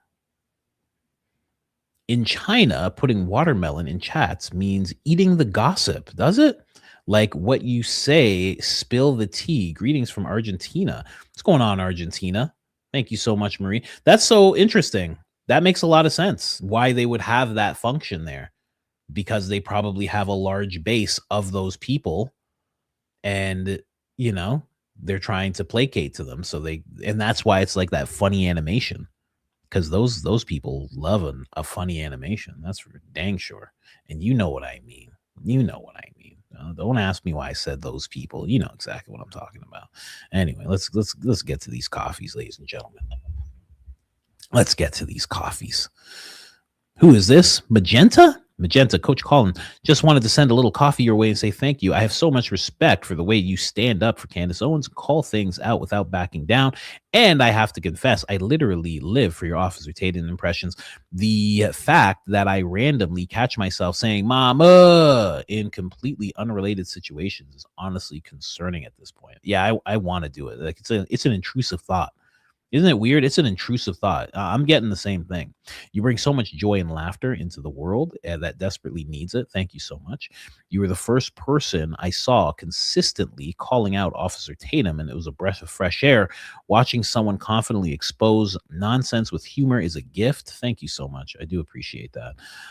Now, respectfully, I think it's only fair that Ruslan gets an Officer Tatum level impression on one thing. Ruslan, I know who that is. I've seen him before. The people deserve it, especially after Michael J. Knowles low-key accused him of cultural appropriation over his failed rap career. Wow. I have not seen that. I didn't know he was a rapper, and I did not know Michael Knowles called it out. That's crazy. That's actually funny. I have to see that. I have to see one of the songs. I can imagine how it would go, though. That makes sense. That's why he's like that. It's still mind-blowing to watch some of these influencers confidently serve absolute fed slop while acting like it's gourmet truth. Oh, I like that.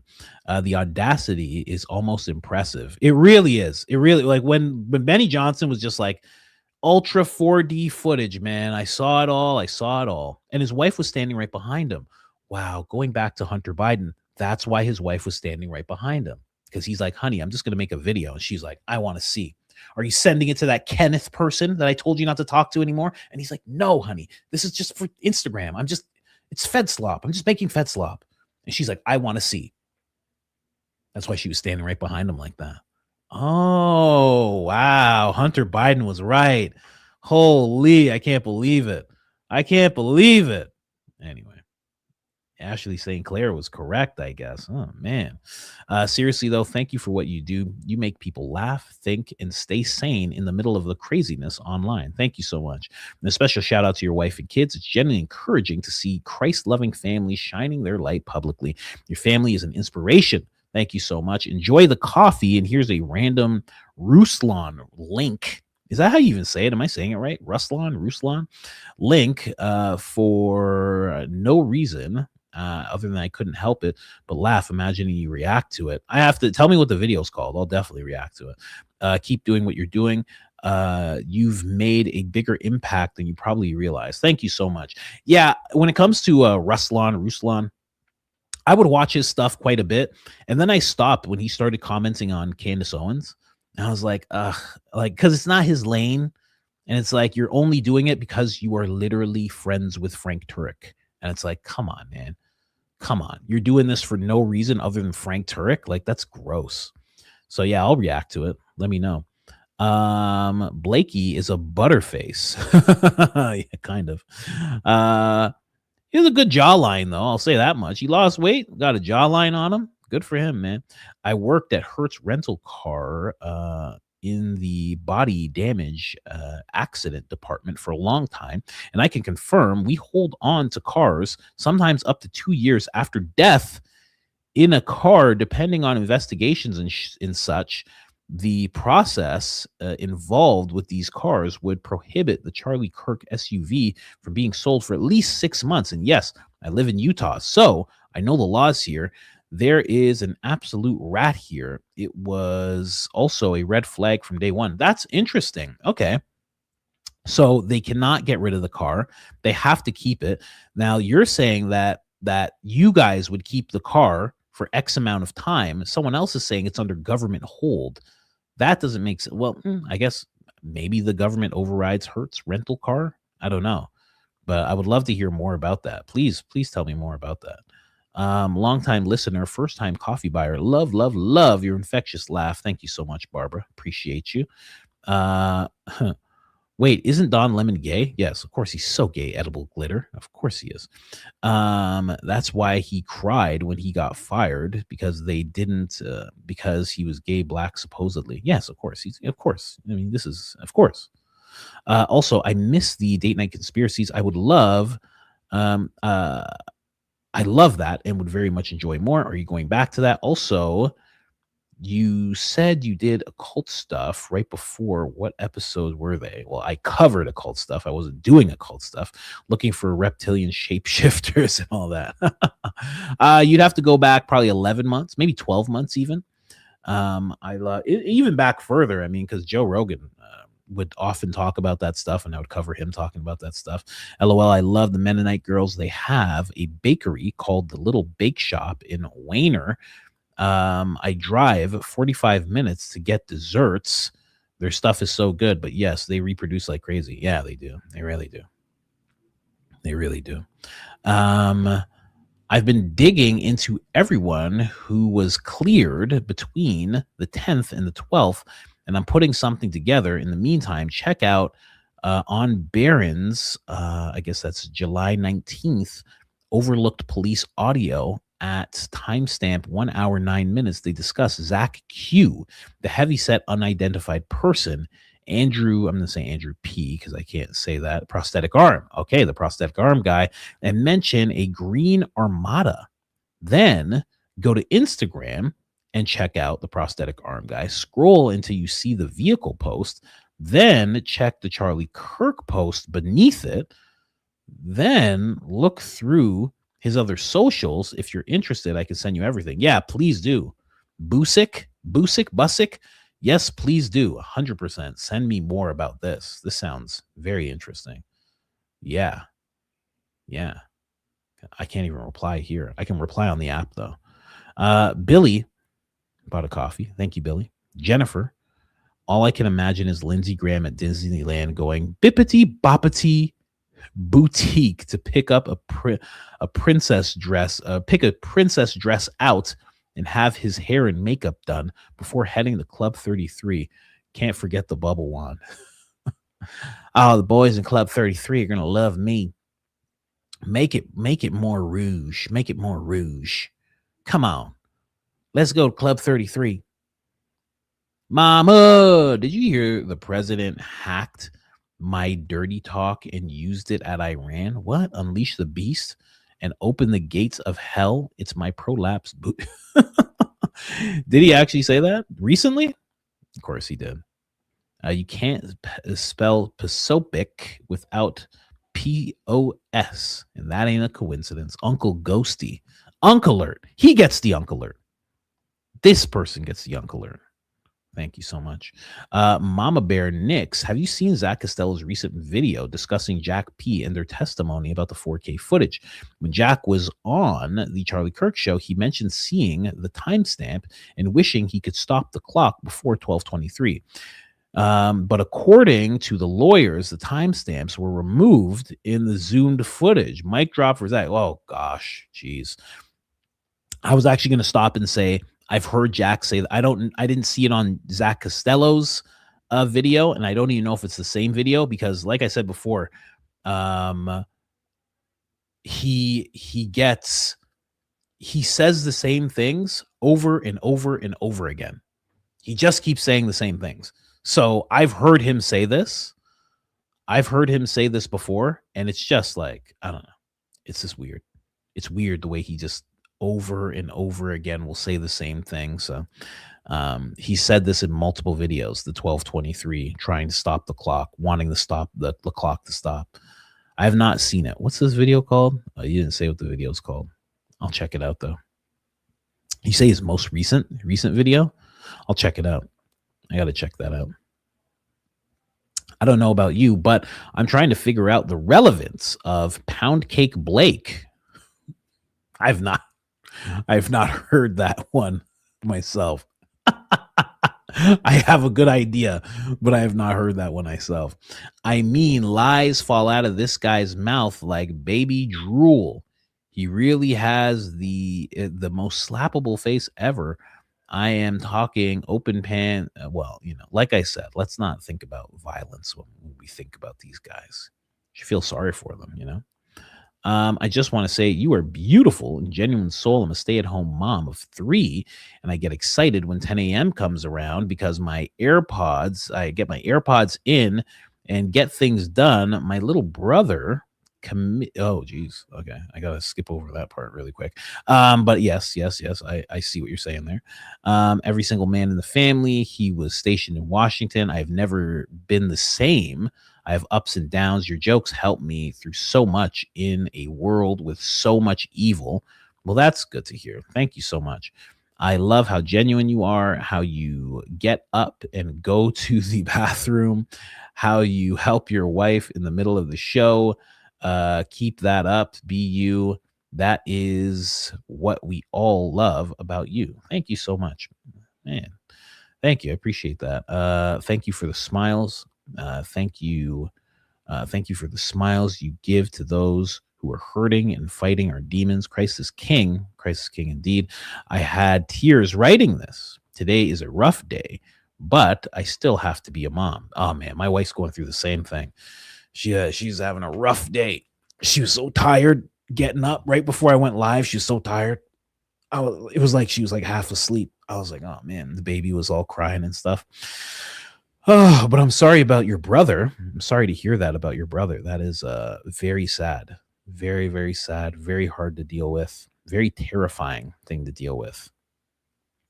And yeah, I'm sorry to hear that. But I'm glad that it's helping you, that this is helping you get through.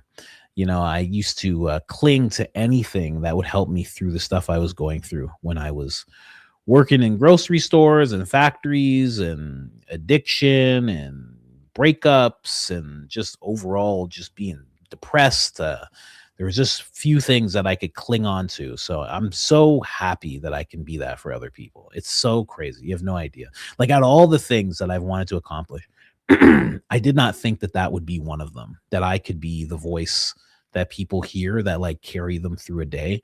Those voices used to be so important to me. They still are, but they used to be everything, because it just gets so hard sometimes. So crazy that other people have that with me. It's just that's like the biggest thing.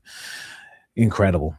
Kayla, read 1 Timothy chapter 5. It's about widows and their responsibilities. Really? Well, I can't do that now. Well, actually, I guess I do have time now. Let me see. I'm gonna do it AI. I have my Bible in the other room. 1 Timothy chapter 5. What does it say about widows and their responsibilities?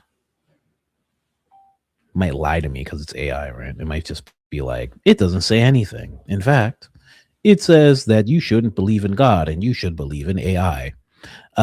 Structured welfare. No, just show me the thing. Just show me the verse. Don't explain it to me. Period. Just show me what it says in the Bible. You got to talk to this thing like it's a dumb employee. You know what I mean? Here, let me just grab this person here. Thanks, man. Timothy 1:5-6, English version. It won't even show me the verse. Are you for real? Wow, there really is an attack going on. It's not even showing me the verse. It just says should support their own relatives. Like that's wow. It won't even show me the verse. Do you know how surprising that is to me?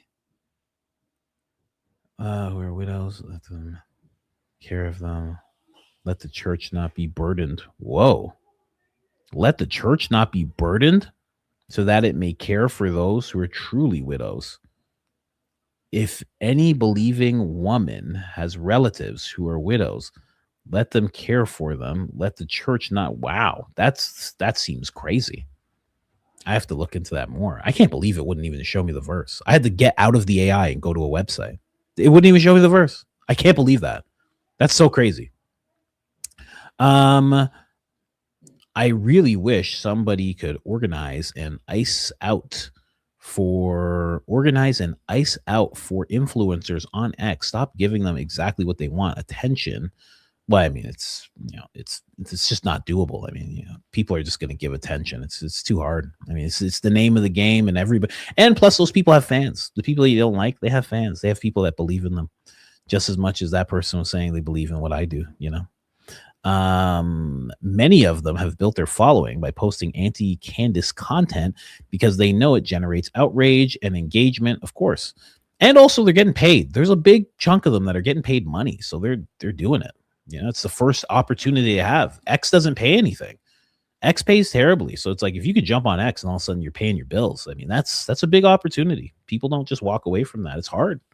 Every reply, quotes, argument, it amplifies them. They're just chasing clicks, not conversation. If you want them to lose influence, the best response is no response at all. Mute, block, move on, and support voices that actually want to help grow. Yeah, you're right. But it's hard for people to do that. That's the nature of it, right? Because it's not a person-to-person interaction, but it's like that. It raises all the same cortisol and feelings. When you dunk on someone, when you tell someone off, when you're having, conflict with someone, it's hard for people to walk away from it. That's why social media is such a wild thing, because it taps into our nature as human beings. A lot of it, not the best parts of our nature, but a lot of it. And even the best parts of like community and connecting, and, like it taps into a lot of what we are. It's hard. Someone says the conflict is fun. Yeah. Like that's the thing, right? Some people, they like, getting into debate. Some people really like getting into debates. They like owning someone, it's understandable, right? Thanks for all the laughs, Coach. I love the way you tackle tough events in a comedic way without excessive vulgarity. Christ is king indeed. I do try to do that. It's hard though. It's hard. Sometimes I'm like, can I just drop this MFer? Let me just drop an MFer right here, you will own no one and be happy. That's like a philosopher right there. Soul not for sale. Thank you, Coach. Serious stuff goes in, but comedy comes out. I am rolling around on the floor again. Thanks to you. My floor stay clean. Thank you so much. Hope Bean, appreciate you. Hope B over here in the coffee land. Thank you so much. I do appreciate you. You got another one from Magenta. I know it's not going to pop up, so I'm going to make sure to read it on my phone here. You guys see the bulge? I couldn't wait to turn my phone on this morning, to turn you on my phone this morning. That's so funny. Oh, look at this. Shout out to the grieving window. ZeroGhost.com says, shout out to the grieving window. P.S. Coach, we'd love to send you a privacy phone. All right, let's do it. I just got to make sure. I got to actually talk to you guys. Yeah, I got to make sure. So I'm going to be like, hello, somebody's called about a privacy phone. They're going to be like, oh, hello. Yalla, yes. This is Benjamin Steppenbahu. I am not related to anyone in Philadelphia. I have a phone for you. Yeah. It's a good phone. Make sure it's next to your ear when you use it. I send it to you right now. Just give me your address and I will make it to you right away. Okay? I'm like, I don't know about this guy. Hey, guy, where are you from? Me, I am. Do you want to know where I'm from? I am from New York. I am New York. Yeah, very good. New York. Yes, city. Yes, this is me. I am from New York City. I don't know, man. You don't sound like you're from New York. Don't worry. And listen, I throw in a pager for free. The phone comes and the pager, no extra cost to you, okay? You keep both with you all the time, yeah? I don't know about all this. I don't know about that. I don't know. What do you mean a pager? I got a pager. I haven't heard about pager in years. I don't know if I could take this pager now. Anyway. Shout out to Zero Ghost, zeroghost.com, killing it out there. 100 coffees. Jeez-a-loo. We do appreciate you guys. We'd love to send you a privacy one. I would love to get one. I keep meaning to go to your site all the time, and then I just forget, because after I'm done here, after 5 hours, I'm just like, I just want to like eat and sit down, and it's hard. But yeah, I've been meaning to go on the site, and yeah, you can send me one. I'm ready. I want to check it out. I'm looking for competition out there, right? They're like, there should be competition. There's no competition. It's either like, it's left or right. It's Apple or Android. It's like that every single time. And I'm like, where's the competition? We need a little bit, especially if it's privacy. Sounds great. Satan Yahoo. This is Satan Yahoo. Oh my gosh. Someone says, Coach, you're shrinking. Congratulations. Referring to losing weight. Thank you so much. I do appreciate that. We are trying. I'm trying to break through the 50 pounds, man. It's hard. It's getting harder. You get smaller, it just gets harder. So I'm almost there. I'm really close. Big milestone coming. Definitely by September, I'll be down to I'll be 60 pounds down, I think. 60. Yeah, I think about 60 pounds I'll be down. It's coming off slower now, though. I got to step it back up again. I got to get more active. I've been waking up really late and not getting my exercise in like I should be. But we'll figure it out. Don't worry, we're here. Yeah, so someone said 50 pounds is the hardest. Yeah, it feels that way. It got harder. The 30 was just like boom, and then like 31 was like hard, and 32 and 3. It's getting harder and harder. So I got to step it up. Got to play with my metabolism a bit. I'm just trying to stay away from those things that they want you. What is it, GLP or whatever? I'm trying to stay away from those. But there's more and more people who are like, oh man, I've been doing this one and that one, and I'm like, nah, I don't want to do it that way. I'm scared. I spent years ducking shots, and now all of a sudden I'm just gonna be like, go ahead, huh? I'm good, right? You're gonna take care of me, yes? No. I'm not playing that. I'd rather just eat less. I'd rather eat less food. Erika Kirk was halfway there to ghost riding the whip, but hey, we all grieve different. Yeah, she was just like, what's going on, y'all? She was hanging out like a guy in Atlanta trying to holler at girls. She was just like hanging out of things. Like, what y'all doing? Huh? What y'all doing later? Oh, that ain't nothing. Not just some ice. A necklace. You ain't never seen nothing like that? Where y'all going after? Nah, we gonna roll through. Where y'all gonna be? Oh yeah, girl. Come on, touch my hand, girl. Can I walk with you? That's some old school stuff. Can I walk with you? Why you being like that? Pull your car over. Girl. Pull over. Pull over that gas station. I'll fill you up. You know what I mean? That's some old school stuff. Can I walk with you? Rooting for Jesus. What's going on, rooting for Jesus? What do you think Candace Owens meant when she said, Charlie, wherever you are, I hope you're seeing this, when she talked about the left and right joining? She's talking about the left and right joining. Charlie Kirk said she was the Iron Lady of America, and that she was going to finish the fight, and that he was not going to be there, and that she will be his David, and she will see this fight to the end. That is what she's talking about, because now she's starting to see the left and the right coming together in such a way.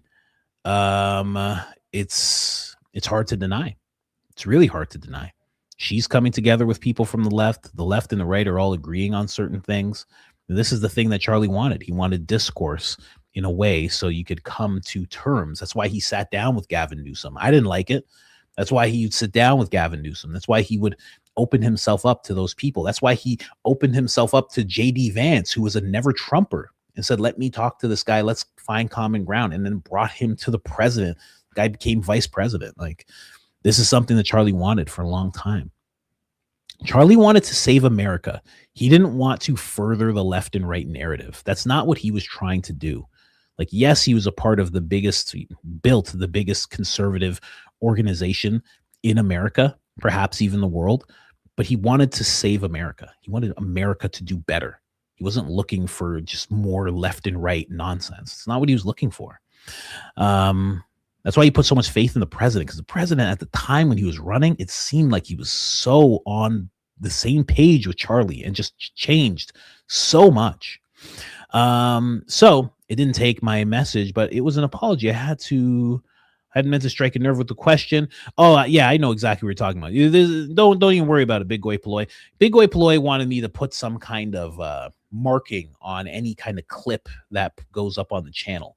And you didn't strike a nerve. I just like to be honest with people, because sometimes people will ask for things and some creators will go, oh man, you know what? I'll look into that. And I didn't consider that. And I like to just either say yes or say no. So like when it comes to people who are like, I've had people say like, hey man, can you just write clip on something that you put out there? And it's like, no, we right now, Jacob does a lot. He's putting out like 20 pieces of content. We're probably going to up it to like 25 pieces of content, standalone videos, all sorts of stuff per week. And then that's not even counting the clip channel. This guy might post like 30 to 40 pieces of content a week, thumbnails, descriptions, everything. He does enough. I'm not going to be like, hey, put a squiggle on a thumbnail when it's a clip or this or that. We're not doing that. We are catering to the live stream audience, and we love the live stream audience because this is like real community. I love it so much. And then we're also going to cater to the other 340,000 people who didn't sign up for 5-hour live streams, who don't really like it. I mean, let's be honest. There's a lot of people who are like, what the hell is going on this channel? So we're placating to them, and we're giving them shorter clips. We're giving them shorter standalone episodes. And then we're also placating to the people who haven't signed up to be subscribed or notified about this channel at all. Those new people who come in. So we give them a little taste as well. So they have something shorter to cling on to, and maybe they jump over to the best community in live stream content, which is this community. So we're placating to those three people, those three groups. And that's good enough. So I'm not gonna make sure that there's like a squiggle or a mark or this or that. So you didn't strike a nerve, but I just wanted to be honest. Like, I'm just honest with people. If someone's like so one time somebody's like, hey man, can you like this video's monetized? Can you make sure like your next video's not monetized? And I was like, are you out of your mind? So it was like, like sometimes a creator might just be like, you know what? I'll have to go over that with some people, blah, blah, blah. I'm just going to be like, no, you're crazy. You're a crazy person. I'm not doing that for you. And that was a real conversation that happened. They're like, can you just demonetize every other video? I was like, are you crazy? Who are you? Are you Bill Gates? Are you going to give me $1 million? So don't worry. You didn't strike a nerve. It's just, I like to be honest with people when they ask for stuff, because I know that the interaction that we have with each other, I know it's rare in live streaming, in content creation. Not a lot of people connect with their audiences the way that I do. And so I know that will open us up to more people asking for things and things of that nature. And I understand that. Don't worry. You're all good. You're always good with me, Big Goy Paloy. Good to know that while Charlie was laying there dying, they were all yanking and banking their bacon. Yeah, something. I saw a video of Victor Marx saying we will never see files. The government is using those names fulfilled to fulfill needs accordingly. I can't find the video now. Have you or Coach Crew seen this video? Let me know. I'm paraphrasing. No, I've never seen this video. Never. I haven't seen much of Victor Marx until I saw his eyes go black and he was being talked about. I had never really heard of this guy before, ever. So I've never really seen anything outside of the realm of him talking about Charlie or calling Erika a princess warrior. Hi, Coach, about those reading glasses. Cheaters, when you need them, you will within the next 10 years with all the time you spend on the computer. I know it is a lot of time on the computer. You'll want a pair in every room ready to grab. That's why no matter how organized you get, you'll be putting them everywhere. Yeah, you know what? I don't doubt that at all because I wear blue blockers. I don't even know where they are. And I have them everywhere. Yeah, they're over there. So I have blue blockers everywhere because I put them on at night. and I have them on my nightstand. I have them in this room. I have them downstairs. They're under the couch. Like, I have like 7 pairs, and they're just everywhere. So I 100% believe you on that. But I do not want the reading glasses. And we read this already. I know we did. Thank you guys so much. Let's jump into this one, because I'm pretty sure it's not going to show. Oh, it did. It did. Okay, cool. Usually it doesn't.